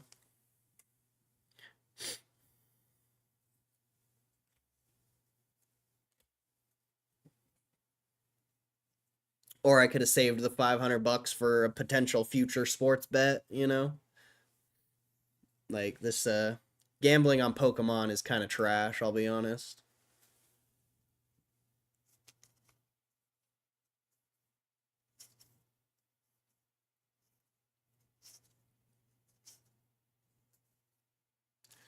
But I mean, there's some value to it. Like every single card has value, even if it's like 5, 10 cents. But if you pull like one card that's worth, $5, that pays for the pack. So in some way it's okay, but at the same time, I think you're just better off going to the fucking casino or doing a sports bet. I think you'll make a lot more. Because I think about it this way: if I pulled the Magic Carp right now, one, I would have to go PSA it to get a 10. The Magic Carp by itself is only $250. If you go PSA it and it's a 10, it's worth 1,500. But I've already spent, $500 on Pokemon, so that's only a 3x.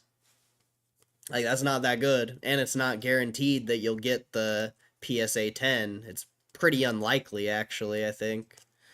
So, gambling on Pokemon fucking sucks. It's fun. I mean, I have fun pulling the packs. I think it's fun, but it's pretty trash. Pretty trash. When you compare it to other methods of gambling. Or I could have just bought more GameStop, I think GameStop's going to be worth way more than a 3x, so why am I chasing a 3x on fucking Pokemon cards? Doesn't really make sense.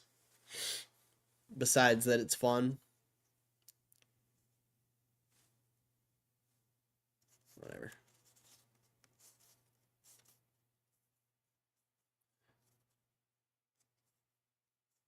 Nothing. And now I have all these Pokemon cards that I have no clue what to do with, you know. At least if I lose gambling, I don't have anything to show for it, which, some people might argue that's a bad thing, but I don't like having things. I'm pretty minimalistic, so having all these cards is like kind of pointless for me. Probably end up giving a lot of them to my nephew. He likes Pokemon. Or I'll figure out a way to sell them, if it's possible.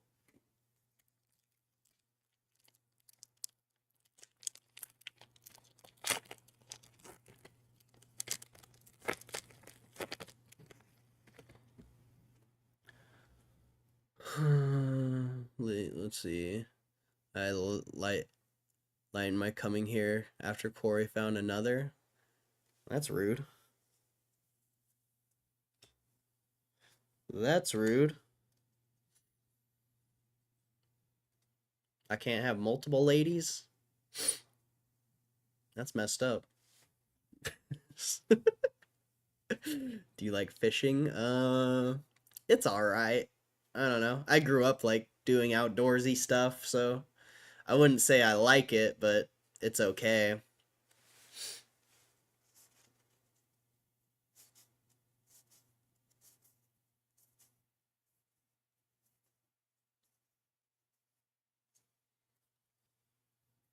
Like, I don't like a lot of outdoors stuff just because I grew up doing it. It's just not fun for me. It can be, it can be fun, but overall, it's not fun for me. Camping, I hate camping, dude. I absolutely hate camping.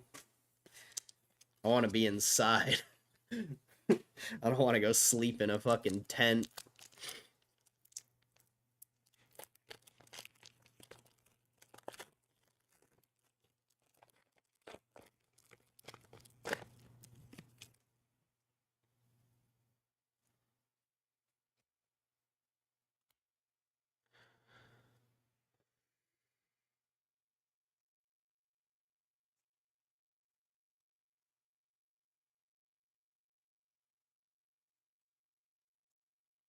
Dude, another one?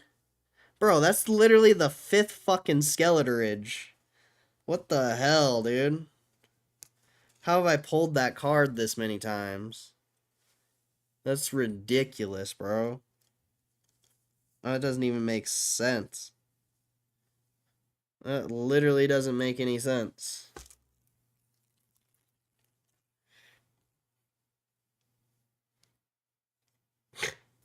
I didn't pull a single one of these last time. And I pulled 5 of them. What in the world, dude? We're getting fucked over this time. Oh, last stack. The last stack. It's the final stack. Oh, there she is. Everyone was wondering where you were, bro.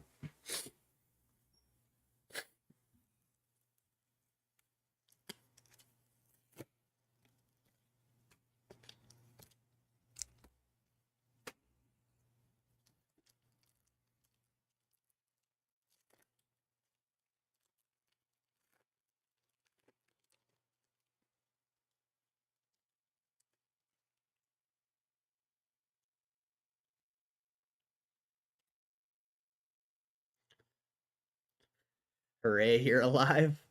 Didn't even get a full day away from streaming. Y'all miss me. Well, I mean, of course, but mostly we were just worried about you. Like, it's odd that you weren't here.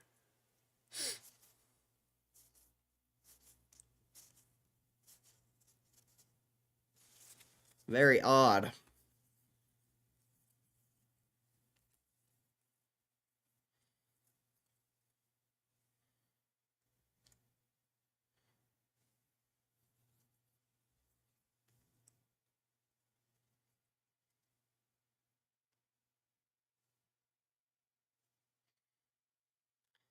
What's up, RL? I just thought you were dead, broke routine.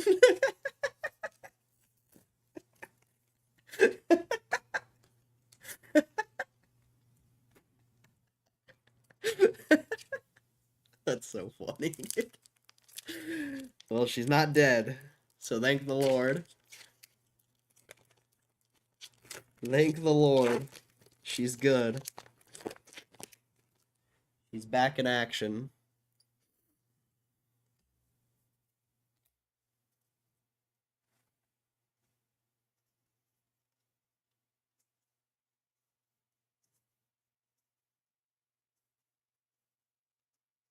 Ah, it's the wrong Magikarp. That's the wrong number.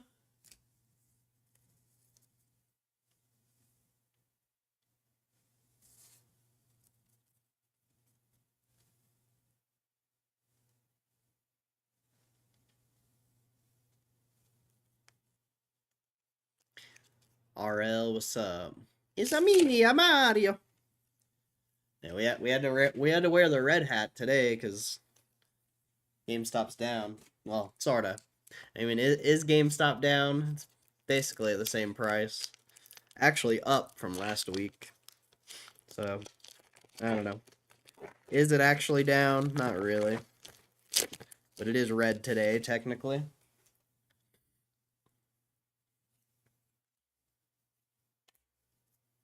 I can't believe I haven't pulled any gold fucking energies or anything.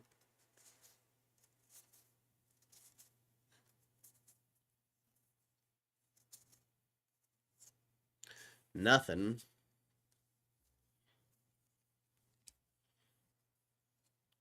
Watching Trump? Why would we watch Trump?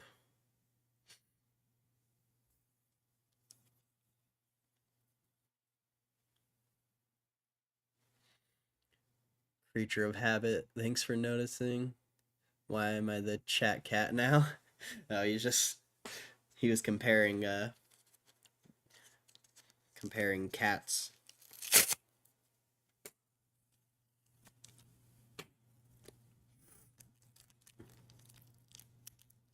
I don't know what I was trying to say.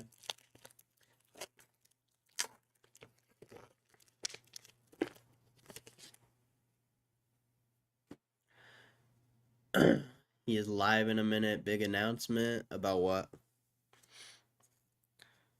About what? Exactly. They got something in this one. I don't know what it is, but it's something. It's not a Magikarp. Could be another Raichu, though, possibly. I don't think so, but possibly.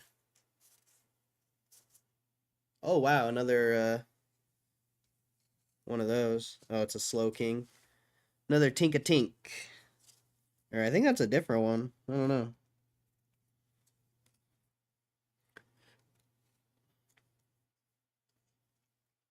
And another Slowking EX.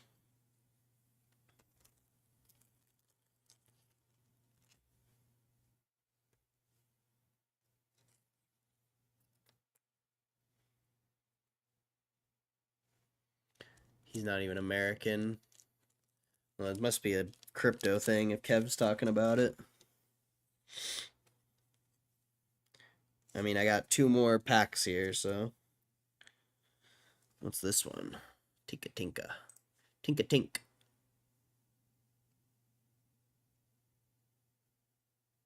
I don't think this card's anything special. Oh, I'm on Stellar Crown, that's why.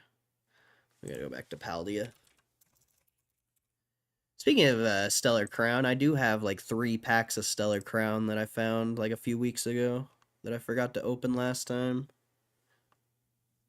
So I'll go grab that, even though there's probably not going to be anything in it.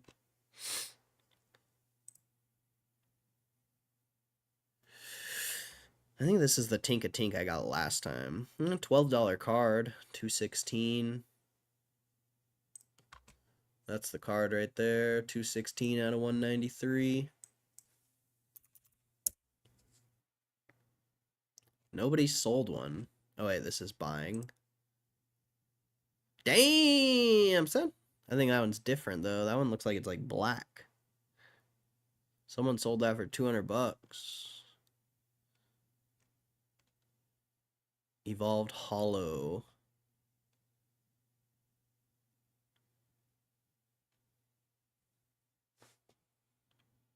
I think this is a hollow. I don't know. Evolved Gem. I don't know. Someone sold one for 200 bucks though. That's pretty solid. I think I already have this card. I think I pulled it last time. That's fire though. That's decent. All right, final 2 packs. Someone pray for a Magikarp. Pray to Jesus Christ and be like, yo, Corey needs a Magikarp.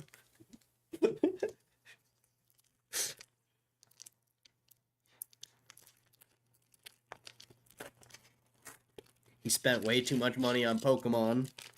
He needs this Magikarp. He needs it. All right.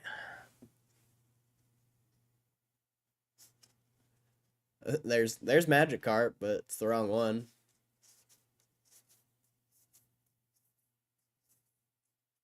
Boss's orders. Chien Pao EX. That thing's not worth anything. We got that last time.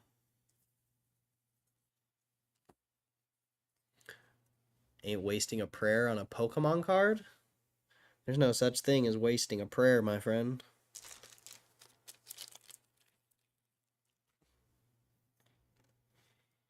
There's no such thing.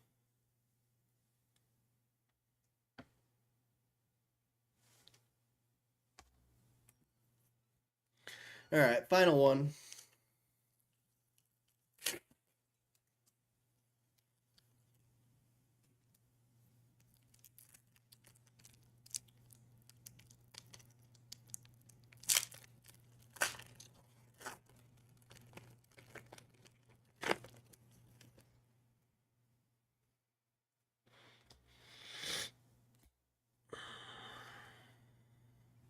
I don't think there's a Magikarp.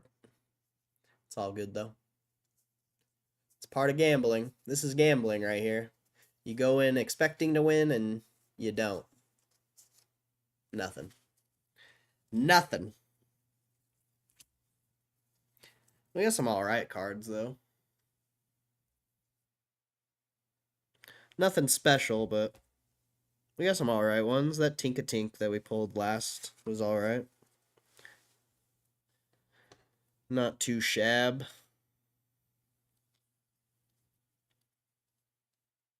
Oh yeah, I got that one last, those Stellar Crowns. Let me go grab that stupid thing.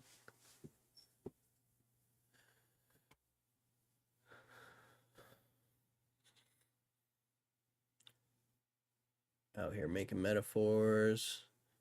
Who am I, the administration? Well, you seemed like you knew what he was talking about, so. And he's live every single day, actually. So, I don't know. I just seen somewhere else waiting for him to come out. I seen you watch him before. Sorry, letting. No, you're good, bro. I just thought like maybe if it was like the crypto related stuff, maybe I'd be more interested. But I don't really care what Trump has to say. He's a scammer. He literally scammed America with his fucking crypto coin. So I don't give a shit anymore. I don't give a shit anymore. All right.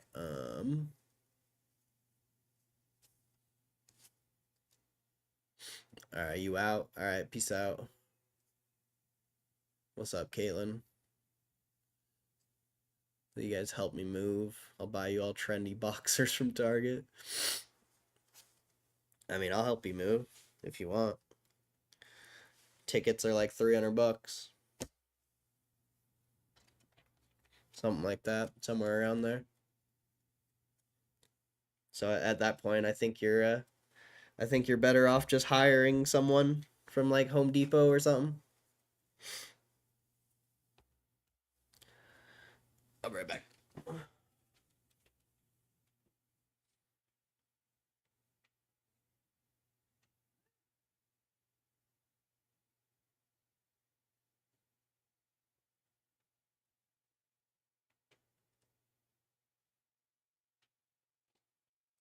All right. So a few weeks ago, I found this box. It just has Stellar Crown packs in it. Houndstone EX box. This was like my first time going Pokemon hunting. This is all I found was this stupid box. And as you guys know, Stellar Crown's not that good, so it was kind of a waste.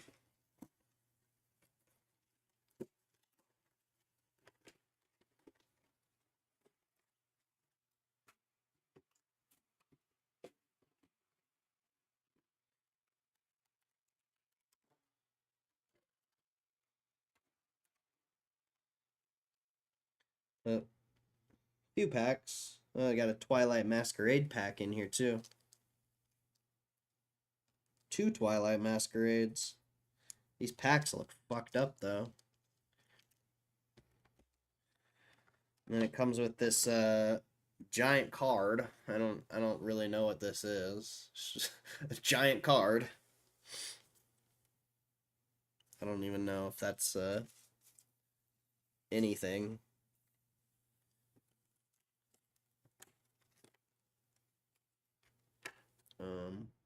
How do I get these out? Hello? Hello? I don't know what I'm doing. I don't know how to get the cards out. Um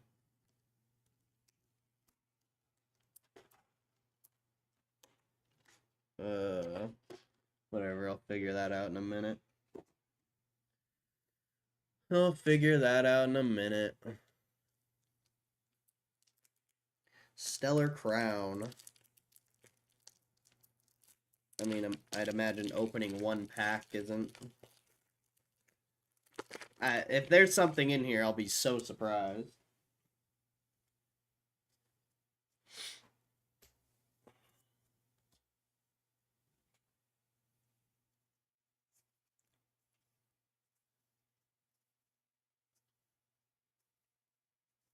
Hey, Mewtwo, that's pretty sick. Nothing. Whole lot of nothing. That Mewtwo card's cool, though.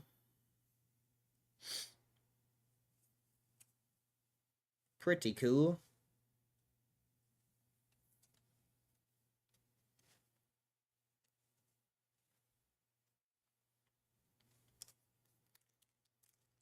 One of these packs has all energies in it, I think.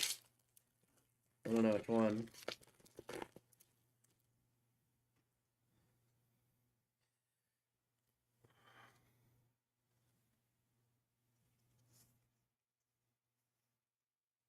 Hoot hoot.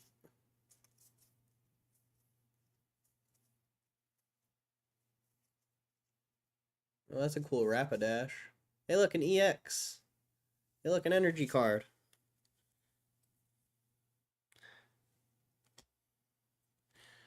Orthoworm EX.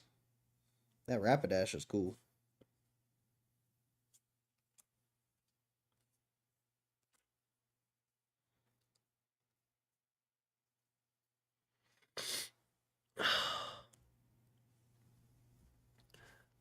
From Home Depot. Yeah. It's always so hard driving through Home Depot and not picking up any Mexicans. they...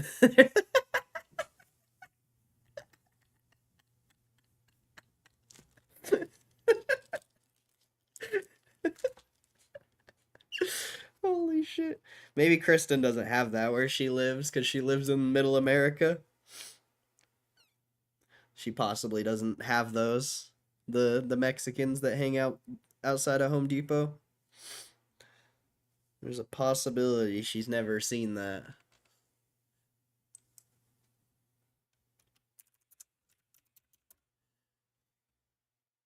Oh, $30 PSA 10. That's booty. That's booty.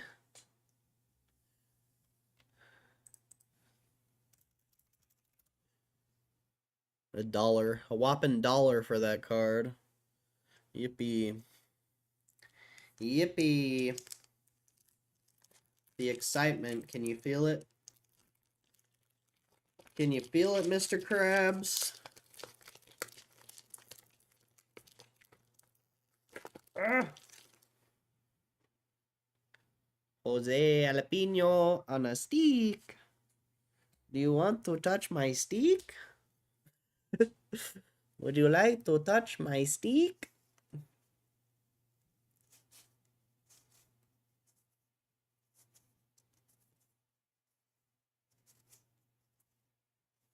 Nothing.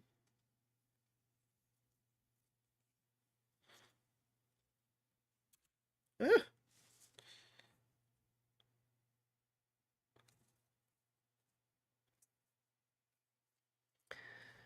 Okay. I think that's the end because I think this is just a pack of energy cards.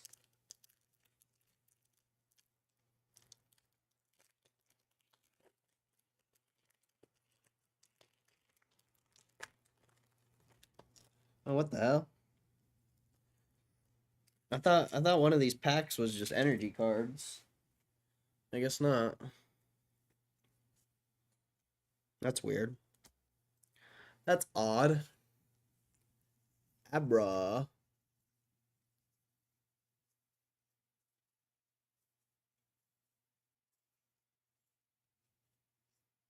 Nothing. A whole lot of nothing.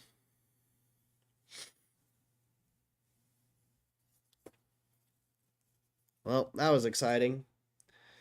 Another another $200-$300 down the shitter. Should have just saved it for the casino, bro. Should have just saved it for the casino.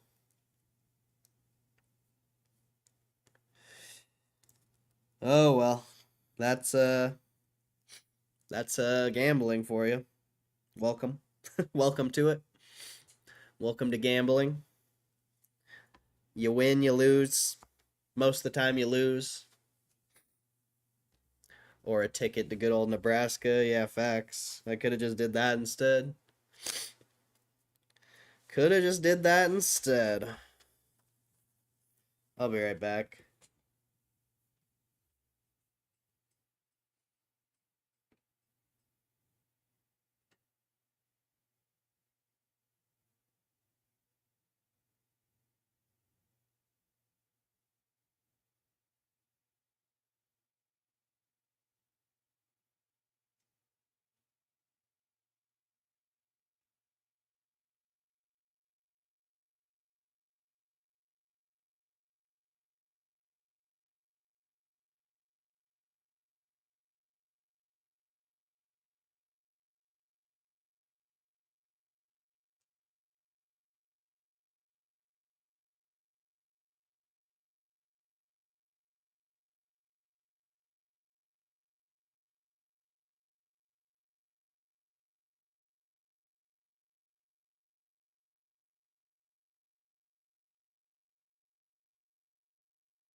Too many cards.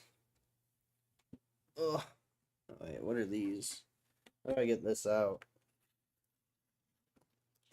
I don't know how to get these out, man. Get a refund.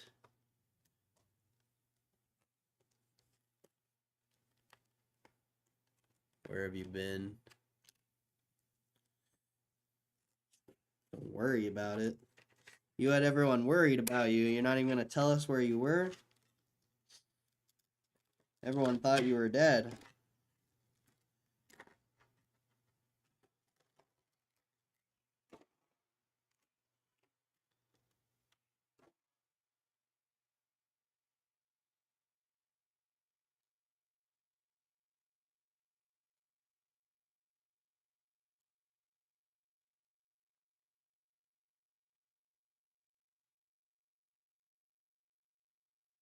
Bet 7K she was lurking. Maybe. Maybe. Maybe.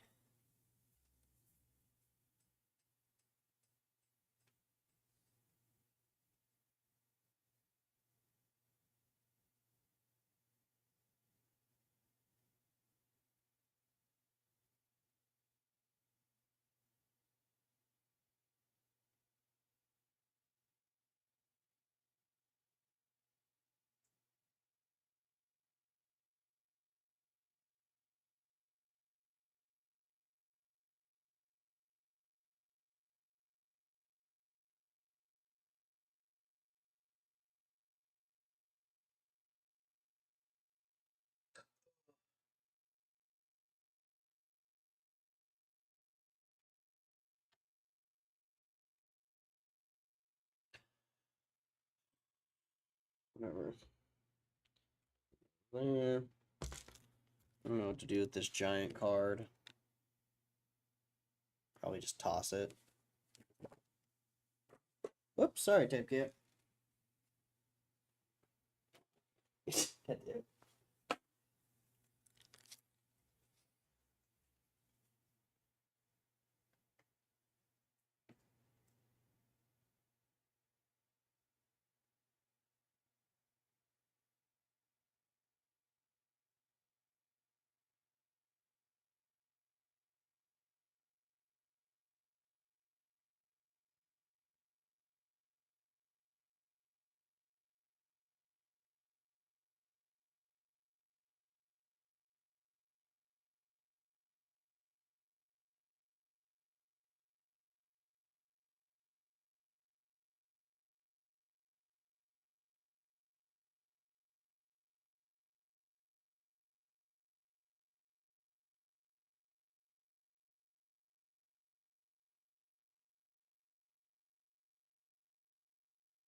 Okay.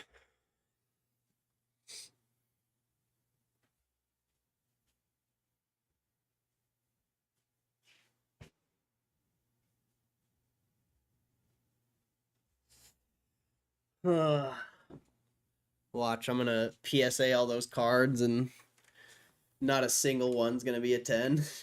We're gonna get like all 9s. That'll be disappointing.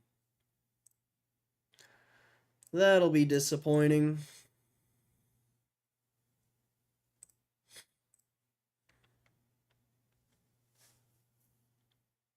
GameStop hitting more lows on the day.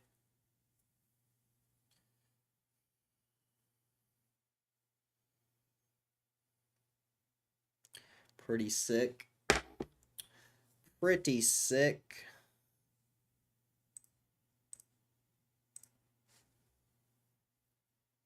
Oh, the market's dropping a lot. That makes damn, bro. That's a big ass down day for the market.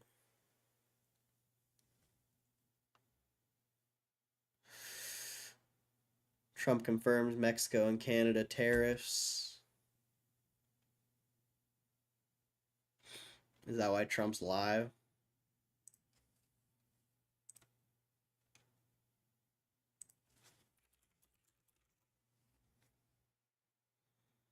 On investment announcement? Oh, it is about crypto. How come Kevin didn't just tell me it was about fucking crypto? Whatever. And the deal can be made very fast. It should not be that hard a deal to make. It could be made very fast. Now, maybe somebody doesn't want to make a deal. And if somebody doesn't want to make a deal, I think that person won't be around very long. That person will not be listened to very long. Because I believe that Russia wants to make a deal. I believe certainly the people of Ukraine want to make a deal. They've suffered more than anybody else. We talk about suffering. They've suffered. But if you think about it, under President Bush, they got Georgia, right? Russia got Georgia. Under President Obama, they got a nice big submarine base, a nice big chunk of land where they have their submarines. You know that, right? Crimea. Under President Trump, they got nothing. And under President Biden, they tried to get the whole thing. They tried to get the whole big Ukraine, the whole thing. If I didn't get in here, they would have gotten the whole thing. So I can only say you can go back to Bush, you can go back to Obama, and go back to Biden. They took a lot. The only one they didn't get, you know what I gave them?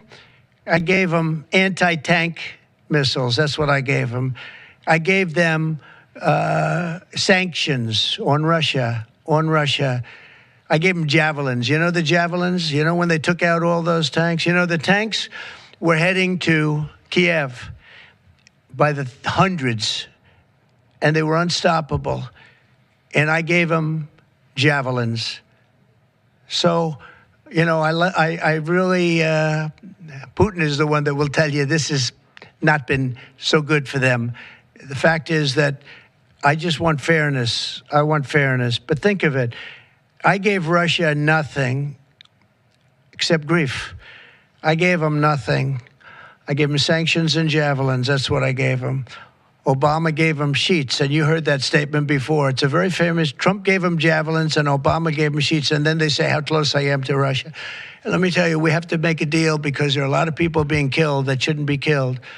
But remember, Trump gave them nothing, and the other presidents gave them a lot. They gave them everything. Mr. President, on trade, you met with Argentine President Javier Milei at CPAC. He wants to sign a free trade agreement with the United States. Is that something that you would consider even with Argentina? I'll consider anything. And Argentina, I think he's great, by the way. I think he's a great leader. He's doing a great job. He's doing a fantastic job. Brought it back from oblivion. Yeah, we'll look at things. We're looking at the UK with things. It doesn't have to be tariffs, but tariffs are easy. They're fast. They're efficient.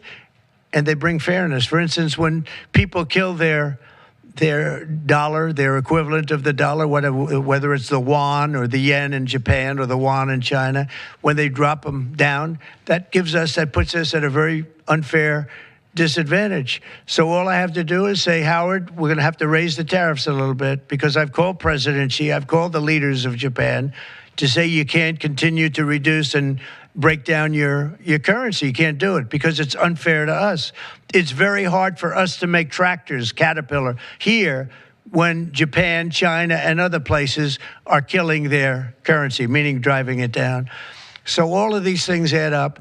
And the way you solve it very easily is with tariffs, because when they do that and say, I don't know. Do you guys want to watch that? Because I don't really care. I'm sure there'll be headlines about it if he says anything useful. I forgot I had all these fucking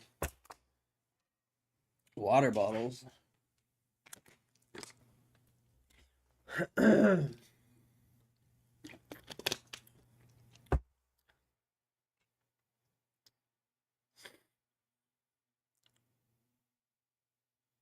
Go out this weekend, trying to fake sick. Showed one to my dog, but unfortunately he's dumb as shit and didn't have. I'm so confused by that message. I do not know what you meant by that.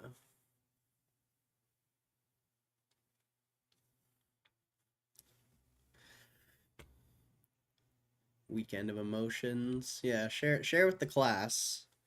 Share with the class your weekend of emotions.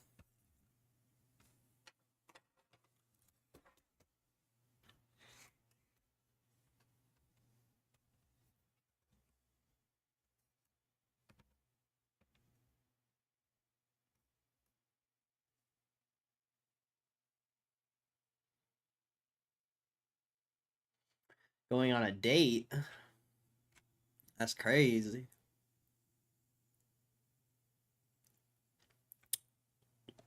That's crazy. See, soon Kristen's never gonna come here. It's already starting. This is where it begins. Starts with a date.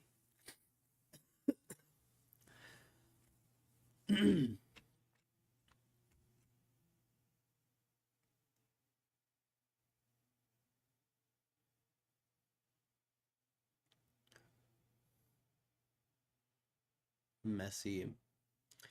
Barcade sounds cool if there wasn't other people there. A barcade? What the hell is that? Like Dave and Buster's type shit?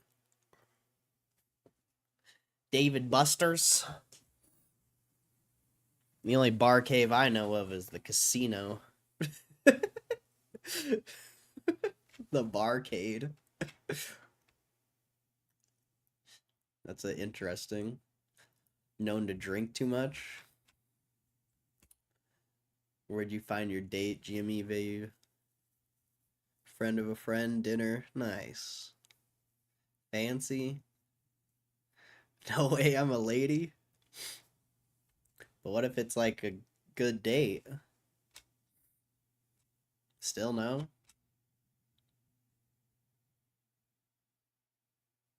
What if it goes well? You're not even going to let him hit third base?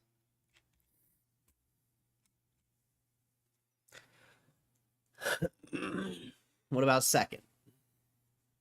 Not even second? Are you going to kiss him? At least let him kiss. Like, come on, bro. No? What the hell, bro?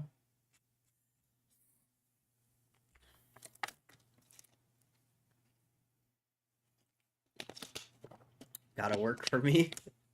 Fair enough. I appreciate that. I appreciate that. Black dress with the tights underneath. Got the stench of the last cigarette on her teeth. She's an actress, but she ain't got no need. She's got money from her parents and a trust fund back east. Why do I know that whole song? Why do I know that whole song, dude? Oh, she's got money. Tongues pressed against up your teeth, or pressed up against your. I don't know that part. I don't know that part. Tongues. I don't know that part. So tell your boyfriend that if he says he's got beef,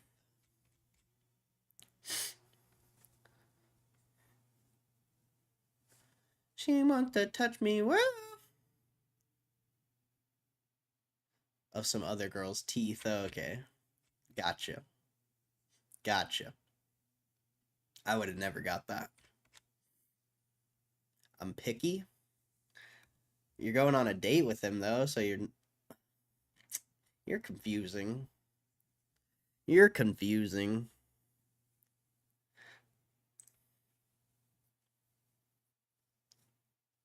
Not even a kiss, huh?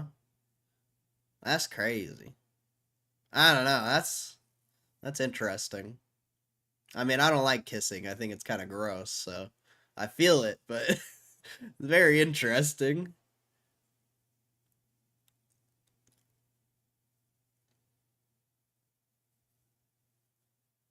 Lame. Lame. Thank you for getting that. I had a girl on Tinder invite me on a date, and then she insisted on paying because she invited me. Felt nice. That's a keeper right there.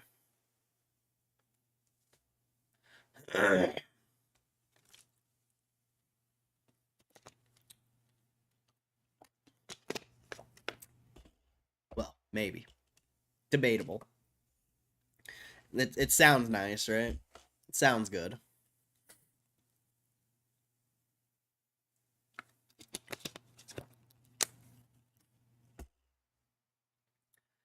That was beautiful. Always pressed to your cheek while my tongue is on. Okay, okay, okay. Okay, okay. That's my song. She wants to touch me, whoa. She wants to love me, whoa. She'll never leave me, oh.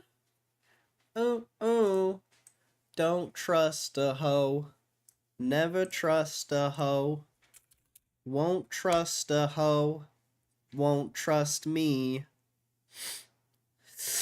Damn, GameStop might break that 24 support, bro. You better hope this thing holds. Well, I mean, I hope it holds, but fuck, that looks terrible. That looks terrible. I mean, obviously the rest of the market's dropping, so not much you can do there, but that looks like trash. Yep. That looks like garbage. Sellers are in control. Bulls are pussies. If the market doesn't bounce, I mean, we're fucked. Kiss all your gains goodbye for the next like year or two.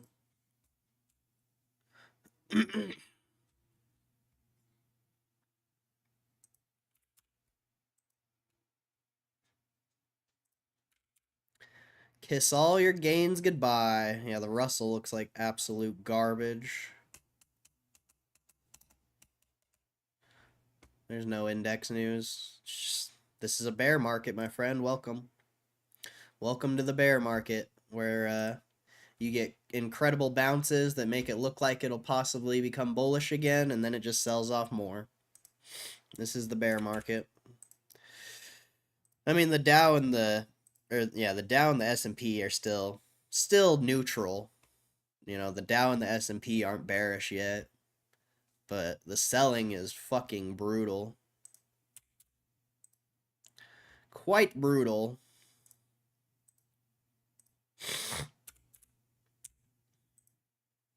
Shush, girl. Touch your lips. God damn it. I don't have that fucking song stuck in my head. No way. She invited you. Kissing is the best? Nah. Nah. I disagree. I don't really like kissing. Tossed her to the wolves, did not keep. Fair enough. It must have not been that great. So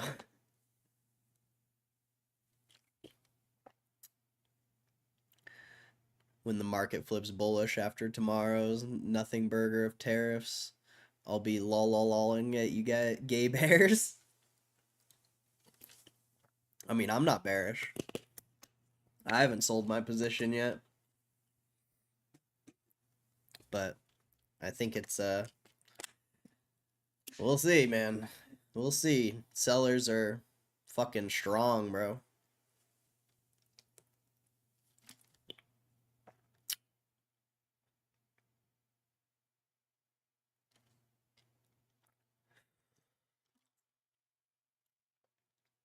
She belongs to the streets.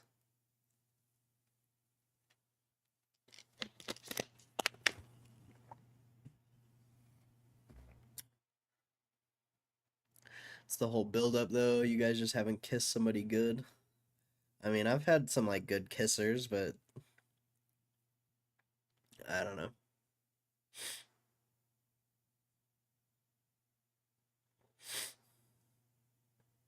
It's just gross. Like, people are just gross.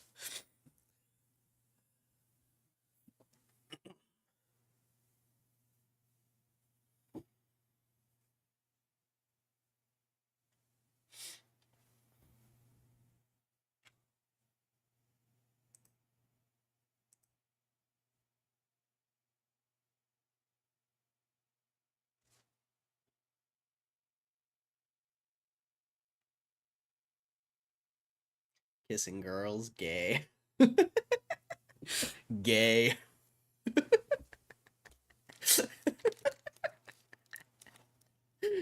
Gay. That's funny as fuck.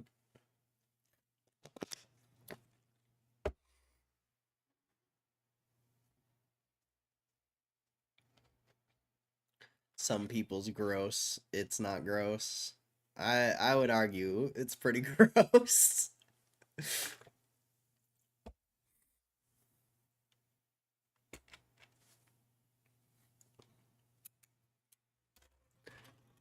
I need some different glasses here.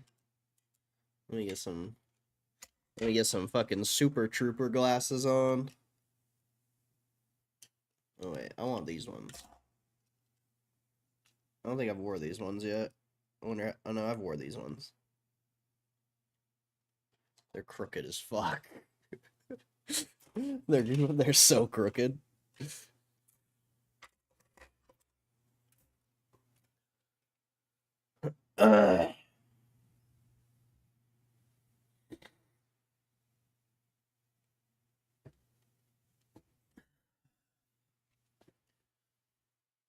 Love making out. Kissing is hot. Good makeup sesh. Jeez. Agree on makeup sesh.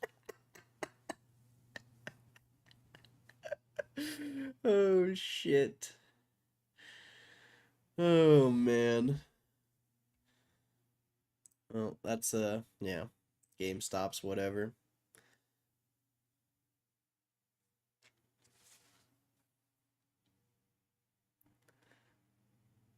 I don't know. I'm probably the only one with this opinion. I'm sure most people like kissing. I just don't.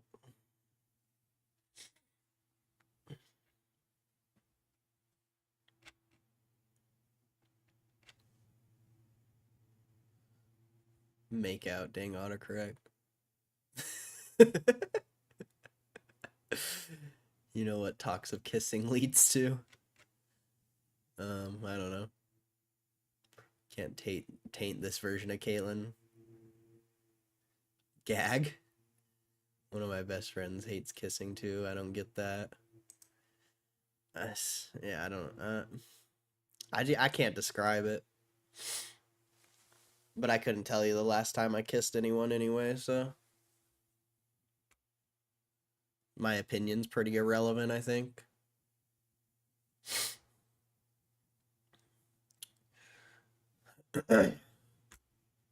Sex would be dry. Fair. I mean, yeah. That's I guess that's appropriate in that scenario. But just like kissing to kiss, I don't understand it. All of them.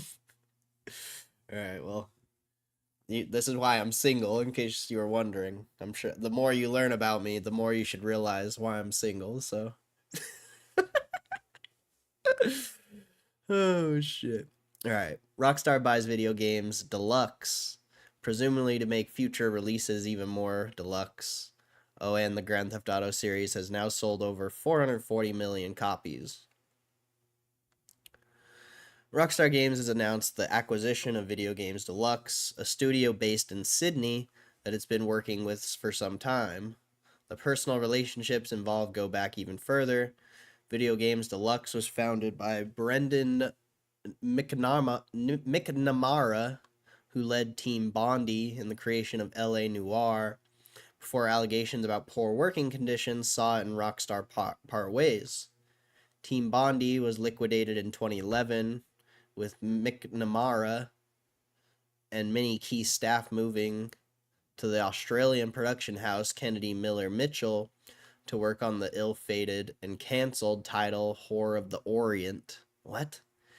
Ever the busy bee, McNamara, I cannot say that dude's name, McNamara, also founded Video Games Deluxe in 2013, since when it has exclusively worked on Rockstar projects. The studio's collaborations with Rockstar include the 2017 re-release of LA Noire and LA Noire: The VR Case Files, It also did the heavy lifting on Grand Theft Auto, the trilogy, the definitive edition, after it launched in a bit of the state and got that title up to scratch.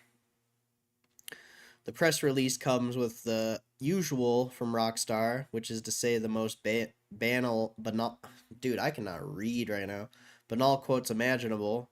After working together closely for many years, we're excited to have Video Games Deluxe join the team as Rockstar Australia, said Rockstar's Jennifer Colby. Not to be outdone, here comes Big Bad Brendan. It's been an honor to work closely with Rockstar Games this past decade. We're thrilled to be a part of Rockstar Games and to continue our efforts to make the best games possible. So meet Rockstar Australia. For some reason, that name just makes me think of Nick Cave. It doesn't appear the Video Games Deluxe is especially big in terms of headcount, and the LinkedIn page simply says it's looking for experienced programmers to work on something new.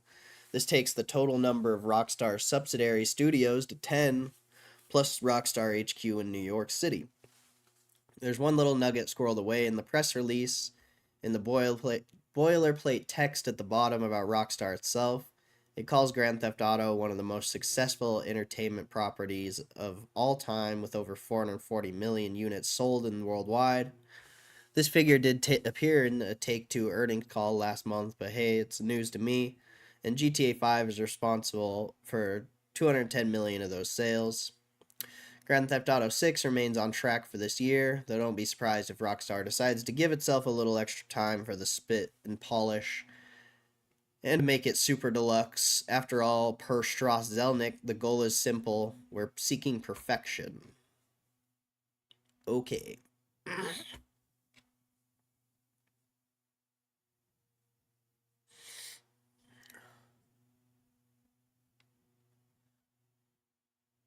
I think, anyway, he's getting none. He ain't getting none. Fucking prude. You fucking prude, Kristen. You're a prude. I'm just kidding. I respect it. I respect it. Nothing but respect for that decision.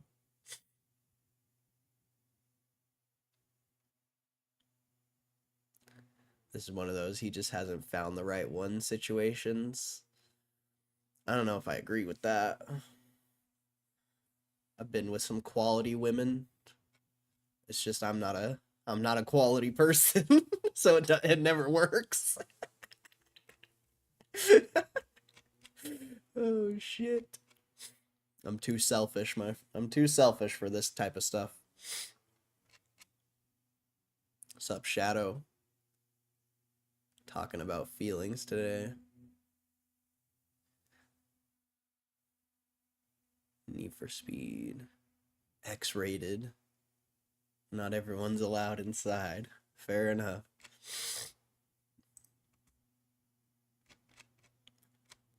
Damn, this is a long article about RuneScape.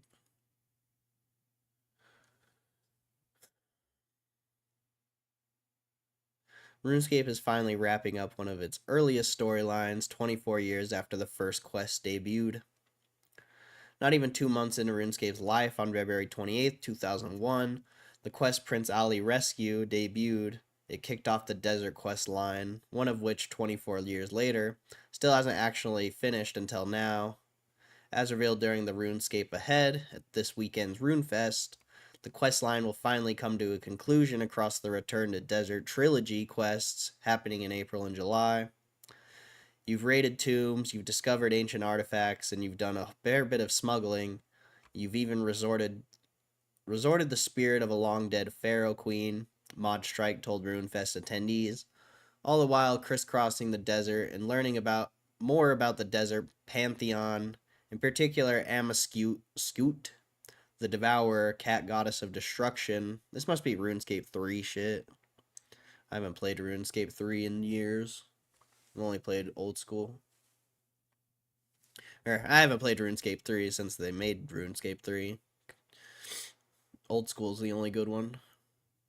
Eventually, we opened the gates of Menephos itself, the Golden City, and it was here that you uncovered the fates of 3 of the lesser gods, Krondys, Meccan, and Hetz, and you freed them from Amaskut's corruption. Mod Zura also took the stage to tell players, more recently, you've made it clear that you want us to finish older storylines, starting with last year's Odes of the Devourer, and continuing with the Return to the Desert trilogy. We're finally bringing this 24-year-old storyline to its conclusion. Beneath Scabrous Sands kicked off that trilogy back in January, with April seeing Pharaoh's Folly pick up from where we left off before finally concluding with July's Eclipse of the Heart. Seems like the quest will be revisiting some old spots familiar to Desert series enjoyers, like nipping back to Menaphos with enhanced features like Slayers, seeing better odds of catching Slayer souls and better journal log drops. Several returning characters will also be receiving some new looks as things wrap up, including Amascoot regaining her divine feline form.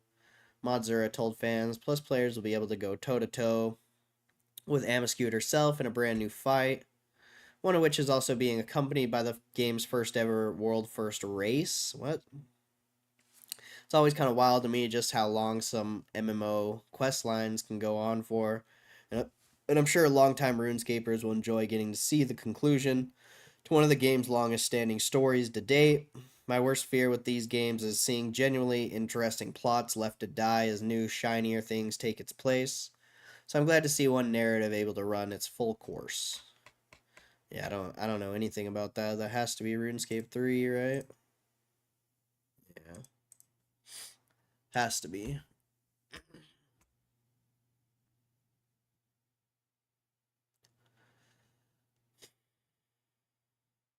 Alright, I want to read this Amaranth fucking article, even though I don't care about these fucking streaming hoes. Just seemed like an interesting article. So, Amaranth releases terrifying footage of masked gunmen attempting to rob her at home. Amaranth has released surveillance footage of masked gunmen attempting to rob her at her residence after being pulled out of bed and pistol whipped. On March 2nd, 2025, Amaranth shared in a post on X that she is being robbed at gunpoint inside of her home. I'm being robbed at gunpoint, she wrote. I believe I shot one of them. They wanted crypto, is what they were yelling. They pulled me out of bed. They pistol whipped me, but I got one. 31-year. This bitch is my age? What the fuck? 31-year-old streamer also shared a video of police cars outside her gate at home and reassured fans that she was safe. In a follow-up post hours later, Amaranth released footage of the masked gunmen and them fleeing. 3 gunmen. He screams, I got shot. After I'm not supposed to post the scene itself, nor the casing, which are now evident, she said in a post. They beat me before this video and pistol whipped me.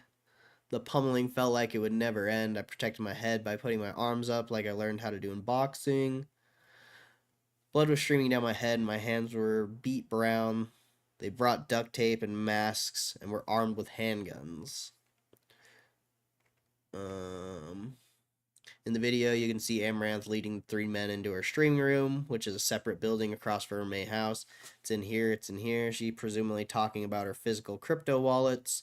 Once inside, however, she grabbed a gun and shot the gunman, who then quickly ran away from the home. In the replies to her post, one user recommended that she take some time away from the internet. Truth be told, I don't know if I'll ever be back, she said. Yeah, right. This chick always does weird shit like this.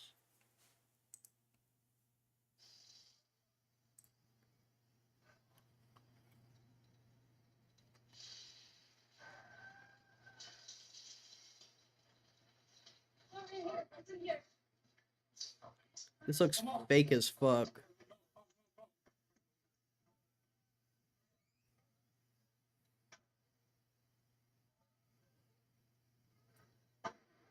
There's a gunshot. 3 gunshots.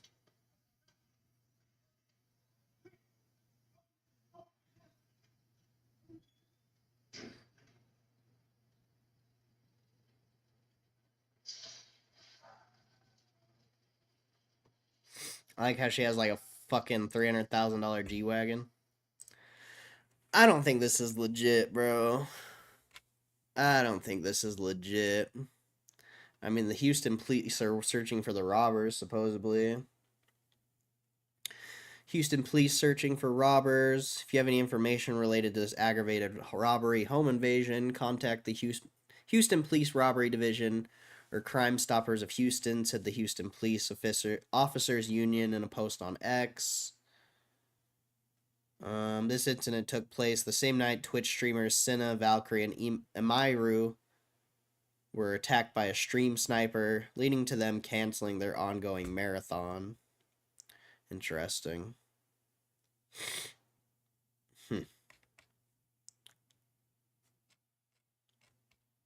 Wild. I mean, if it's legit, that's wild, but I have a hard time believing anything that these, like, ho streamers fucking post. Or anything that happens to them, I guess, I should say. I just have a hard time believing it's real.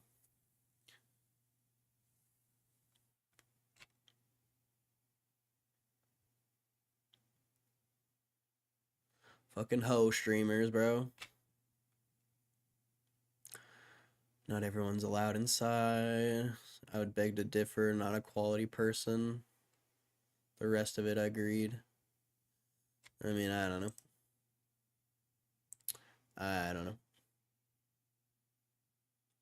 Couldn't tell you. Couldn't tell you.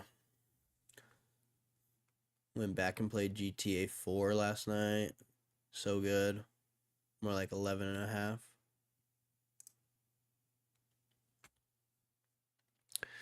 Alright, streamers told to hire security after scary incidents with Valkyrie, Senna, and more on IRL stream. Calls for IRL streamers, particularly female streamers, to hire personal security have heightened after an alarming incident involving a stream sniper threatening Valkyrie, Senna, and Imaru.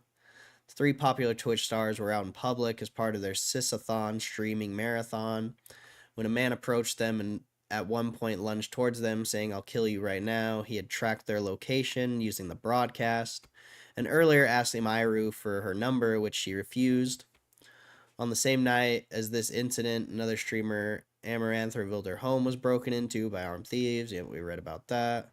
Prominent figures in streaming have since expressed concern and advocated for increased security measures.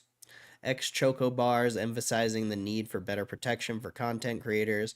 Writing on X, the police and security need to do more for women who get stalked. I'm sick and tired of this law where they can't do anything until something happens.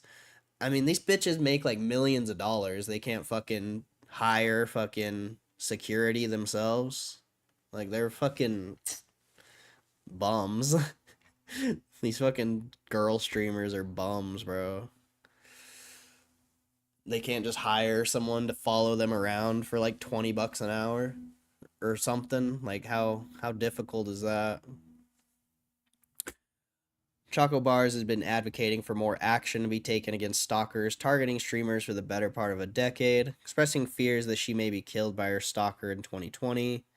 QT Cinderella echoed these sentiments, highlighting the growing risks associated with public streaming, and recommended a security firm that streamers could employ. "I trust them with my life," she said.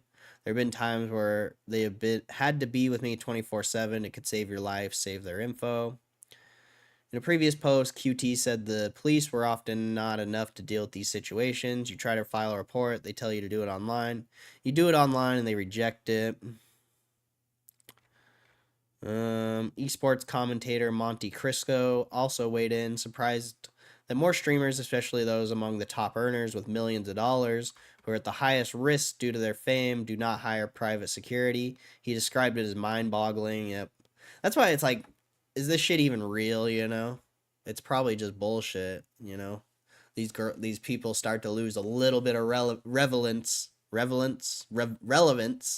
and then they create some drama type thing like this or something just to get that relevance back. It's just weird.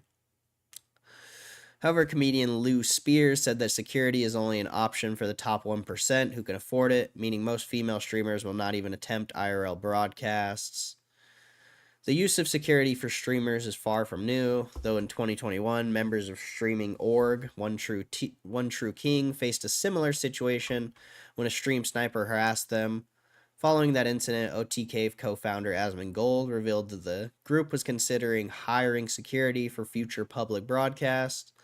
iShowSpeed, who is almost always streams IRL now, has personal security at all times when in large crowds, has to come in handy too, such as when a crowd in Norway attacked him.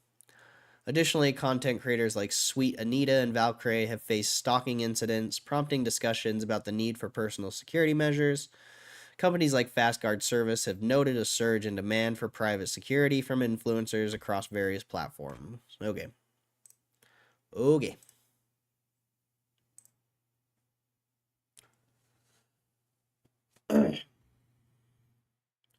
Don't trust a hoe. Never trust a hoe. Fitting. Fitting. When was the last time I skated? Yesterday. For a little bit. I've been doing that shit every day. But I'm kind of getting sick of it. So I'll probably take another like week or two break. I've just had nothing to do. And it's been nice outside, so that's what I do. Just go waste my time at the skate park. Nintendo Switch Online losing its first retro game proves why we need virtual consoles. Nintendo is doing something the company has never done before. Next month, it will remove a retro game from its Nintendo Switch Online Classic catalog. Since launching the Nintendo Switch Online Classic service in 2018, the company behind Mario has never removed a game. Instead, it's slowly built up a decently sized library of first and third party retro games from across multiple console libraries. However, subscribers in Japan will be losing a retro game in March, even if they've already downloaded it.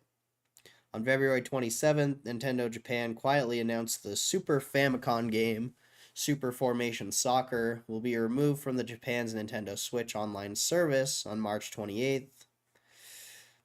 I mean, we don't need to watch this. It's about Japan. Not really relevant for us, I don't think.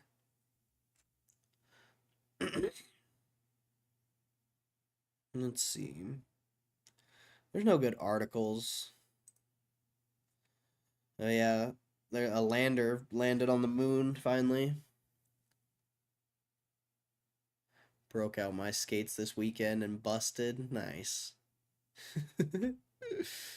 Oh, the skates are busted. I thought you meant like you fell.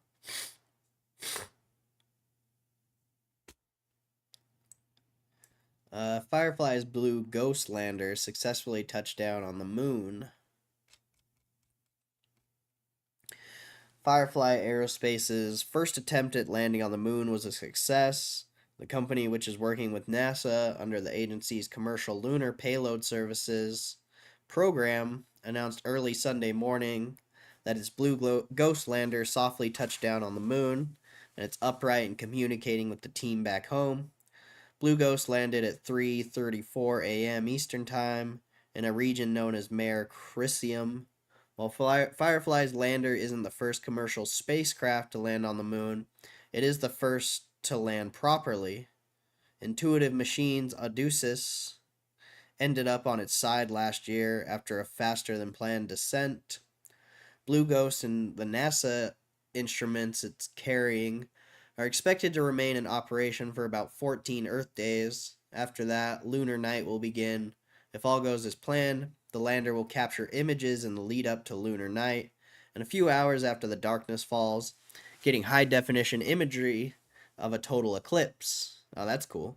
The lunar sunset and other moments to document the behavior of levitating lunar dust.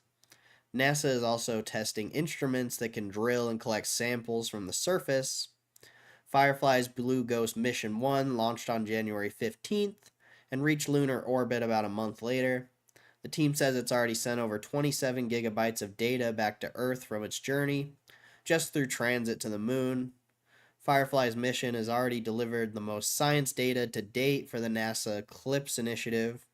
Shea Faring, Firefly's chief technology officer, said in a statement, noting that the hardest part of the mission is over. On X, the company shared a photo showing the lander's shadow on the surface of the moon following its successful touchdown and joked, "The lander saw our shadow, 2 more weeks of ops." Interesting.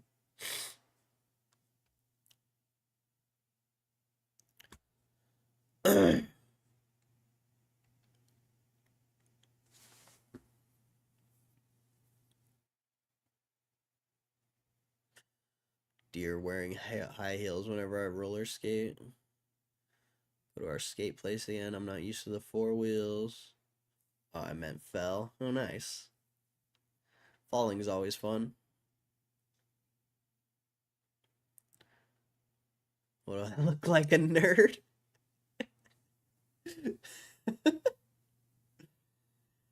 You need pads.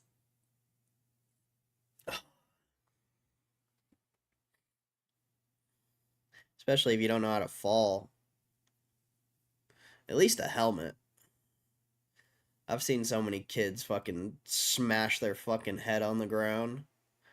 And thank God they had I've seen some people without helmets smash their head on the ground, but I've seen a lot of kids hit their heads and they're lucky they had a helmet. Bro, oh.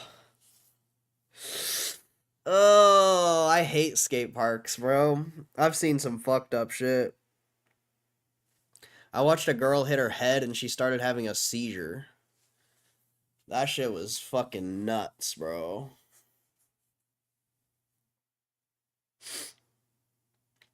I left. I literally left. Like I despise that shit. I don't like seeing other people get hurt. Sub 1 trade. Pro at falling face first. Nice.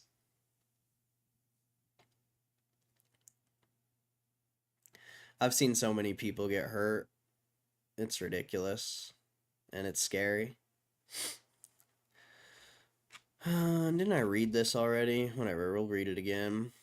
SEC says meme coins are not subject to federal securities law. Meme coins are not securities and hence aren't subject to federal laws regulating the financial instruments, according to the SEC. The agency has issued its official stance on meme coins, comparing them to collectibles since their value is derived from speculative trading and the collective sentiment of the market. So they're just going to let these scams just keep happening. Meme coins do not fit the definition of securities under the law, SEC said, because they do not generate a yield or convey rights to future income, profits, or assets of businesses. People who purchase them are also not considered to be investing in an enterprise, which means they're not investment contracts that are classified as securities. As such, people who sell and offer meme coins do not have to register their transactions with the commission under the Securities Act. Buyers are not protected by securities laws as a result, though that doesn't automatically mean that scammers can use them to dupe people without repercussions. I mean, obviously it does. Any fraudulent transaction involving meme coins could still be subject to enforcement action under other federal and state laws. The Trump administration's SEC has been showing signs of being friendlier towards the cryptocurrency industry ever since he took office. Just within a few months, the SEC agreed to end an enforcement case that accused Coinbase of illegally running an unregistered securities exchange. The commission also dropped an investigation into Robinhood, which faced charges of violating securities laws with its crypto listings and sales. Even though the commission will not be regulating meme coins, it says it will still evaluate the economic realities of the presumably suspicious transactions they're involved in. Meme coins must be crypto assets inspired by internet memes, characters, current events, or trends, purchased for entertainment, social interaction, and cultural purposes, and whose value is driven primarily by market demand and speculation. They typically have limited or no use or functionality, the commission wrote, and experience significant market price volatility. Crypto assets labeled as meme coins in an effort to evade regulations will still be considered as securities if they don't fit that definition. Okay. They're just going to let people keep scamming, I guess. That's really cool. That's really cool. Gotta love scammers. Dude, the market's down so much right now.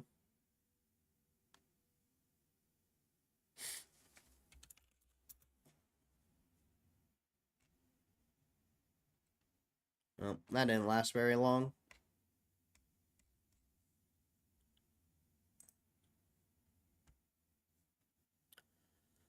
That didn't last very long.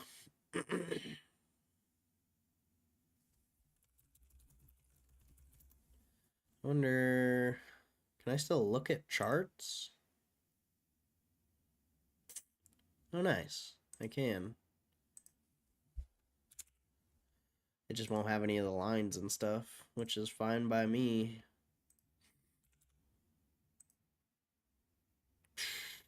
That's so bad, dude. See ya.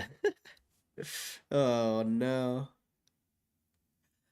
30 more points and you're officially bearish from a chart perspective on the S&P 500.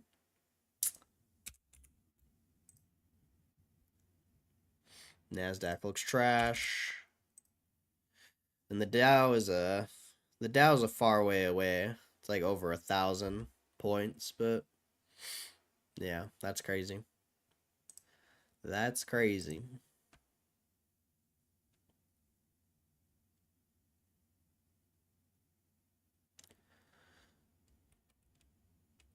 Each obstacle had 5 holes. Nobody went there. Yeah, I don't fuck with wood parks.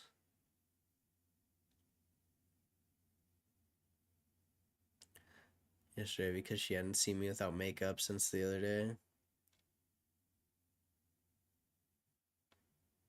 UW. Go wash my mouth for typing that. Brother up as girls, y'all should have seen me. I was pretty as fuck. Makeup and everything. Jeez. You're definitely from California. That's You're definitely from California.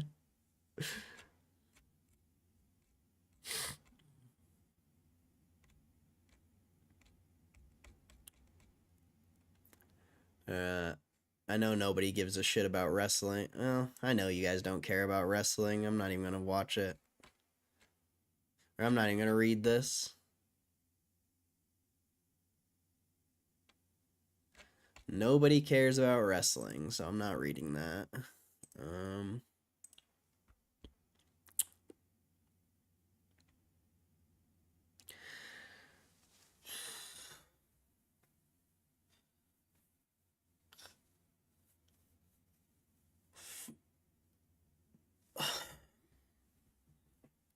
I think I was still in diapers. That's my excuse.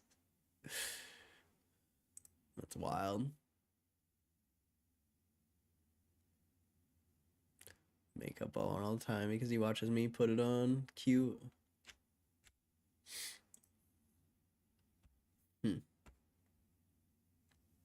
Wild. FAA reportedly ordered staff to find millions of dollars to fund Starlink deal. According to Rolling Stone, employees with the Federal Aviation Administration were told on Friday to begin finding tens of millions of dollars for a Starlink deal after the Washington Post reported that FAA may cancel its $2.4 billion contract with Verizon to overhaul the U.S.'s airspace management systems and go with Elon Musk's company instead. Whether the FAA has actually dropped its Verizon deal in favor of Starlink is yet to be confirmed. Okay, I don't know why I'm reading that then. Pretty pointless to read that if it's not even confirmed. Whatever though.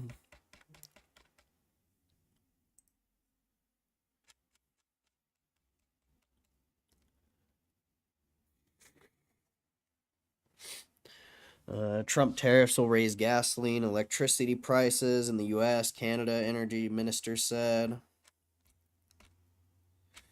I really don't want to read that. I don't really care.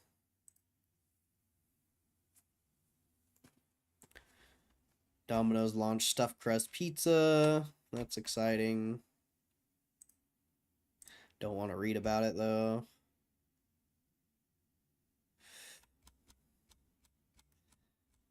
God, this is a long ass article. I want to read this though, I think, because it's about retail.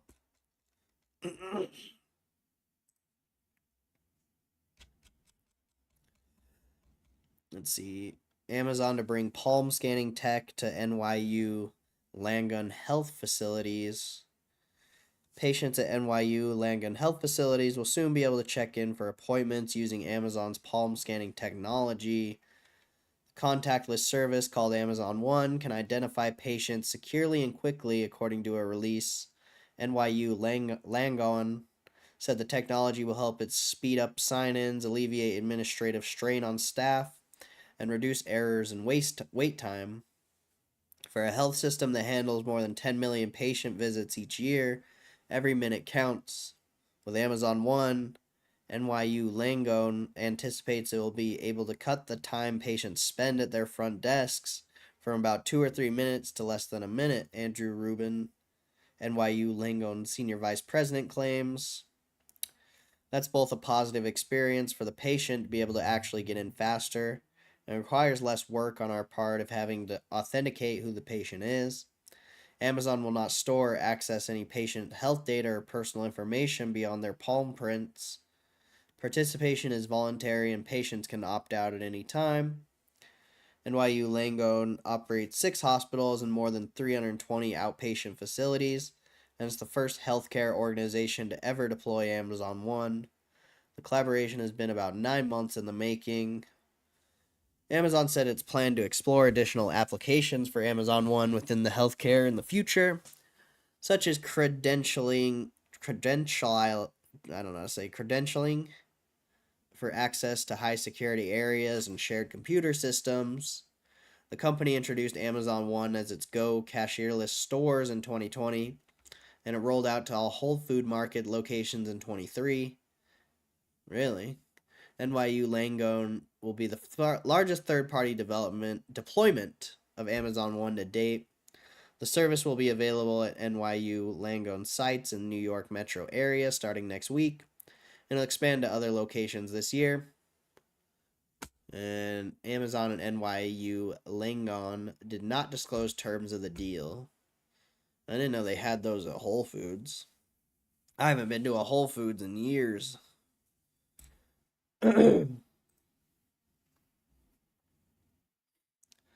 mean, though GameStop's down 3% today, I would argue it's kind of positive. Like, the market is down so much, and GameStop's kind of just chilling. Like, obviously, it'll probably sell off more, but it's wild, bro. Very wild.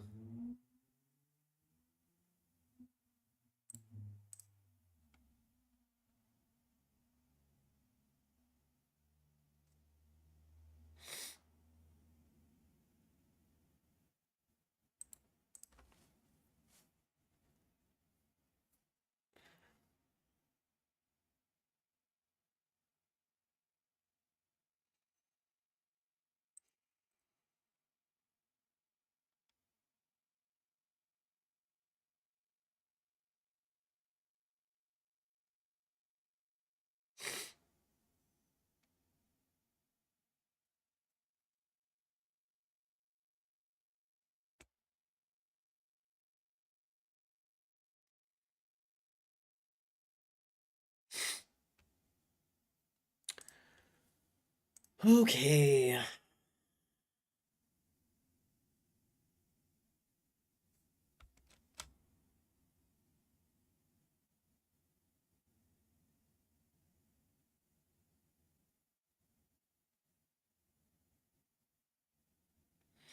Eyebrow makeup.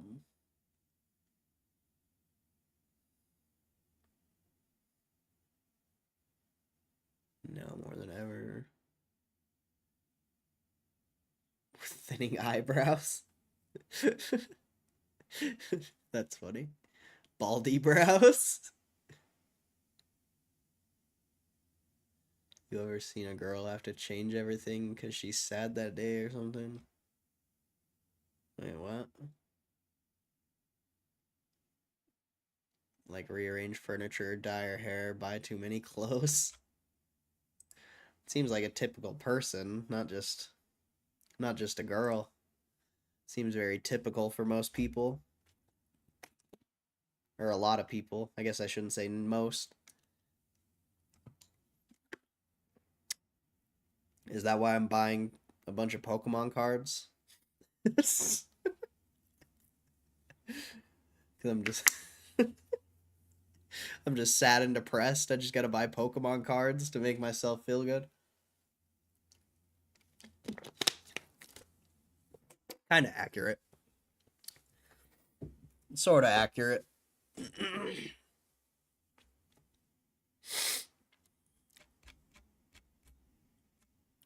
Goodness, these articles are long.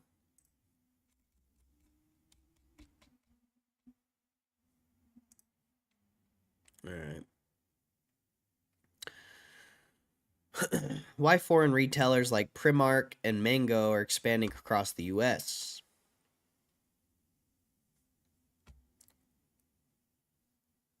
Guys just shave their head because they feeling it today. I've never shaved my head. I only cut my hair when it gets annoying. And I usually shave it. Well, not like shave it, but I'll cut it all off. I ain't scared. But that's the only time I cut my hair.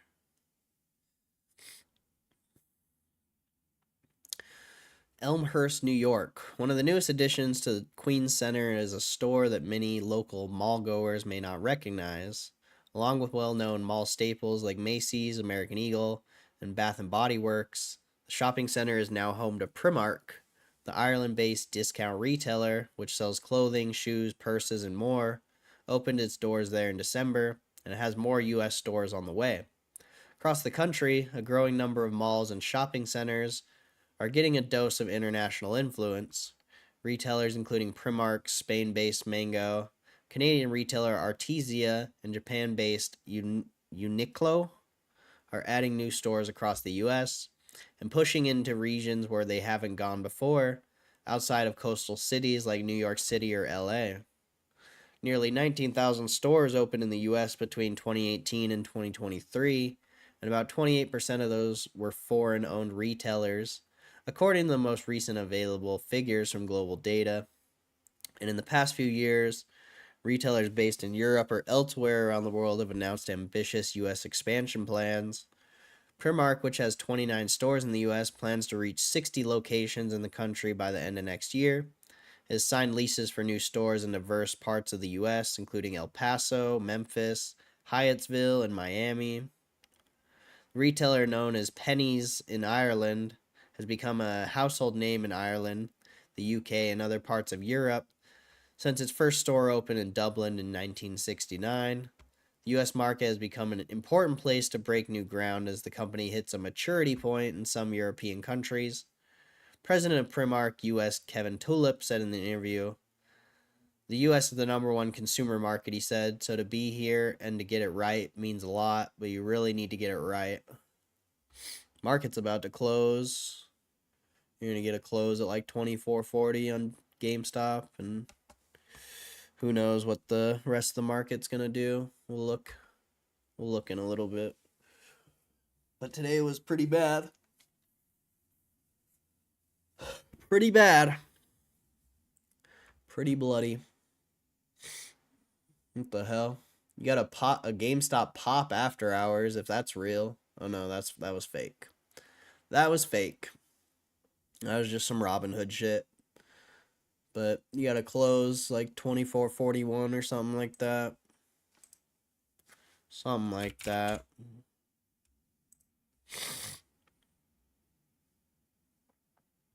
I guess I can I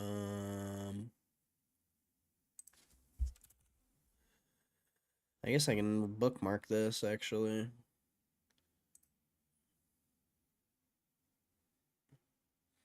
I guess I don't need what's it called?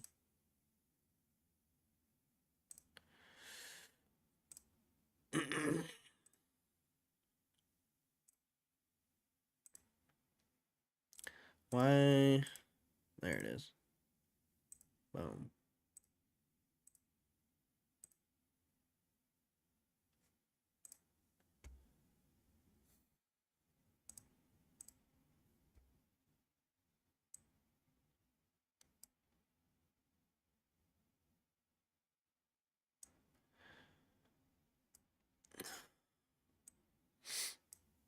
I mean, there's no, I can't use Open Insider, so that sucks, but whatever.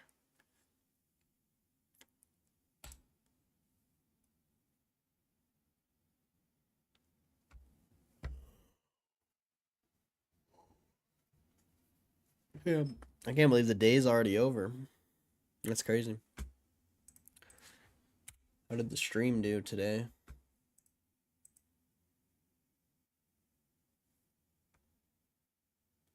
Not bad. Not too bad. Low views.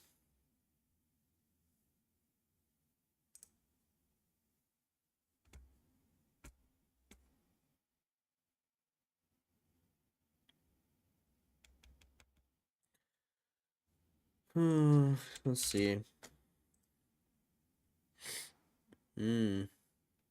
Not quite bearish on the S&P yet. Got a tiny little bounce at the end of the day.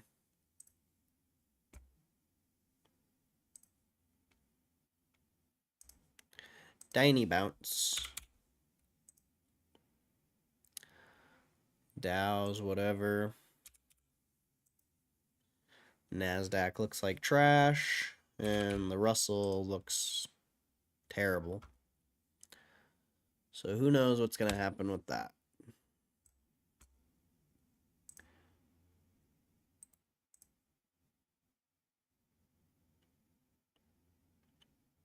VIX spiking because of tariff fear? No, it's because the market's down 3%, 2-3%. Market goes down, VIX goes up. Forever and always.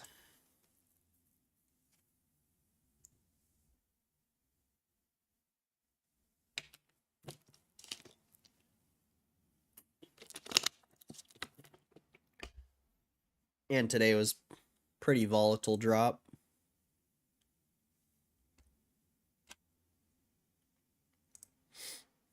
What's the VIX? It's a volatility index. It's an index that measures the average volatility over 30 days, I believe. I think it's 30 days.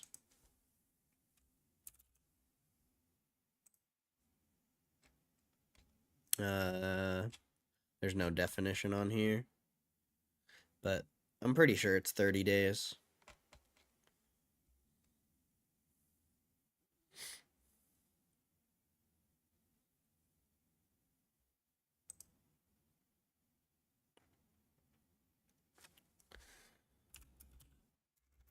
I don't know. I'm not even gonna look. I'm pretty sure it's 30 days. I don't think I need to look that up.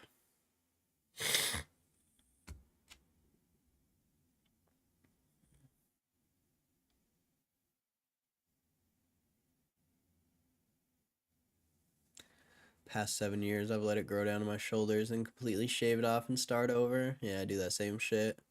I wait.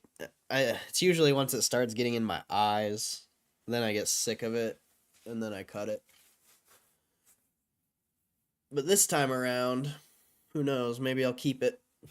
Maybe I'll keep it till GameStop hits or something. Who knows? See how long it can go. It just gets so annoying after a while. Having long hair sucks. Shave it, I ain't scared. Should donate it. Yeah, if you're gonna grow your hair that long, you should definitely donate it. Didn't look great. Pass on that. Yeah, dreads are ugly as fuck.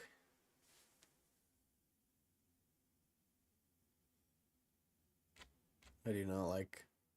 Not a fan of dreads.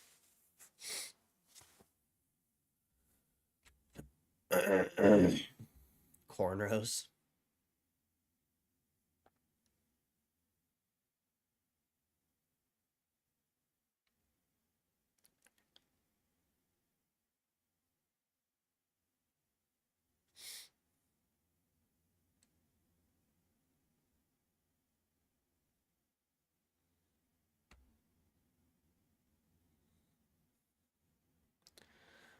Found my stream the other day. Your hair was super short. Wait, what?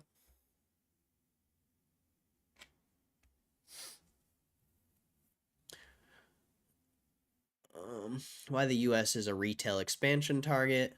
Primark isn't the only one with big ambitions for the U.S. Barcelona-based retailer Mango announced a 7 million expansion last fall, including plans for 42 new storefronts in the U.S. in 24, 20 more locations this year, and a new logistics center outside of L.A. Those locations will be scattered in parts of the Sun Belt and Northeast. Mango CEO Tony Ruiz told CNBC, Vancouver-based Artesia's U.S. footprint is now nearly as large as its fleet of stores in its home country. Last year, the retailer opened 14 new stores, including 3 expansions or relocations in North America. That brought its store count to 61 in the U.S., as it added boutiques in major cities like Chicago and Miami, and small markets like Plano, Texas, and Sacramento, California. And more stores are coming this year in cities including Scottsdale, Arizona, and Murray, Utah. Interesting. The U.S. has many ingredients that brands from Europe and other parts of the world look for, said Monique Pollard. The U.S. has a fragmented market of apparel retailers, and its consumer spending has proven more resilient than in some other inflation-weary markets like the UK. Plus, fashion trends are going global more quickly as influencers on Instagram and TikTok and consumers' own travel influences what they wear. That can make it easier for a new brand to break into an unfamiliar region. There are fewer differences to kind of iron out between markets, adding that foreign brands now stand a better chance than in previous years or decades. Social media has made it possible for brands with even a tiny footprint of physical stores to gain traction in the US. About 63% of consumers under 25 and 57% of those between 25 and 34 discover products or brands on social media at least weekly, according to a retail survey. Viral trends have fueled sales for some of the international newcomers through products like Artesia's Super Puff winter coat and Uniqlo's shoulder bag. Both companies credited social media for driving popularity of those items 2 years ago. Shrinking department stores and retail bankruptcies have left market share for foreign retailers to grab, and some empty stores and malls for them to fill. Macy's is in the middle of closing about 150 of its namesake locations across the U.S. Many specialty baby stores have also shuttered due to bankruptcy, including Bye Bye Baby, which was owned by Bed Bath & Beyond, and Babies R Us. Primark's Tulip said children's clothing has been one of company's strong categories in the U.S., saying the company has noticed higher demand and less competition. And some of its stores have replaced retailers like JCPenney that have shuttered some locations, or others such as Bed Bath & Beyond that have gone out of business. Mango, Artesia, Uniqlo, and Zara are all in the early innings of U.S. growth, though with less than 100 stores each across the country. That means that at least for now, the U.S. businesses account for just a small piece of many of those companies' global business and a tiny fraction of the country's apparel market. The U.S. represents about 5% of global sales for Primark. Tulip said he expects that percentage to grow, and already that growth has begun to influence the retailer's product range. One change is that it's now making more leisure wear to suit American shoppers' tastes. The risk of expansion. Yet in any new market, success isn't a guarantee, and relevance can fade. See, that's what I was thinking. I'm like, if you think like Macy's and JCPenney are like going out of business, why do they think that their stores are going to work? I don't know. Doesn't really make sense to me. Playing League of Legends. I tested out Need for Speed last night. I take back every comment about me being a good driver. Told you. You thought you thought I was joking? I wasn't joking. I was being extremely serious. Always head on. Sweden-based H&M paved the way for other foreign retailers when it opened the doors for its first U.S. store about 25 years ago on New York City's Fifth Avenue. Since then, the retailer has become a well known mall name strongly associated with its fast fashion approach of quickly responding to trends and selling cheaper versions of hot items. But more recently, the Swedish retailer's sales have disappointed as it faces stiffer competition in the US and abroad from low priced Chinese online retailers Shein and Spanish rival Zara, which is owned by Inditex. Uniqlo owner Fast Retailing has gained traction in the US after earlier pushes into the country fell flat. The Japanese retailer reported losses of roughly 71.5 million in fiscal 2016 from retiring assets and shuttering stores in the US. Now the company is back in the growth mode and is pledged to reach 200 stores in North America by 27. For Primark, the US has come with a learning curve too. The retailer broke into the US market in 2015 by opening a store in Boston, a city with large Irish population that would recognize its brand. Then he said it moved cautiously to try to understand the US shopper before opening more locations in the Northeast and then heading further to southern states. At many of Primark's store openings, enthusiastic shoppers have turned up early and waited in line before the doors swung open. Yet the Irish retailer has had some missteps too. Primark carries a lot of licensed merchandise, such as Disney and Marvel themed clothing or jackets, and t shirts with logos of popular NBA and NFL teams. But when it expanded into the US, that sports merchandise didn't land in the way it hoped. Initially, we thought, surely everyone in Europe loves the Dallas Cowboys. Let's land that product into every US store and everyone's going to absolutely go wild for it. But we saw pretty quickly that actually people are very passionate about their local sports team. He said Primark pivoted to carrying only relevant local sports teams, such as having Buffalo Bill items in upstate New York. Primark also has a unique quirk that could become a weakness. It sells exclusively through brick and mortar stores. Its lack of e-commerce business in the US could make it vulnerable to retailers like Amazon, Walmart, and Shein, especially since those sites sell many low-priced wardrobe staples. More than 50% of Primark's clothes are everyday basics, such as underwear, t-shirts, and socks.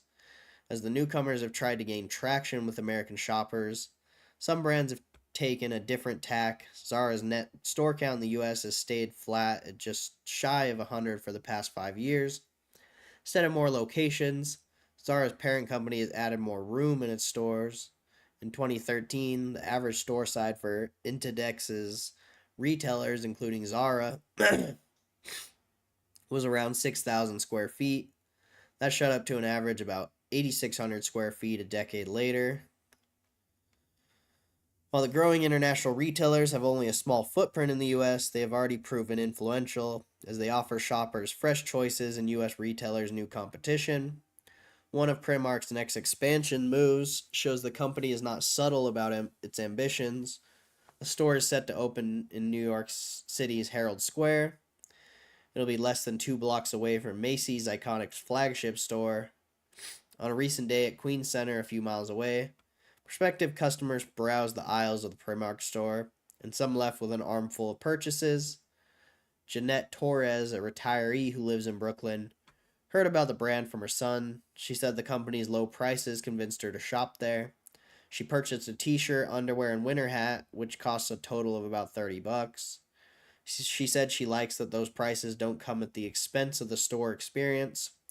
Primark has brighter lights and neater locations than off-price retailers like Burlington stores, where she said everything is on top of everything. Bruce Wolski, another retiree from Queens, made his first trip to Primark by accident. He went to the mall with his Macy's credit card, 25% off coupon, and a need for new pairs of shoes. He never made it to the department store. Instead, he walked into Primark and walked out with a $22 pair of lace-up navy blue and brown sneakers. Okay. It's very interesting. Retail's supposedly dying.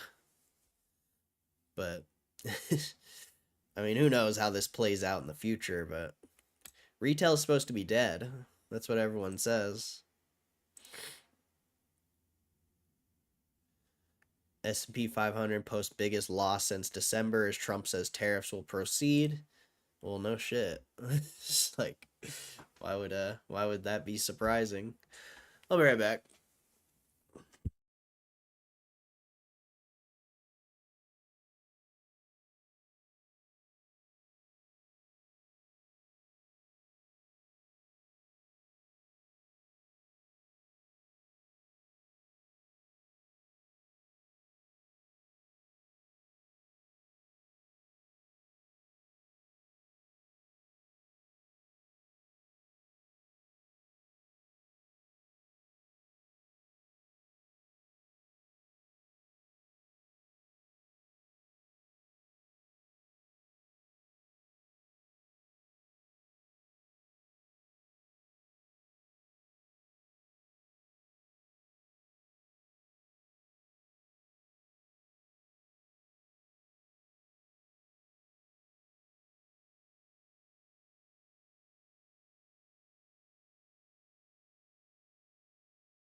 I don't have anything funny to say.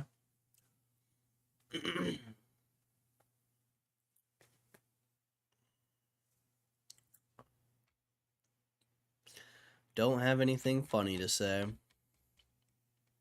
Just more articles to read.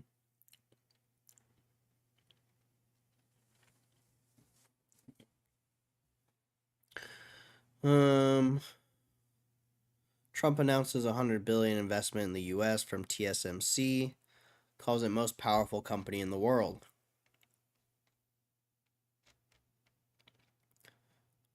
Taiwan Semiconductor Manufacturing will pour $100 billion into bolstering chip manufacturing in the U.S. President called the investment a tremendous move by the most powerful company in the world. The new capital brings TSMC's total investment in the U.S. to $165 billion and will go toward building 5 new fabrication facilities in Arizona. The announcement from TSMC, which supplies semiconductors to the likes of Nvidia and Apple for AI use, supports the Trump administration's ongoing efforts to make the U.S. an artificial intelligence hub. Last month, Trump announced a multi-billion-dollar AI infrastructure project with Oracle, OpenAI, and SoftBank. He's also made numerous calls to bring semiconductor production back to the U.S. after much of the manufacturing industry moved abroad. Advancing semiconductor production in the U.S. is a matter of economic and national security, Trump said. Trump has repeatedly called out and accused Taiwan of stealing the U.S. chip manufacturing business and touted tariffs on semiconductor imports. Company's finance chief Wendell Huang told CNBC in January that he was confident the new White House administration would continue funding the company's U.S. ambitions. TSMC has already made strides to expand its footprint in the U.S. prior to Monday's announcement. The company committed $12 billion in 2020 to build its first U.S. chip factory in Arizona, later raising that investment to $65 billion with a third factory. It has also gained U.S. government support through a $6.6 billion subsidy from the U.S. Commerce Department.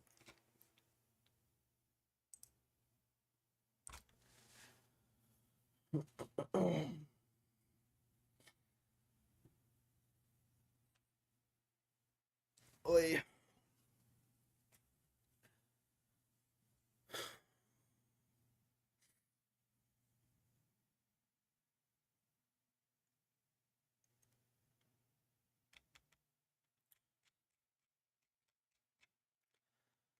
Okay. See, Nvidia's unofficial exports to China face scrutiny after arrest of silicon smugglers in Singapore. Alarm bells went off in 24 when Singapore unexpectedly emerged as Nvidia's second largest revenue source.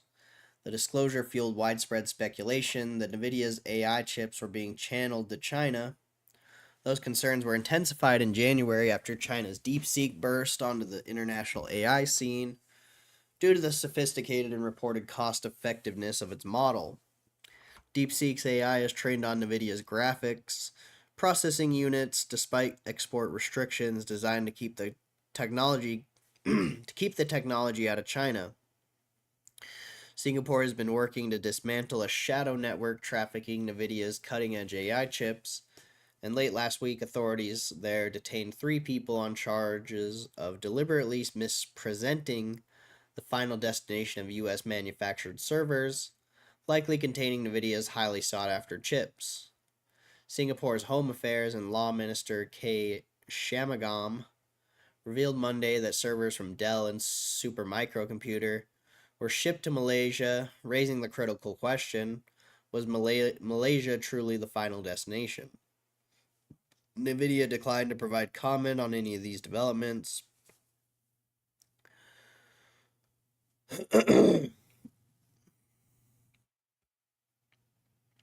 Nvidia shares tumbled almost 8% on Monday and are now down 14% in 25, a slide that pushed the company's market cap below $3 trillion. Supermicro shares fell 11% on Monday, and Dell's stock was about 6. While Singapore has firmly rejected allegations of serving as a conduit to China, Nvidia highlighted a crucial distinction in what it means to be a customer in its annual report. Singapore accounted for 18% of Nvidia's total revenue, approximately $24 billion in the fiscal year end January 28th, based on customer billing location, but less than 2% of revenue, about $473 million in terms of products shipped to the country. Customers use Singapore to centralize invoicing while our products are almost always shipped elsewhere, NVIDIA said in the annual report. The arrests in Singapore demonstrate that a sophisticated network of resellers continues to operate despite increasing scrutiny. Analysts at Mizuho warned that any comprehensive ban on NVIDIA chip exports to China could eliminate $4 billion to $5 billion from NVIDIA's projected revenue for the fiscal year. Company said on its fourth quarter earnings call that data center sales in China as a percentage of total data center revenue remained well below levels seen on the onset export controls. As digital borders harden between East and West, silicon smugglers may find new routes, but the race to the AI dominance ensures this high-stakes game will continue. The implications far beyond corporate earnings.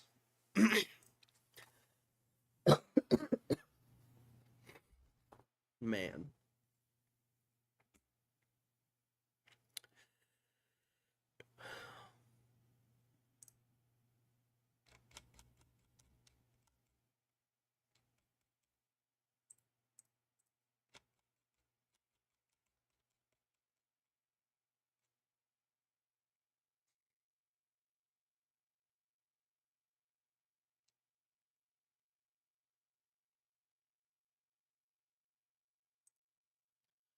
Okay.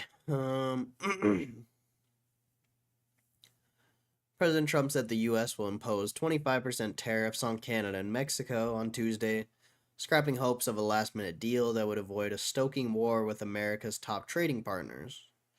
Trump, speaking in the White House on Monday afternoon, said there was no room left for Mexico or for Canada to negotiate on the new important import duties. They're all set. They're going into effect tomorrow, he said.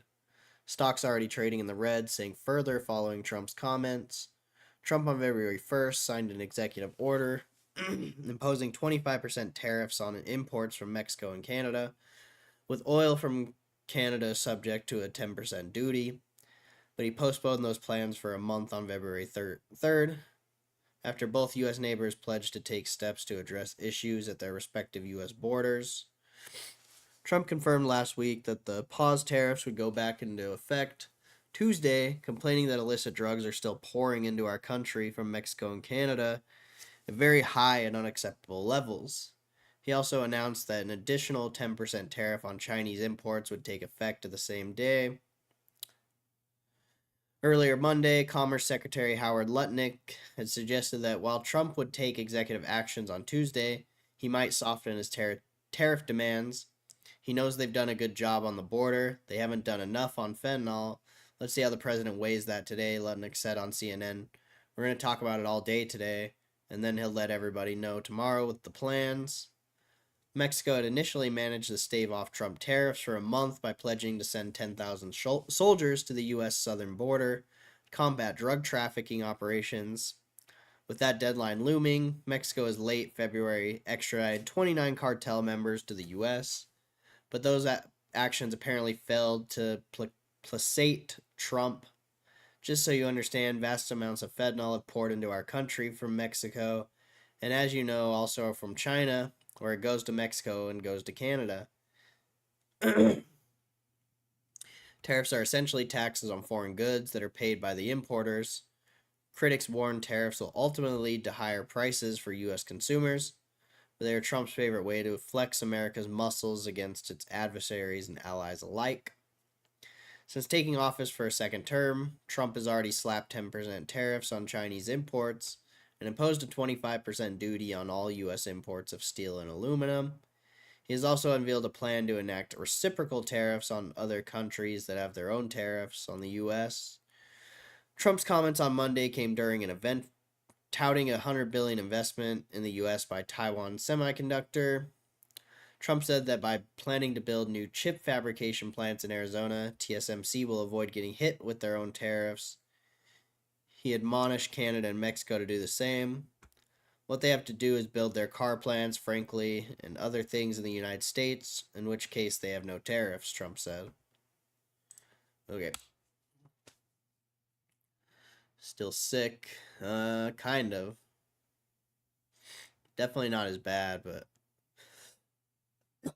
the cough won't go away. And my nose won't stop running.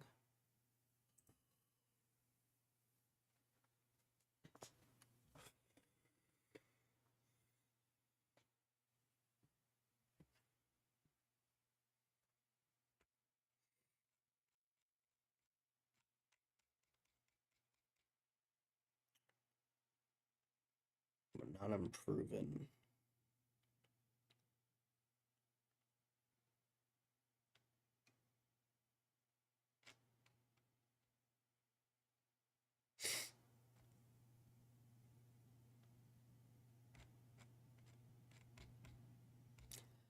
I'm not going to read that.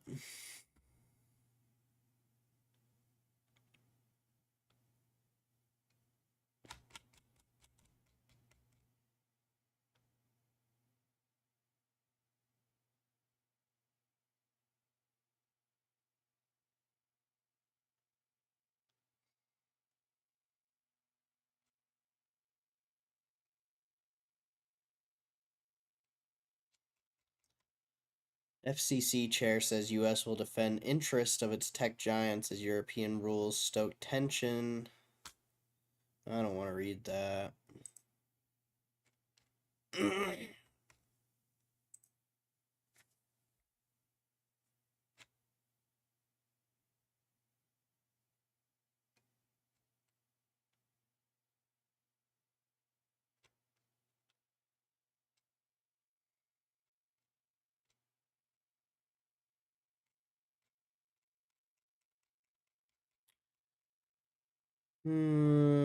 I guess Trump's just cutting taxes or something like that. I don't know. Something like that. I don't really want to read that either. Nvidia's down pretty big. That's a big ass down day. That's crazy. That's crazy.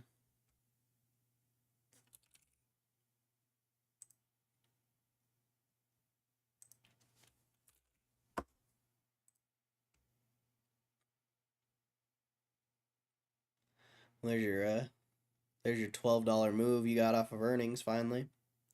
Took a couple days, but there it is. Or I think that yeah, pretty close. A little more than $12, but it's gonna be interesting if this shit just bounces tomorrow. Not really looking like that's what's gonna happen, but short-term price action, it's whatever. What's Chewy at? Chewy 36 still.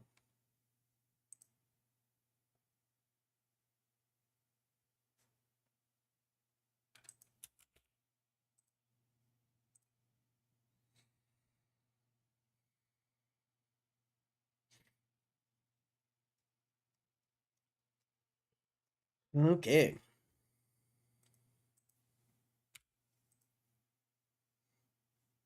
I don't know what to do now.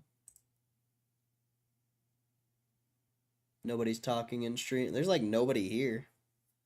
This is probably one of the slowest streams we've had.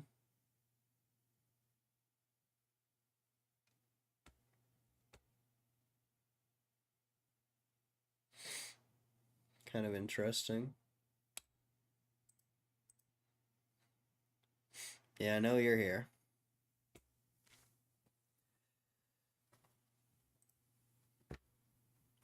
Ugh. Just nobody cares about GameStop when it's going down. Just typical stuff. Typical stuff.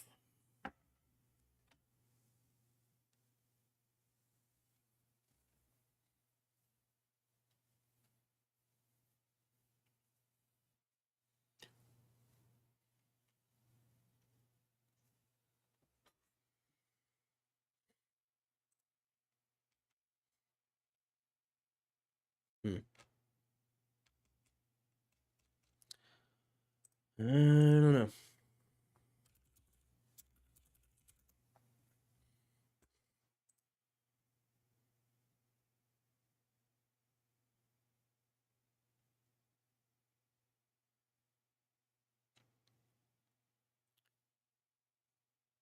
Oh, I can use Open Insider without ads. Nice. That's dope. That's dope. That makes me happy.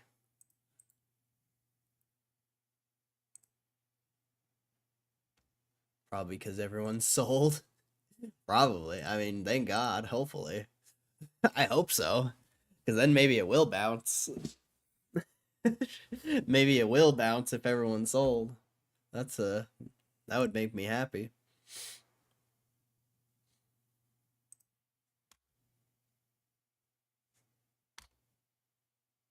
Well, that's cool. I guess I don't have any use for Google Chrome then. Oh, besides YouTube and eBay, I guess.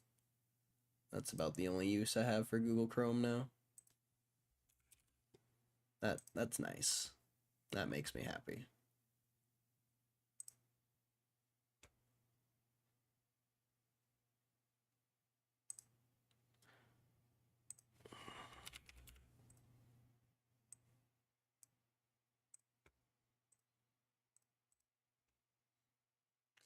Using Opera GX? Nah. Well, I had Opera, but it's all about Labor Wolf.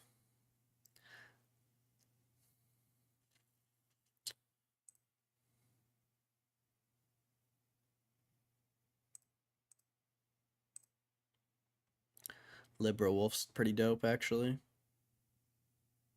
Oh yeah, thanks to, I mean, mostly 6ix9ine and Small Fry, Devin Toops that one day. I made $650 last month on YouTube. Crazy. It's mostly because of donations, though. $300 of it's because of donations.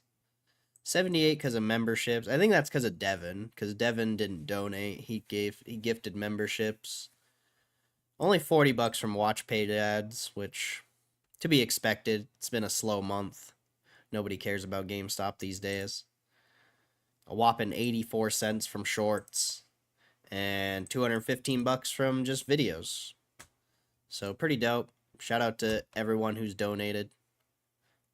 Especially, especially 6ix9ine and Small Fry and Devin. Those are some big donations, but I can't remember all the people who've donated besides that. Kristen's donated a lot. Shadow's donated a lot.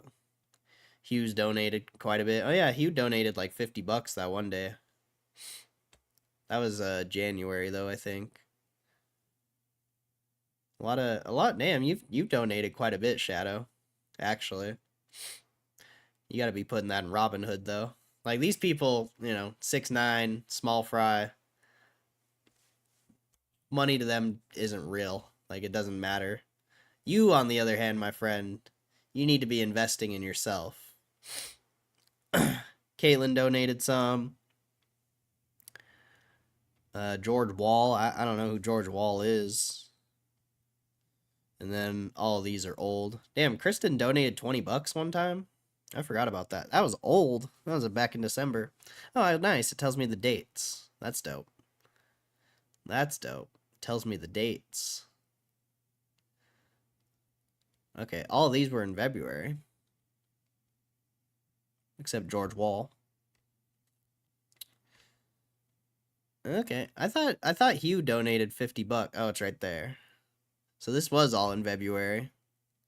Yeah, shout out everyone who donated in February. That's crazy. Very crazy.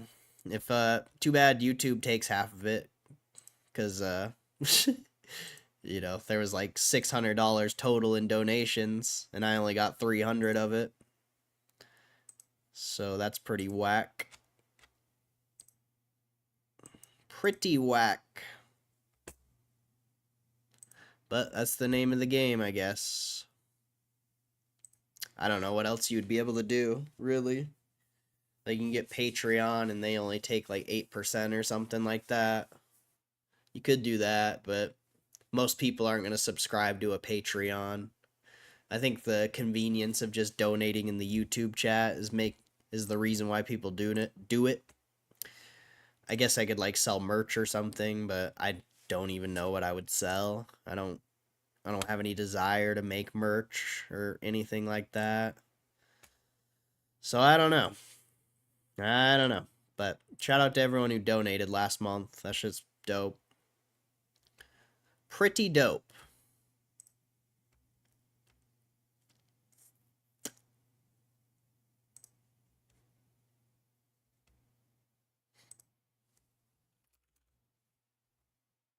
Whoops.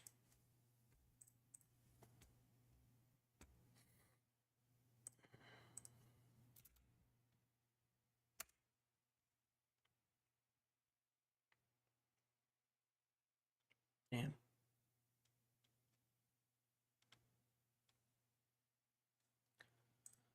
Let's see. Bookmark, current tab. Show editor when saving. I don't know what that means. Manage bookmarks.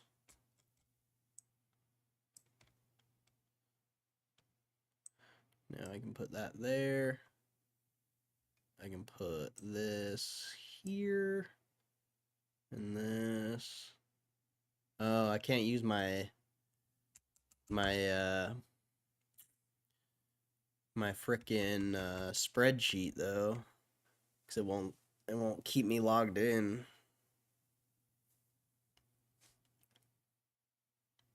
Maybe I'll be able to. I'll figure it out.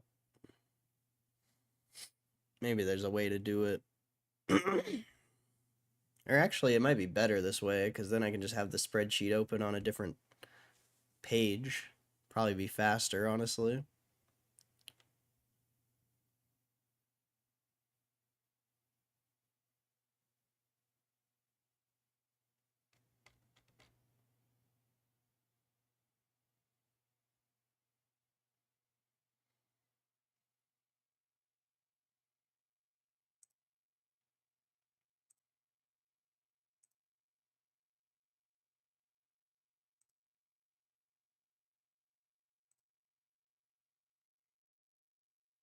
Where'd the GameStop thing go? What the hell? Oh.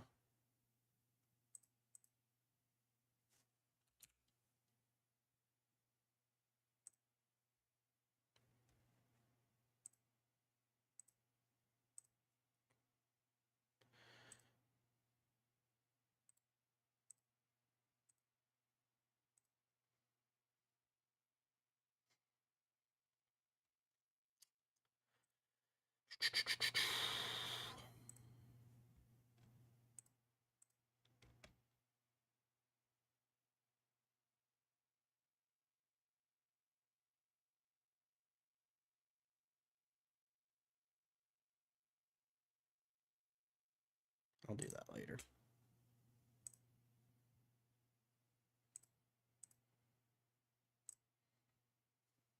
I forgot I still had that. What's up, Kristen? Saw dude. What's up?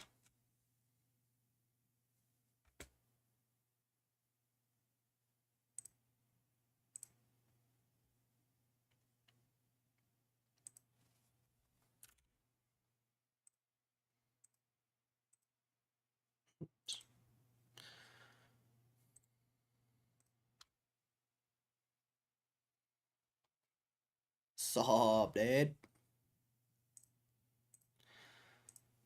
Let's see.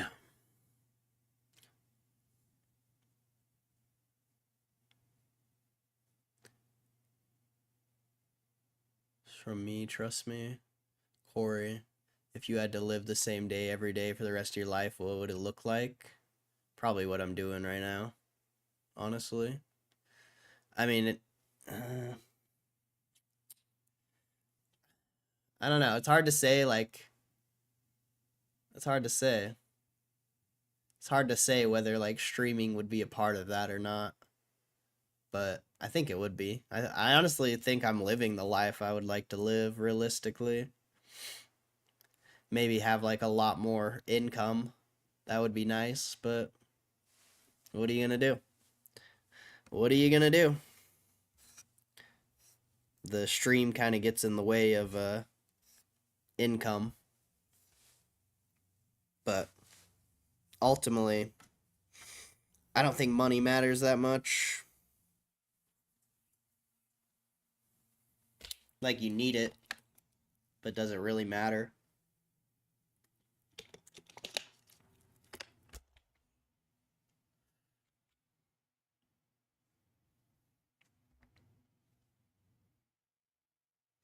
But yeah, I think I'm already kind of living the life I'd want to live. Like, I think I would still stream, but I would probably travel more. Honestly, I'd probably get a nice laptop and stream off of that. Be a little more mobile. Maybe not own a house. I don't know.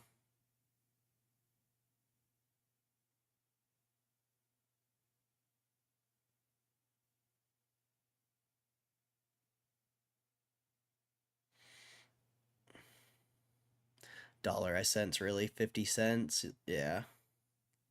Yeah, they clap it. They take a lot, which is pretty annoying, but I don't know. Nothing you can do about that.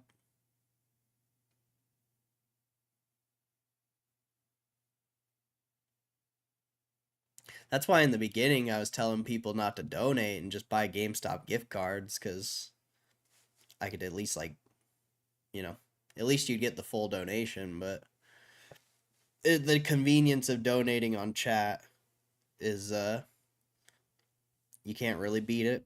So I guess whatever, they can take half, I guess.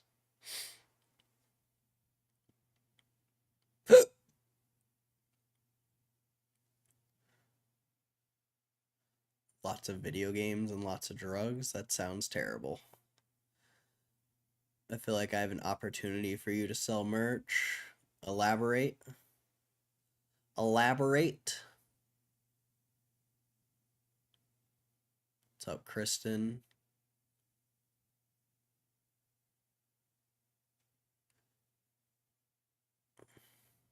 Juggling house things. Corey loves us. Yeah, I love doing this stream. Really. It's fun. I love all the people here. You guys piss me off sometimes with some of the things you talk about, but I mean, not much you can do about that when you're streaming 8 hours a day. There's always going to be some weird topics.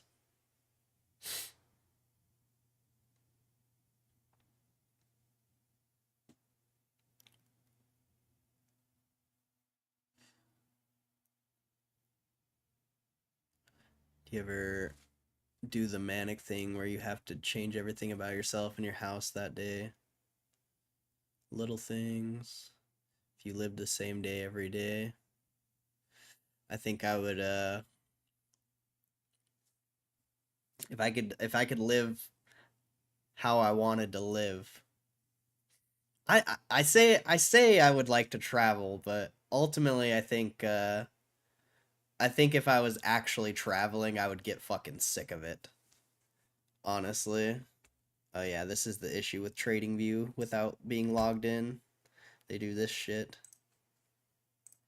Forgot about that.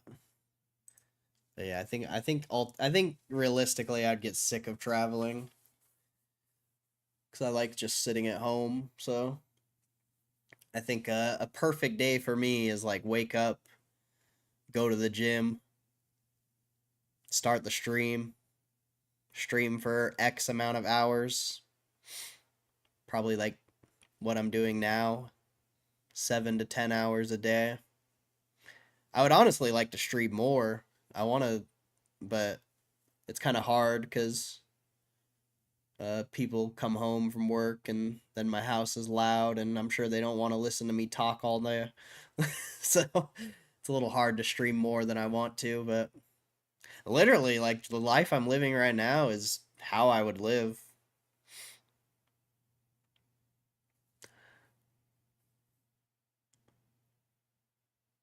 I don't think I would change a lot.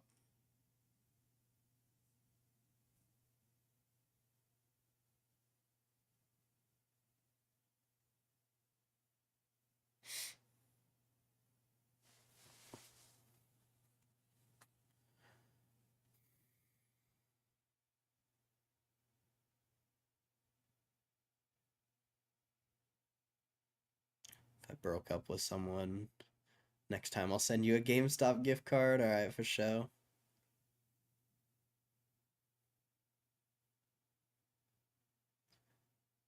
It's been pretty chill for like 2 full days. I mean, it's been fine. Who pisses you off more, me or Caitlin? Definitely you, because you have so much potential to do so many good things in your life and you choose not to. So definitely you.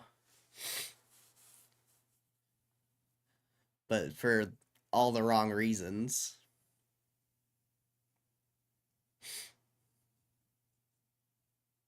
You have way too much potential. Way too much potential to be wasting it. What are the taboo topics? I mean, drugs and sex mostly. I mean, the sexual ones I don't really mind, but when people are talking about drugs, I think that shit's retarded.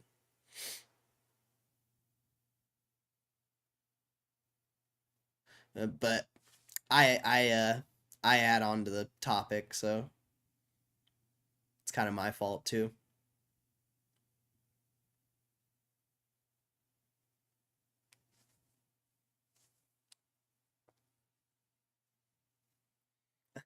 I do mind the sexual. I don't enjoy them because you got to think about it from a perspective of someone coming in here. You know, they're trying to come here to talk about GameStop and talk about trading, whatever. And you guys are talking about drugs and sex. Like nobody's interested in that, and I'm not interested in it either. Like I don't care. Like I don't fucking care.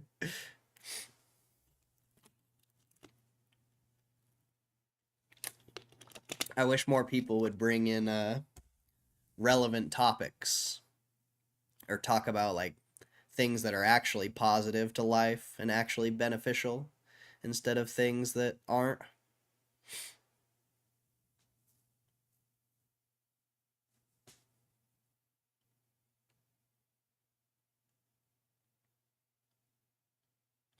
And sometimes the trading stuff pisses me off, but it's a trading stream, so not much you can do about that. I just think people have weird opinions on trading and economics and stuff like that. I just don't know where people get a lot of their opinions on this stuff.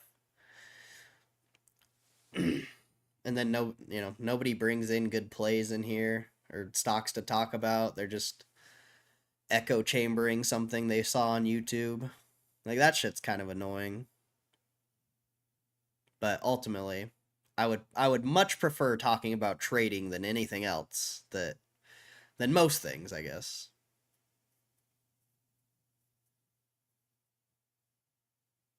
Caitlyn has no potential. I mean, Caitlyn has potential. It's just Shadow has the most potential out of anyone here. That's why that's why he pisses me off the most.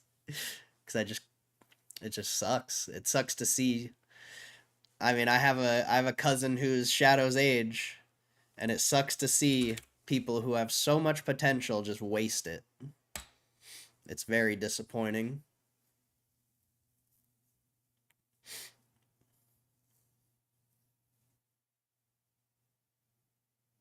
I think Caitlyn has a lot of potential though. Does mind the sexual ones. Yeah. But like I said, it's just because of other people really. I don't do sex, so all I gotta talk about is drugs. I mean, you could talk about other things because talking about drugs is pointless. That doesn't benefit anyone. It's actually a net negative to 99.9% of people. So, I don't know.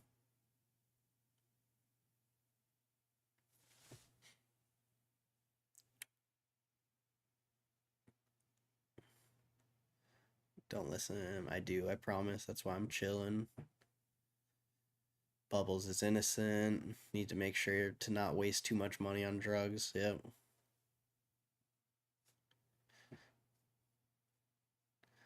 Keep up with the stock talk. I think it'd be more clear. 6ix9ine never gets in trouble.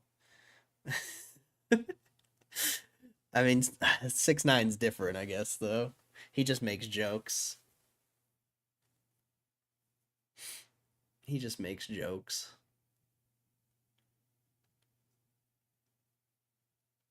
If it makes you feel any better, you motivated me to work out the other day. Something I haven't done since last year. Well, you're on your way. Baby steps, my friend. I don't expect a, I don't expect a full 180 turn overnight, but I do expect, like, I guess I don't expect anything out of anyone realistically. Like, I don't care what you guys do ultimately. You can live your life however you want to live, but like, it's definitely appreciated when you take the steps to making your life better, because then I'm not just wasting my time talking about it.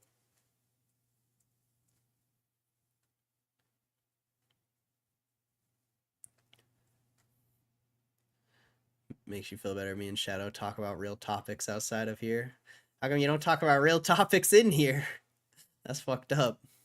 You guys are the two most active people in the chat. Why don't you bring... That's crazy. That's crazy. That's actually insane. Shadow, you just gonna take that? Matt, what do you mean by the merch thing? You said you said I have an opportunity for you to sell merch. What do you mean by that?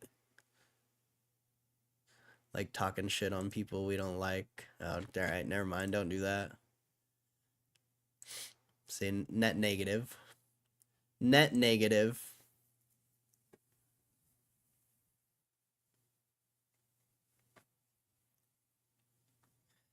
Unless it's about me, I would love to know why you don't like me. I would very much appreciate that.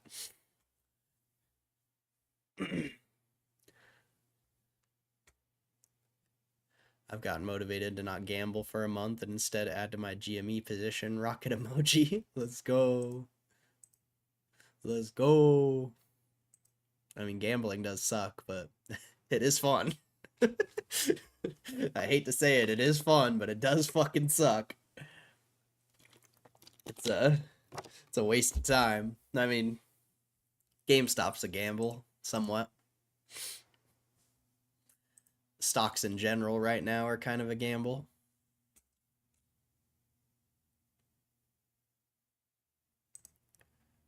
Still haven't gambled since I lost the casino. I think my gambling life died until next paycheck. I mean, buy some stocks next paycheck, bro. Buy some stocks. I thought you wanted me to not like you. I mean, somewhat. Somewhat. Not fully, though. I appreciate you. I was pretty sad when you weren't here earlier. I was like, damn.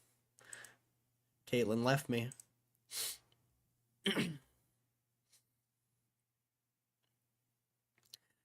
Must be the target of Costco. You guys can share that with everyone. I won't mind. Corey favors you. I mean, I definitely do. I love 6ix9ine. He's a goat. He's a goat.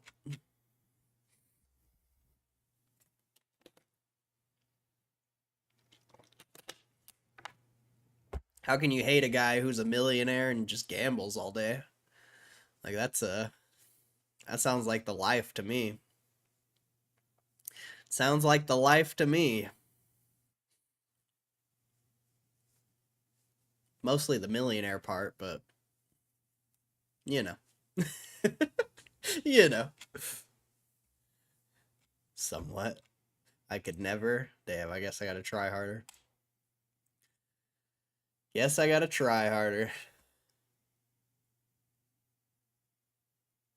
Put my Bible theologian hat back on and talk that when I come in here. Alright, bring it. people hate the Bible, but I'm down for that. I like talking about that.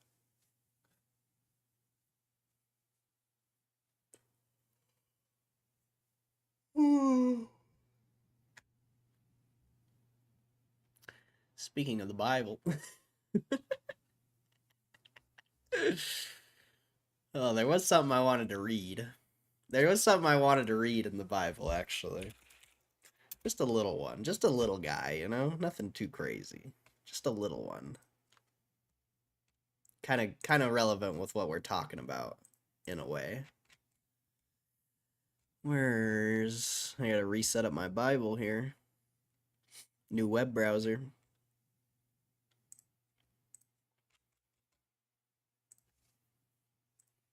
See if I can find it.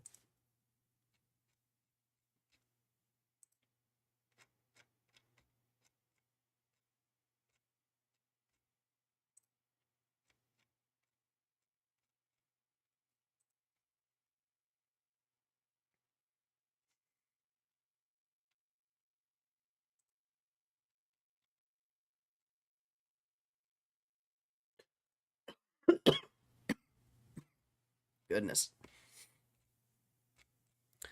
Where is this?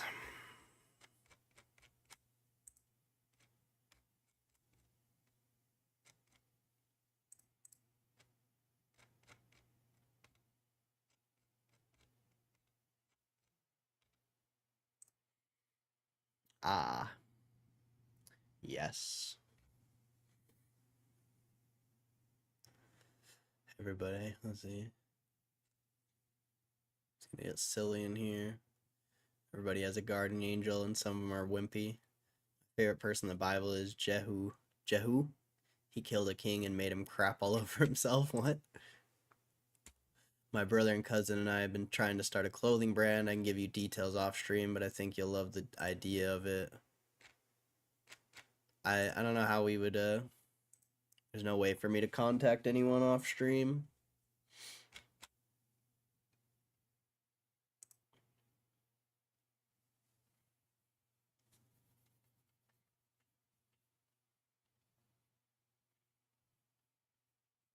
But the reason why I don't want to do merch is because I really don't want to do anything. Like, I don't have any desire packing orders or making designs or or even spending the money to buy clothes. Like, I just have zero desire to even, like, do it. If it could be like a drop shipping type thing, which there are some websites that do that, it's just the clothing's expensive. That could be a little more interesting.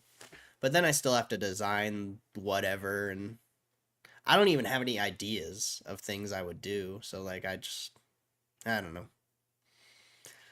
Merch and stuff isn't like I would instead of like making clothing, I would rather do like a consumable product like candy or something. Probably not candy, just because I don't like candy, but I'd want to do something like that, like what a lot of the big YouTubers do.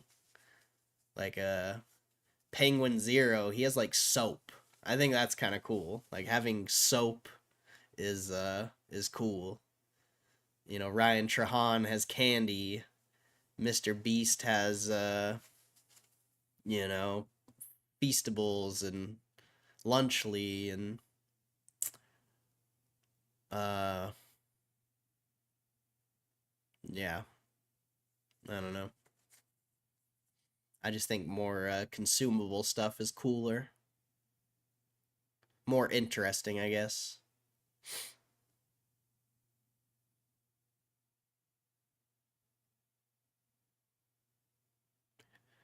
Ninja Lifestyle. Of course I know Ninja Lifestyle. That's an OG right there. Hear the idea out. It's gym related. I mean, just type it in. Let me know. I want to be straight up. Like, I'm just not very interested in doing merch.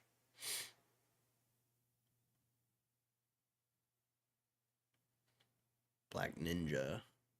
Black Ninja. Shirts. Dot. Tom. I can't sleep in Corey candy. I don't know if I made merch, I don't know if you should be sleeping in it. Oh man.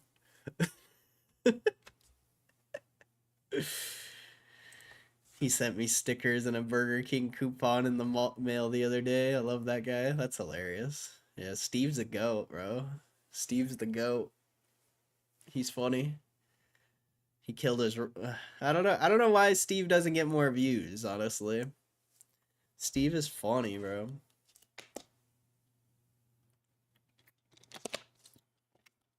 That comment was worth the risk.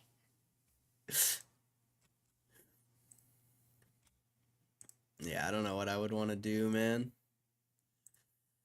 He deserves way more views. I think he just killed his reputation, which is fair. I get it. I've definitely probably killed mine in a lot of way, but it's part of the game. Can't please everyone. And Black Ninja's he's a very intense personality. Very intense. He's the only streamer I cheat on Corey with. Nice. I didn't know he still streamed. That's crazy. Fun off. Alright, so. The parable of the farmer scattering seed. Later that same day, Jesus left the house and sat beside the lake. A large crowd soon gathered around him, so he got into a boat. Then he sat there and taught as the people stood on the shore. He told many stories in the form of parables, such as this one. Listen, a farmer went out to plant some seeds. As he scattered them across the fields, some seeds fell on a footpath, and the birds came and ate them. Other seeds fell on shallow soil with underlying rock. The seeds sprouted quickly because the soil was shallow, but the plants soon wilted away under the hot sun, and since they didn't have deep roots, they died. Other seeds fell among thorns that grew up and choked out the tender plants. Still other seeds fell on fertile soil, and they produced a crop that was 30, 60, and even 100 times as much as had been planted. Alright, peace out, Moose again. Much love, bro. You have a good rest of your day. Anyone with ears to hear should listen and understand. His disciples came and asked him, "Why do you use parables when you talk to people?" He replied, "You are permitted to understand the secrets of the kingdom of heaven, but others are not. To those who listen to my teaching, more understanding will be given, and they will have an abundance of knowledge. But for those who are not listening, even what little understanding they have will be taken away from them. That is why I use these parables. For they look, but they don't really see. They hear, but they don't really listen or understand. This fulfills the prophecy of Isaiah that says, 'When you hear what I say, you will not understand. When you see what I do, you will not comprehend. For the hearts of these people are hardened, and their ears cannot hear, and they have closed their eyes, so their eyes cannot see, and their ears cannot hear, and their hearts cannot understand, and they cannot turn to me and let me heal them. But blessed are your eyes because they see, and your ears because they hear. I tell you the truth, many prophets and righteous people longed to see what you see, but they didn't see it. And they longed to hear what you hear, but they didn't hear it. Now listen to the explanation of the parable about the farmer planting seeds. The seed that fell on the footpath represents those who hear the message about the kingdom and don't understand it. Then the evil one comes and snatches away the seed that was planted in their hearts. The seed on the rocky soil represents those who hear the message and immediately receive it with joy, but since they don't have deep roots, they don't last long. They fall away as soon as they have problems or are persecuted for believing God's word. The seed that fell among the thorns represents those who hear God's word, but all too quickly the message is crowded out by the worries of this life and the lure of wealth, so no fruit is produced. The seed that fell on good soil represents those who truly hear and understand God's word and produce a harvest of 30, 60, or even 100 times as much has been planted. Yeah, that's some good stuff. Some good stuff right there. Let's read on. Why not? Yeah, why not? Why not? When I got nothing better to do. I've lost 2 best friends because of the hardened soil.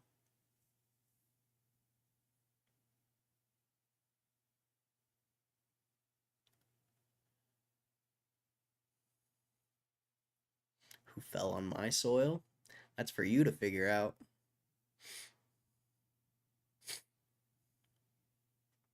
There's only, 3 scenarios? That's for you to figure out, my friend. The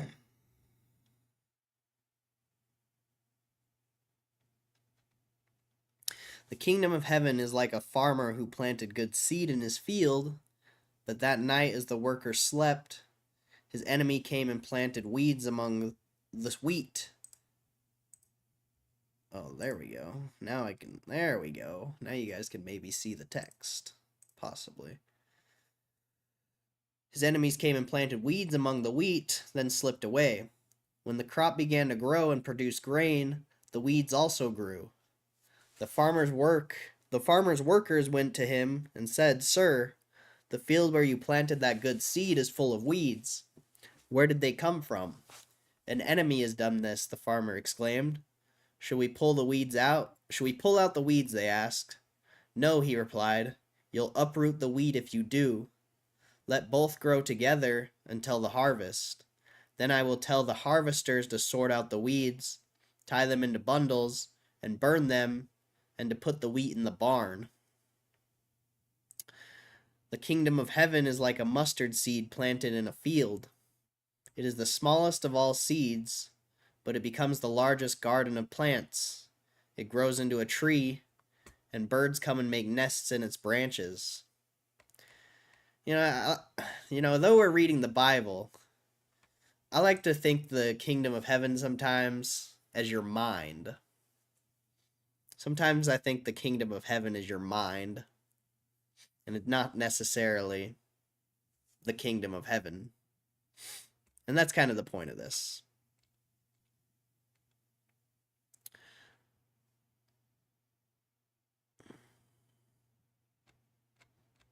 Where am I going with this? It's in your mind. I'm not going anywhere with it. It's just a thought. It's just a thought. What if the kingdom of heaven is your mind?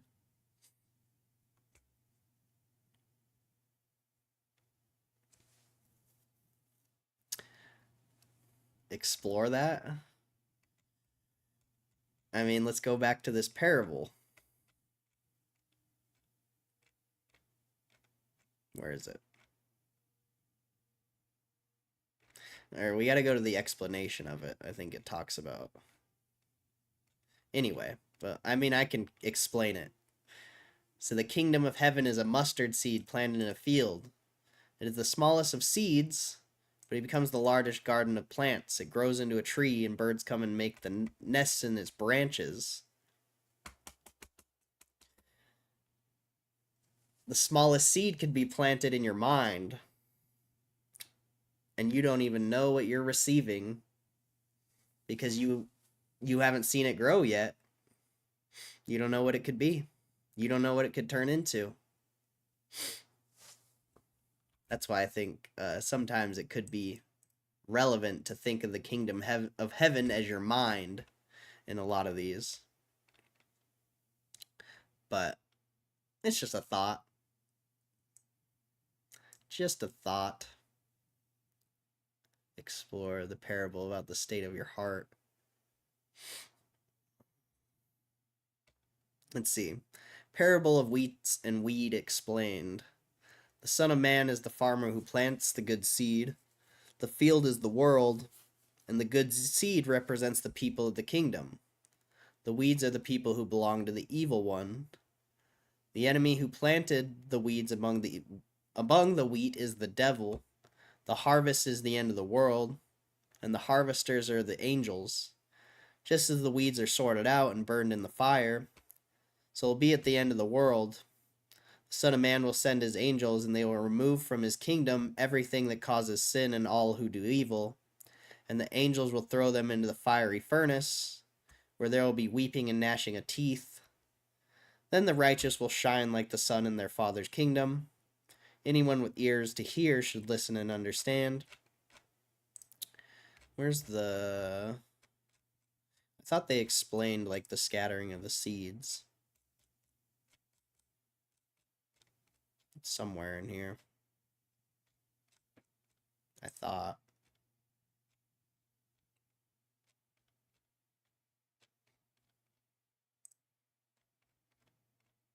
Maybe not. I could have sworn they did, though. But now I'm getting pretty far back.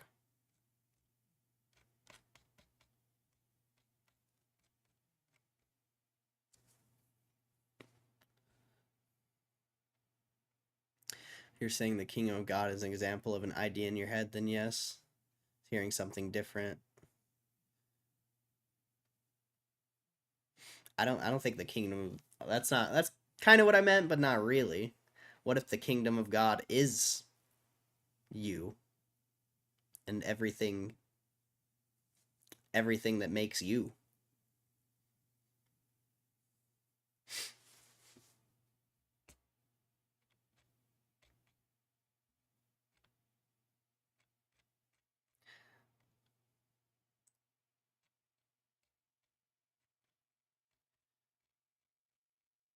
It's just a thought, though.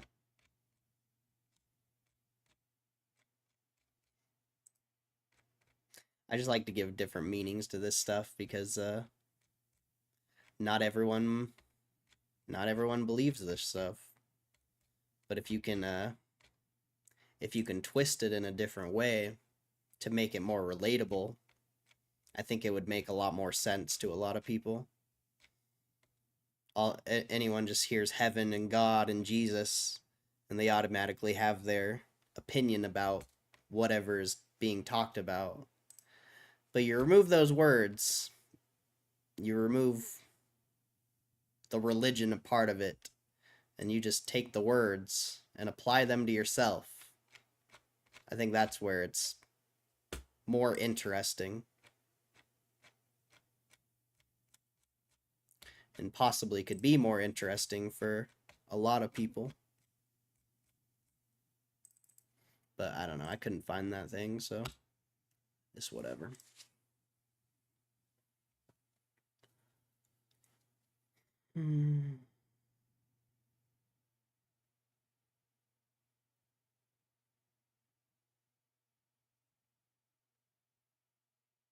Incorrect, but a nice thought.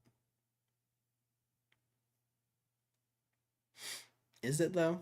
Is it incorrect? I don't know. What if it's not?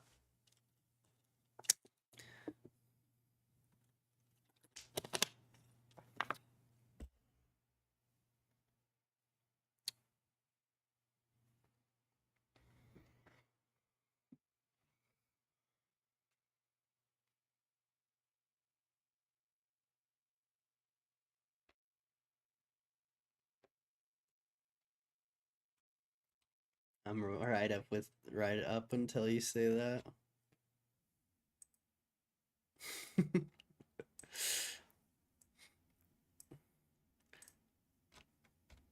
I don't know. I don't know. It's just a thought, though.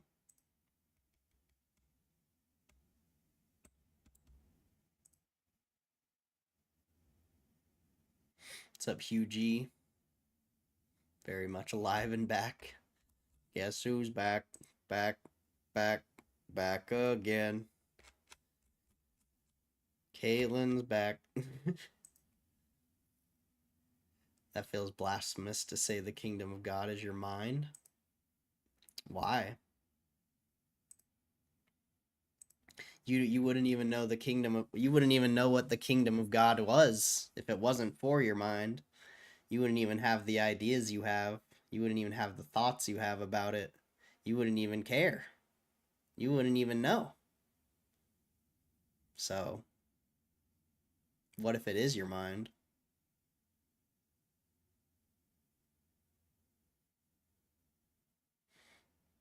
Wasn't a long hiatus. Dart Dog. The rare Dart Dog appearance. Great train of thought. The words are wise, but the religions have been corrupted for mind control. The battle is within you. I don't know. I think religion can be a good thing, you know? The community aspect of it, the teachings in general can be good. But I guess it's just how you perceive it, I guess.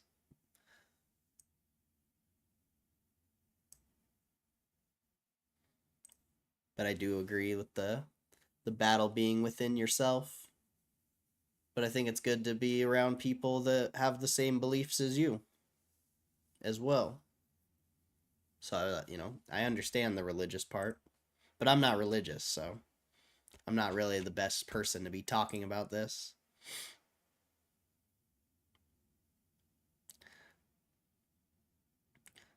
little bit of an insult to God to equate him with our minds. You wouldn't know who God was if it wasn't for your mind. That's kind of the point. God, what if God is your mind? What if God is in your mind?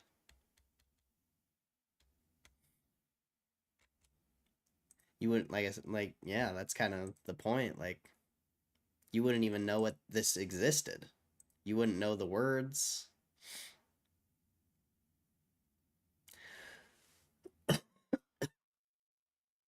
You wouldn't even think about it. You'd just be like a lizard, basically. Person claiming blasphemy is under mind control. Not really. It's just some people are religious, some people aren't. People have different ideas on the word.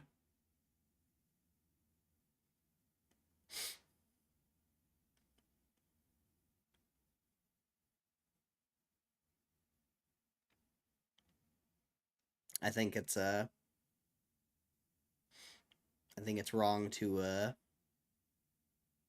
judge someone because of their religion and what they believe in, even if they don't agree with you. Like, it's not everyone has to agree with you and have the same ideas, same opinions.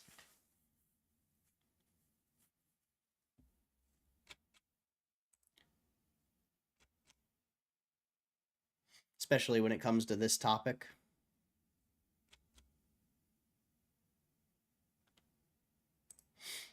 Because most people won't even accept the word because they think it's, I don't know what they think. But then you go actually read the word and apply it to your life. I think it makes a lot of sense.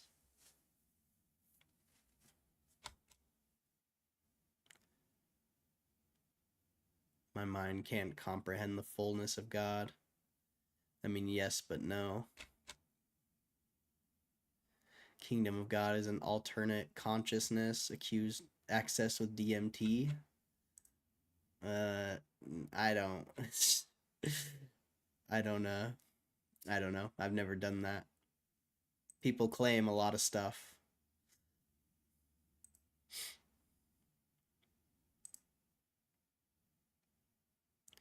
I need time to chew on that one. I'm still chewing on a few other questions we've talked about before.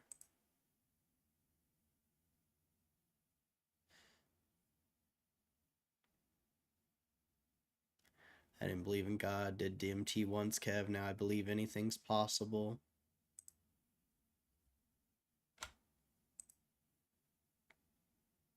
I don't know. I don't have an opinion on DMT, but if drugs is what made you, if drugs is what convinced you that's why God exists or whatever, I don't know. I think that's an interesting way to be introduced to it. But I've never done it, so I can't have an opinion.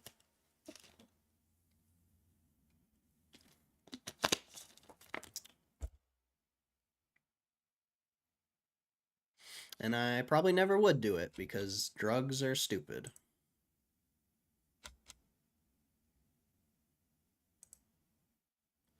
Backdoor into the spirit realm and it's dangerous. God molecule for a reason. Try at your own risk. I'll never try it. I don't really care. I'll leave that for the drug addicts.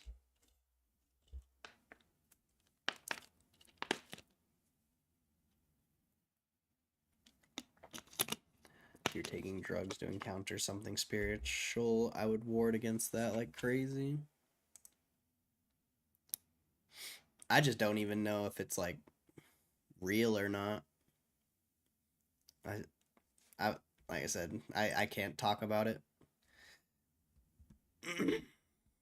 A lot of people claim what these two are talking about, but I've never done it. Probably never will. So I just can't even agree or confirm nor deny if it's actually legitimate.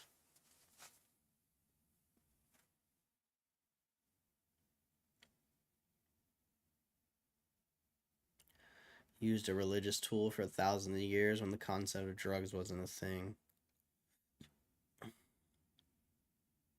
It's got launched, very spiritual, trying to put into words, be like putting a CD on a record player. Doesn't mean it's good though. We mess with things we don't understand a lot of time. Create DMT experience through meditation and breathing practices.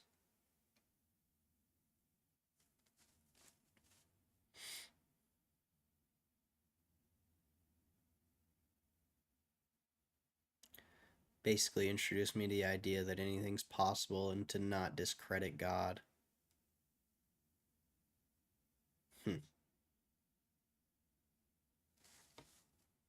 How do you get introduced to that idea though from it?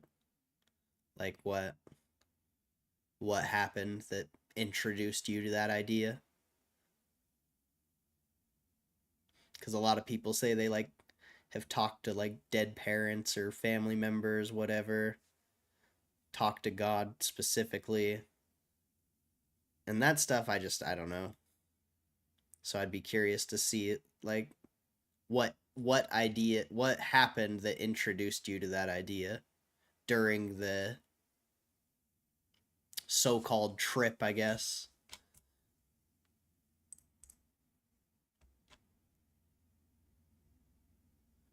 Don't discredit the opposition. Can't believe in one without the other. Yeah, that's true. I mean, the devil's definitely real. Definitely real.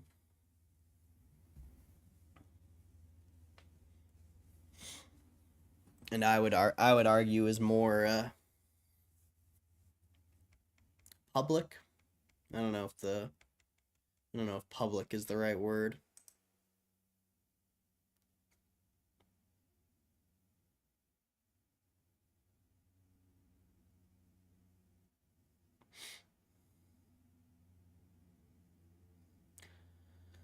Your body literally creates DME. Call it a drug. Technically correct, but only because of artificial dosage. I mean, it is a drug. I don't.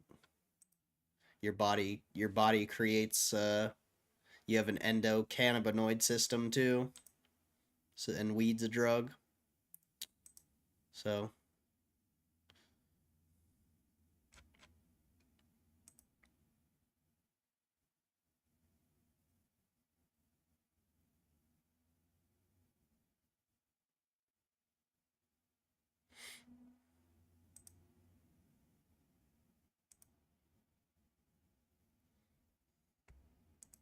mind-altering substance.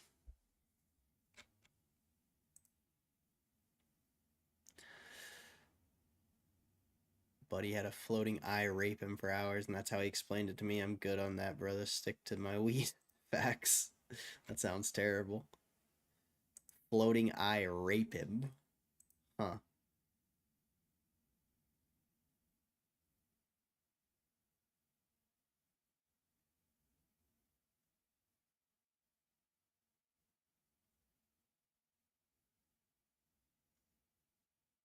That's weird. Doesn't produce THC, CBD, etc. Your pineal gland produces DMT, though. I mean, I haven't researched that in a long time, so I couldn't tell you off the top of my head. But it's still a mind-altering substance. But I don't get what your point is. I don't know what you're like. I know what DMT is. I don't know, like, are you like trying to educate me? Because I already know. So I don't know like what your point is here for everything you're saying. And didn't I just say I hated talking about drugs and now we're talking about them? Isn't that weird? Isn't it weird how the thing I hate talking about most, it always gets brought up? It's pretty odd, huh? We went from talking about we went from reading the Bible and talking about something that was like positive and relevant to mind-altering substances that don't do anything for you.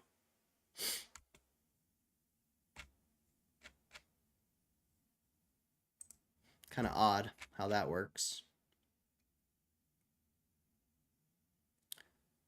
Freedom of thought is good, but what determines the duality of what is good and what is bad? I would say that's probably just a moral thing, because what's bad to some people is, most people probably don't care about. I would say it's your own moral compass as far as that. But I think there's a lot of obvious things that are bad that don't even need to be talked about. It's pretty obvious.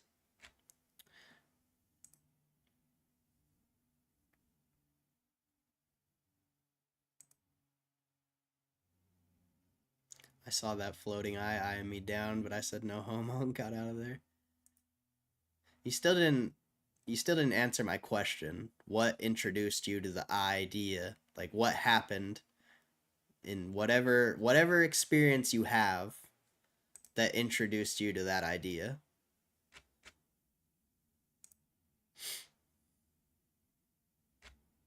Like, I don't get where that comes from.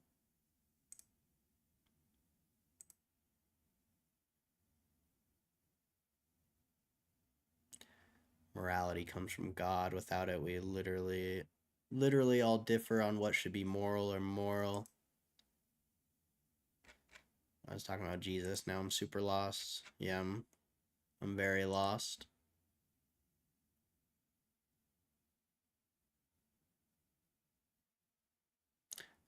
But I kind of disagree with morality coming from God. I think that's, you know, what's fucking good and what's bad. Like, I don't think you need to read a book to know that. When you did something bad, you know it. There's no I don't think you need I don't think you need anything to tell you that. Like, I was trying to educate you. I was just answering your question. I don't know. Did I ask a question? I don't remember. If I did, then I don't know what question you're answering, because I don't remember what I asked.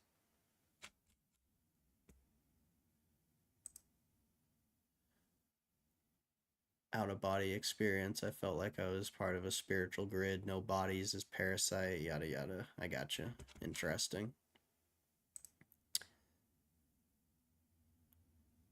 I have a nice can of worms for you guys if you want to go down that road. Why not? I don't know what you're trying to. I guess it depends what it's about. How would we know that? I think it's just a feeling.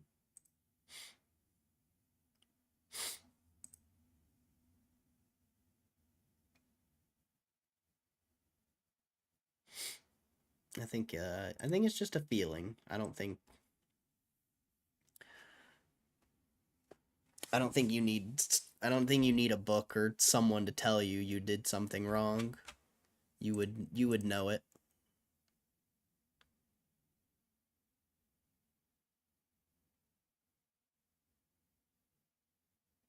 Religion. I mean, it's up to you. It's up to you if you want to share. I always thought that when you die, that's it, lights out. My experience just opened my eyes that there could be more to life after life than what we're experiencing while we're alive. I gotcha. Some people worship the horned or dark god. This is how our reality has been inverted. I don't know what you mean by that.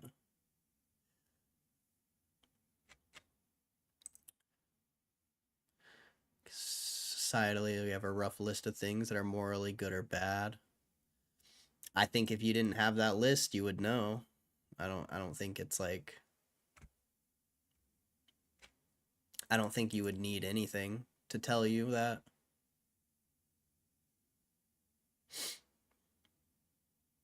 Unless you're just like completely like dumb.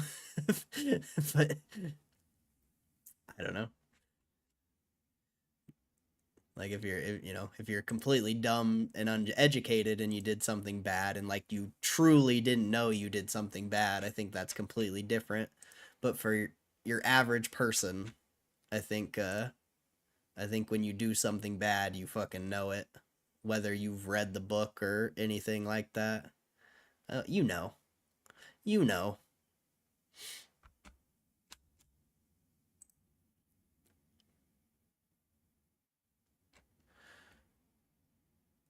Steady making a point and I lost it. That's what I thought. I was confused as well. There will always be people who choose evil over good. Yep, definitely. And they don't even think what they did was wrong.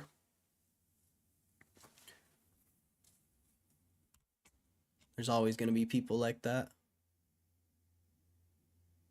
It doesn't even, that's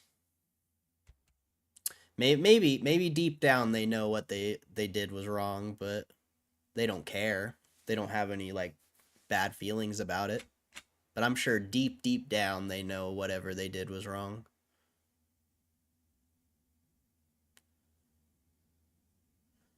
Even if they are evil.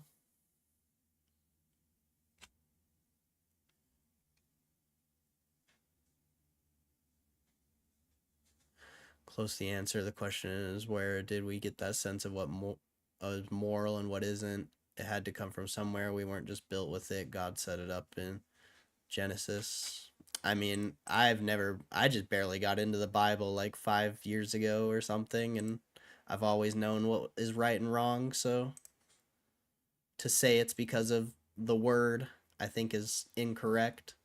Maybe for you it's correct because you grew up religious and everything, but for anyone else, I think that's wrong. I think it's very simple to know what's wrong and what's right.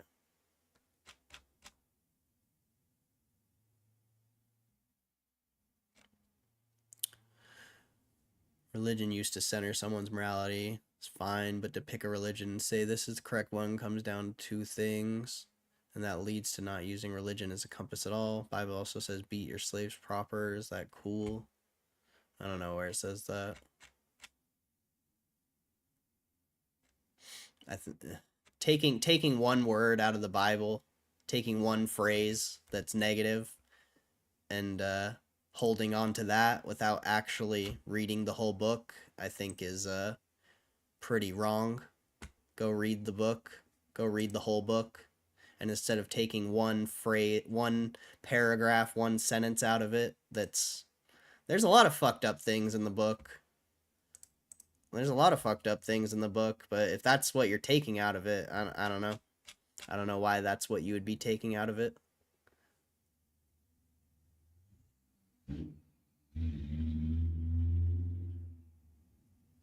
It's the entire point of the Bible will always eschew things. That's why the Bible says we all fall short of the glory of God. Adulterous woman and killer baby, is that cool? Maybe. Maybe it is. Maybe it's wrong to be adulterous, because it is.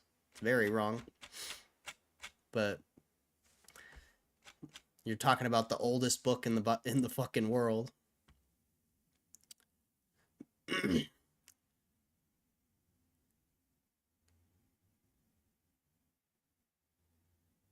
Yeah, you gotta chill, RL. I don't know why you're like so. I don't know why you're getting so like. Apparently, we can't talk about religion because people get too crazy over it. They put way too much fucking weight on it. That's crazy. I think it's time to end the stream. I think it's time to end the stream. You guys are tripping, bro. So, you guys have a good day.